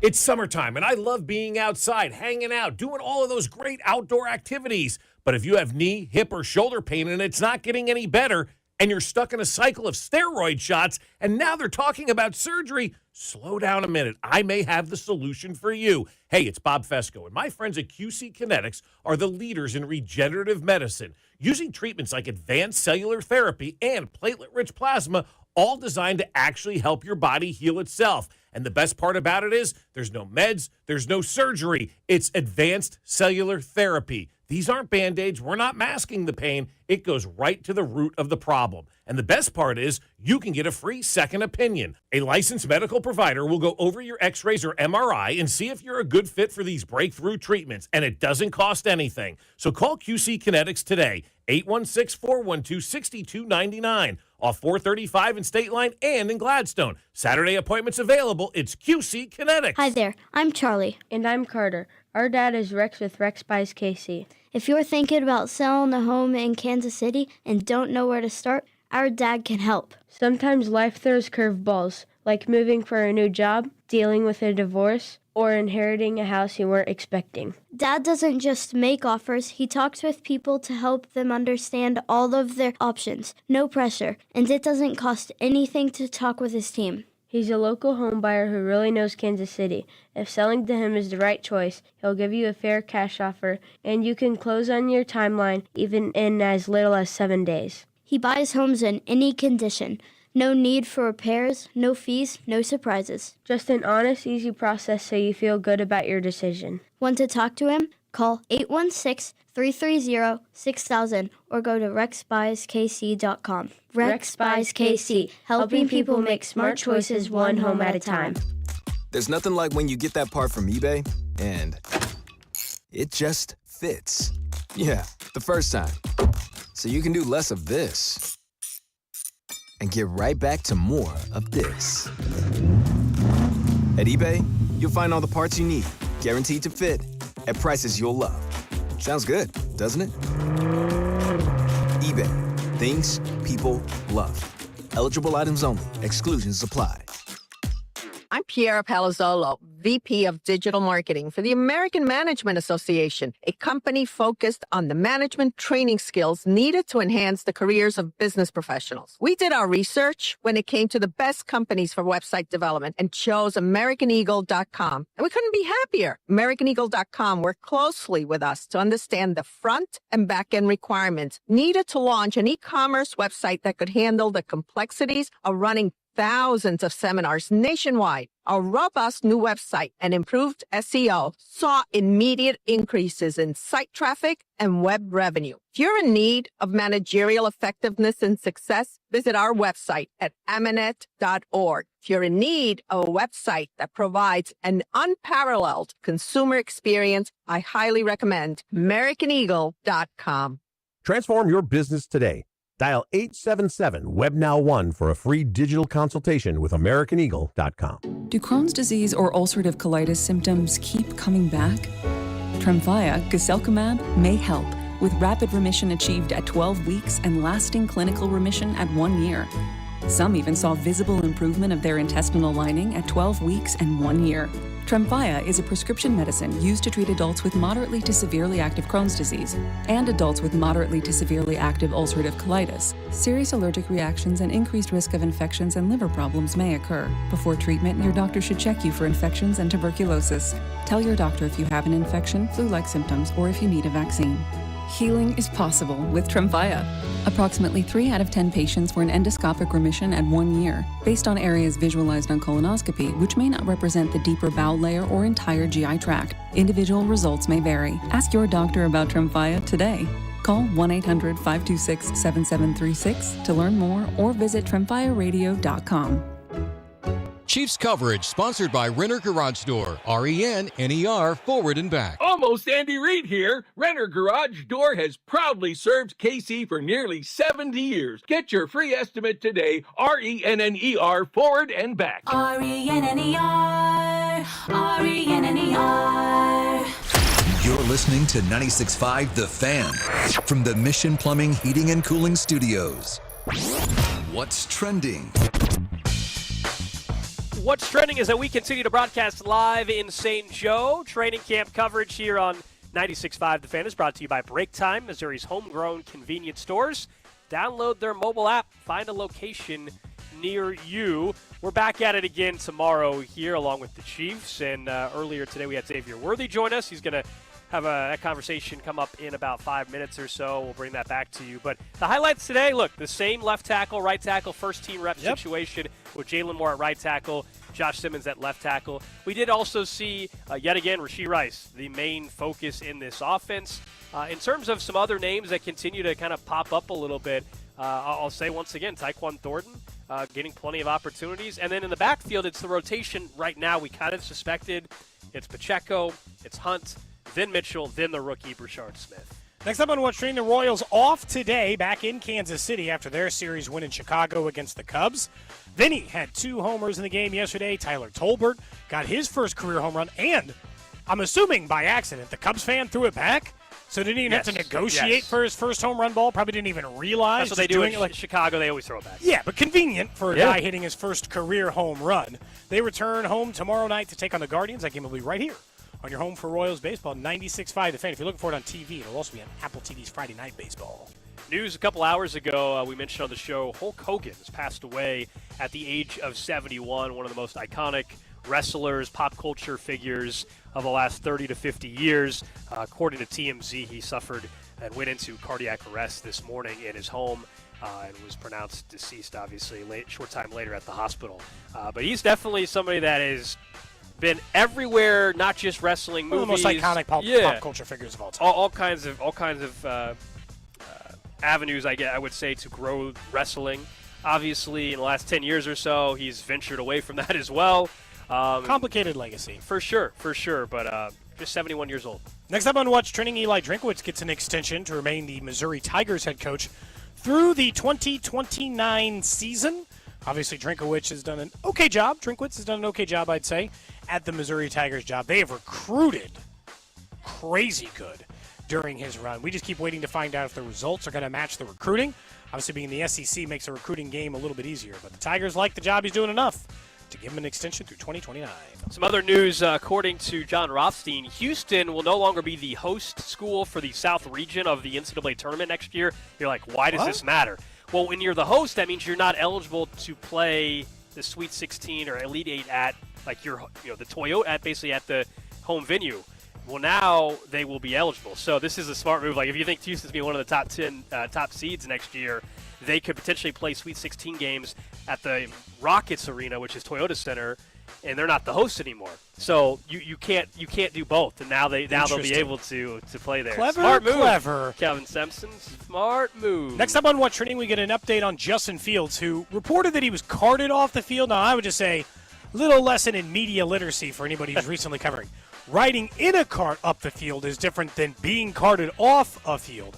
Justin Fields has suffered a dislocated toe, but by all reports, will not miss extended time. Day-to-day. Jets, day-to-day is what they call it with the dislocated toe. To take that thing up, Crisis get your averted. averted. Ass back out there. Crisis averted. For about 30 minutes, it was like, well, call up Kirk Cousins. See what you got. Luckily, that is not the case. Their quarterback room right now is Justin Fields, Brady Cook, and speaking of Tigers. Tyrod Taylor, and Adrian Martinez, the former Nebraska Cornhusker and Kansas State Wild. Where did Tyrod play? Now we mentioned everyone else's college. Tyrod played at Virginia Tech. Tech. That's right. I saw the stat briefly.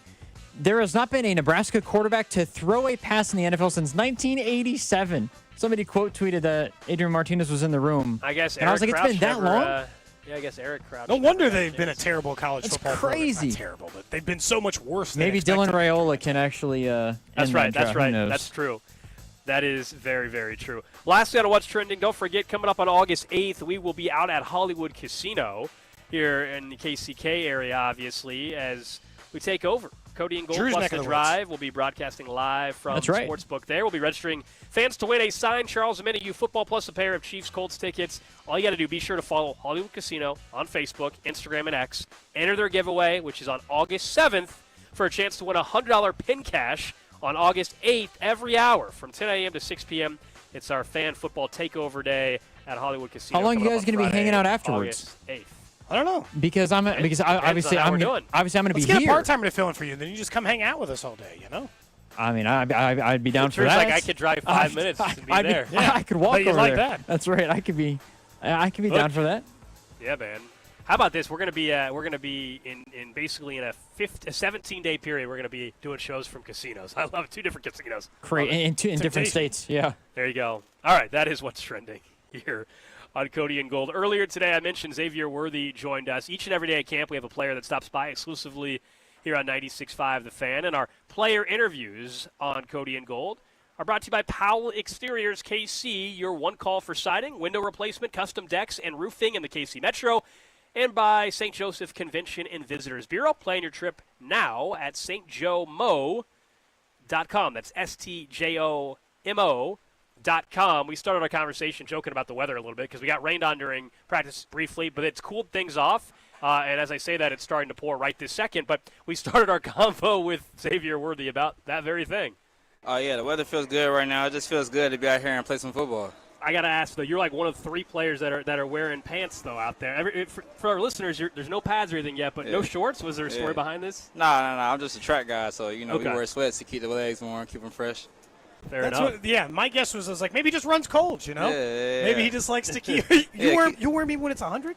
Yeah. Oh. I guess you're wearing pants during the season too. So Texas, Kansas City. I guess you're used to the heat. Huh? Come on, man. You already know it.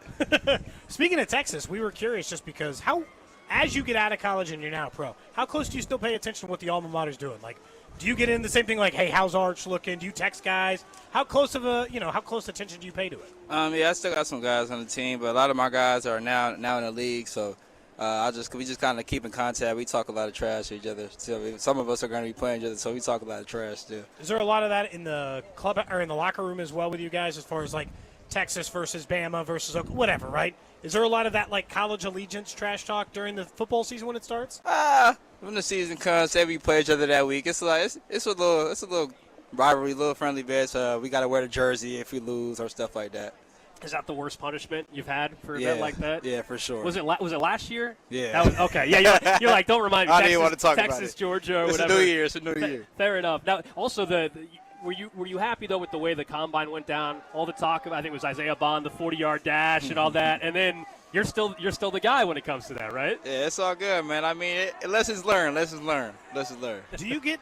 Yes, this sounds. You get like a trophy for that? Do they hand you something like fastest guy in the history of the combine? Nah. You get a little plaque made up, Nah, or just something you wear on your chest? Just bragging rights. It's just bragging rights, man. When you look outside of like just the normal results of the season, you obviously had statistically a very good Super Bowl and a very good playoff run. How hard is it to be like, okay, I still did some really good things in those things, but balance that with the disappointment of the results of the final game? Right. I feel like as a competitor, you gotta hate losing more than you love winning. So as the competitor in me, I took the loss, but I had a great Super Bowl. So it's just more of a building stature. So I just need to build off of what I did. That feels like a way like Mahomes approaches it. He hates losing more than he enjoys like this part of it. 100%. I can't even even after wins, I feel like I don't even celebrate. After a loss, I'm more of like in a down mood. So it's like it has more of an effect on you than winning. We're talking to Chiefs wide receiver Xavier Worthy here on 96.5 The Fan. What's the next step look like for you? As Cody mentioned, statistically and everything, we saw you build up as the year went on. Clearly, you got more comfortable in the offense. They trusted you more as well. What's the next step for you think? Right, just building that rapport, building that connection. We started building our rapport connection later on in the season, and I feel like we're just going to keep stacking on it. What about the deep passes? That was a huge talking point, obviously, early in the season, and whether it was spatial awareness, things like that.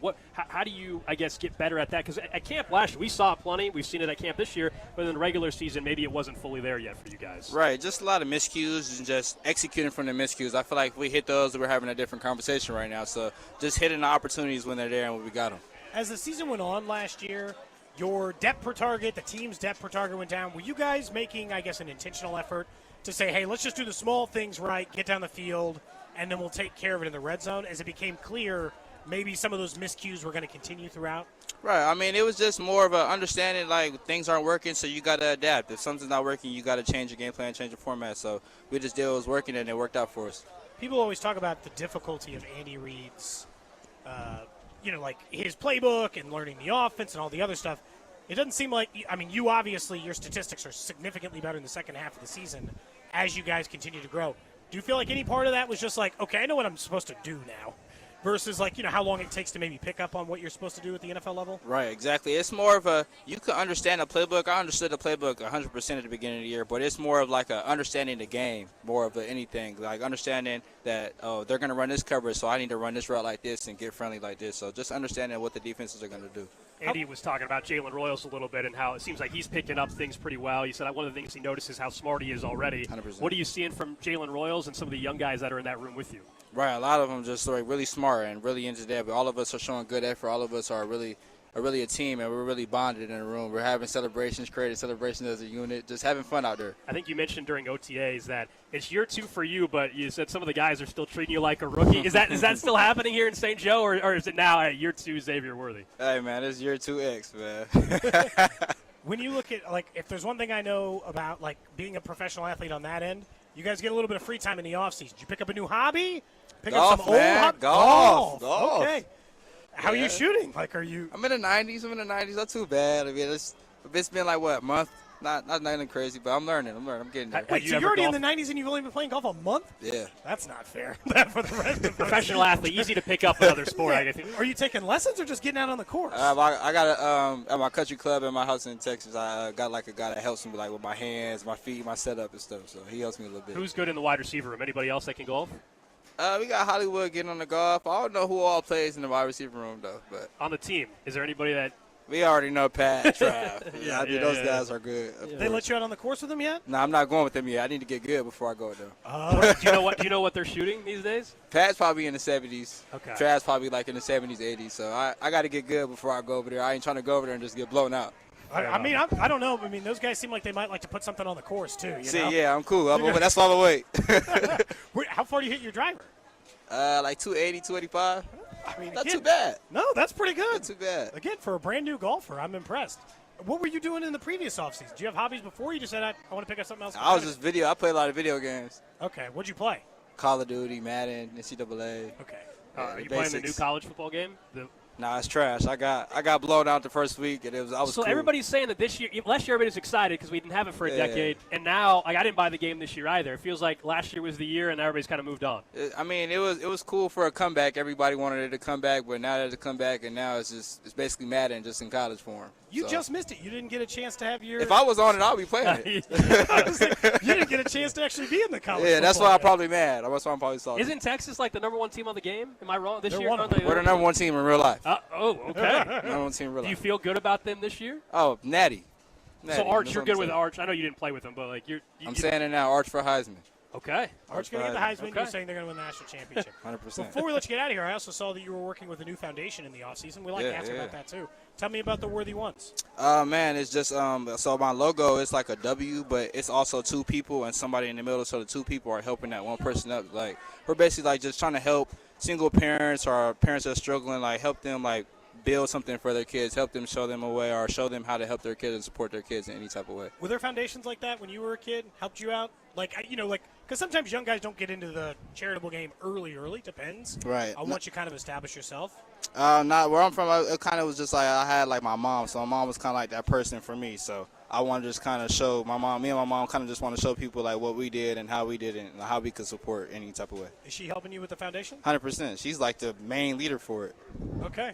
You got mom helping. That helps. 100%. Yeah, we'll keep our eyes out and ears out, obviously, for some things you got going on with the foundation. Appreciate sir. you coming Yes, on the show, sir. man. So that was Xavier Worthy with us a little bit earlier on today. Our player camp interviews brought to you by Powell Exteriors KC. Your one call for siding, window replacement, custom decks, and roofing in the KC Metro, and by the St. Joseph Convention and Visitors Bureau. Plan your trip now at stjomo.com. That's stjomo.com. Obviously, for the football side of things, everybody's expecting that leap. He acknowledged that, it is true. If three of those passes are caught deep down the field, maybe we aren't talking about the deep ball issues and everything like that. But that's, look. We're also talking about his rookie season, probably different. Totally. For a guy who had 650 yards, if he was at 800. For sure. And a couple of those deep passes were but you didn't hit him. Correct. Like we don't Yeah, get to talk you about have things to that execute. you had 17 games to find the deep passing game. And at one point, I think right after the time they got about halfway through the season, Rice was definitively out for the year. They were down to some options, and they couldn't find the deep passing game, and they settled down to being like, well, I guess we're throwing the ball 5 yards at a time every single snap and hoping. That's when I was like, well, we're not discussing the deep ball anymore. You guys aren't off a tick. You gave up on it. Yeah. So the question is, are you going to keep doing it this year? Until they randomly just said, screw it, we're down by 30 points in the Super Bowl. We're just going to start chucking it deep, and it worked, of course. Correct. Yeah, they got some garbage time numbers that obviously had some people getting excited He about. had huge numbers in the Super Bowl. The future. I mean, for a rookie, didn't he have the most receiving yards by a rookie wide receiver in Super Bowl history? He had like 400 yards in the playoffs. I mean, he was like tremendous the entire he was run. the man. Drew, you have to though, he was working on the golf game. He's only been golfing for a month, and he's already shooting 90. That was extremely when you just are a impressive. natural athlete, man, and you have a coach, he's going to – I bet you Dude, he I know, but like Charles Barkley was a professional athlete. He can't swing a lick. But Charles Barkley – Charles is better now, but yeah. But in terms of overall athleticism, though, I mean, Xavier Worthy's a completely different athlete. Completely different, athlete in terms of that. So, yeah, I'm sure if you can have lessons and you have some time in the offseason and you already are athletically, gifted and everything like that, I bet you he'll be in the 80s here in no time. Dude, I'm going to get stung again. There's a new wasp, Drew. Well, you killed one, and it found its I don't know, mother that you killed earlier. I'm getting that towel back. Hold on a second. I got to get something to kill this thing if it comes back. It's already gone. It's already gone. Just wait till the show's. Oh, he left. He did, in fact, leave. And he is currently grabbing a towel. He killed a wasp, Drew, with a towel right before we got on the air today. And we thought we were good. But there's Fresh one off the that's bee come stings. back. We learned last year what happens is in these poles of the tent, there are little, they're hollow openings. And the wasps have built nests inside of there. That's what's happening. That's tough. Dude, all the bee stings on my legs still hurt, so I'm not taking any risk. Get some aloe, some bug spray. I put some stuff on it. It didn't seem like it helped. I took an oatmeal bath or what? Sure. Is that what you're supposed to do? Take an Epsom salt bath. You'll be all right. Epsom salt? Is that for bee stings? I thought that was. I don't. It feels for sore muscles or something. I don't feel like that's a bee. I thought that was if your foot is really aching and stuff. Yeah, Cody. I just threw something out there. That's a different game. That's not my issue right now. Mine is my many bee stings from yesterday. It's true. You couldn't. I ran over a nest. There it is. People are saying you could have waited 2 more minutes, Cody. No, I could not wait 2 more minutes. I'm not getting stung again today, and I'm going to take this head. I'm going to go try to. Are kill you really? Oh my goodness! Here he goes again. Play by play. Well, he looks like he's Crocodile Dundee, slowly inching his way towards the barrier, and of course he scared it off. This is. I wish I had this on video right now. He's like moving his head, like bobbing and weaving, like trying to like. Did you get it? He did not get it. It flew away. He slammed the towel into the barricade, and of course, Cody's going to break his hand trying to kill this. I missed. This wasp number 2. It took 2 shots. Wasp number 2. Are you we do not have time for wasp in this show. We have a minute or so left. Okay. We do not have time to run wasp, which is just my version of whipping a towel towards it. Someone says PETA's going to be very mad at you. Are you really killing them? They're trying to kill me. Well, this is kill or be killed. I see him on the net. He's taunting me now. To an extent. He's up on the kicking net. Just hanging out, waiting for his moment. Once we go off here in about a minute and a half or so, are you going to go and run 200 yards and time it out? No, he's not. Okay. It's death can wait till tomorrow. You can get a 1 day stay of execution. Someone said put some chew on it. It helps a lot. You know my trick inside. If there's something inside, you can't. Cody, bring some Windex and spray the hell out of it with Windex. It'll slow it down. Okay. And then you're good. You got to slow the wasp down first. Okay, I don't hate the strategy. I'm not, Tomato juice bath people are recommending if your leg's bugging you from the sting. I'm not taking a bath in tomato juice.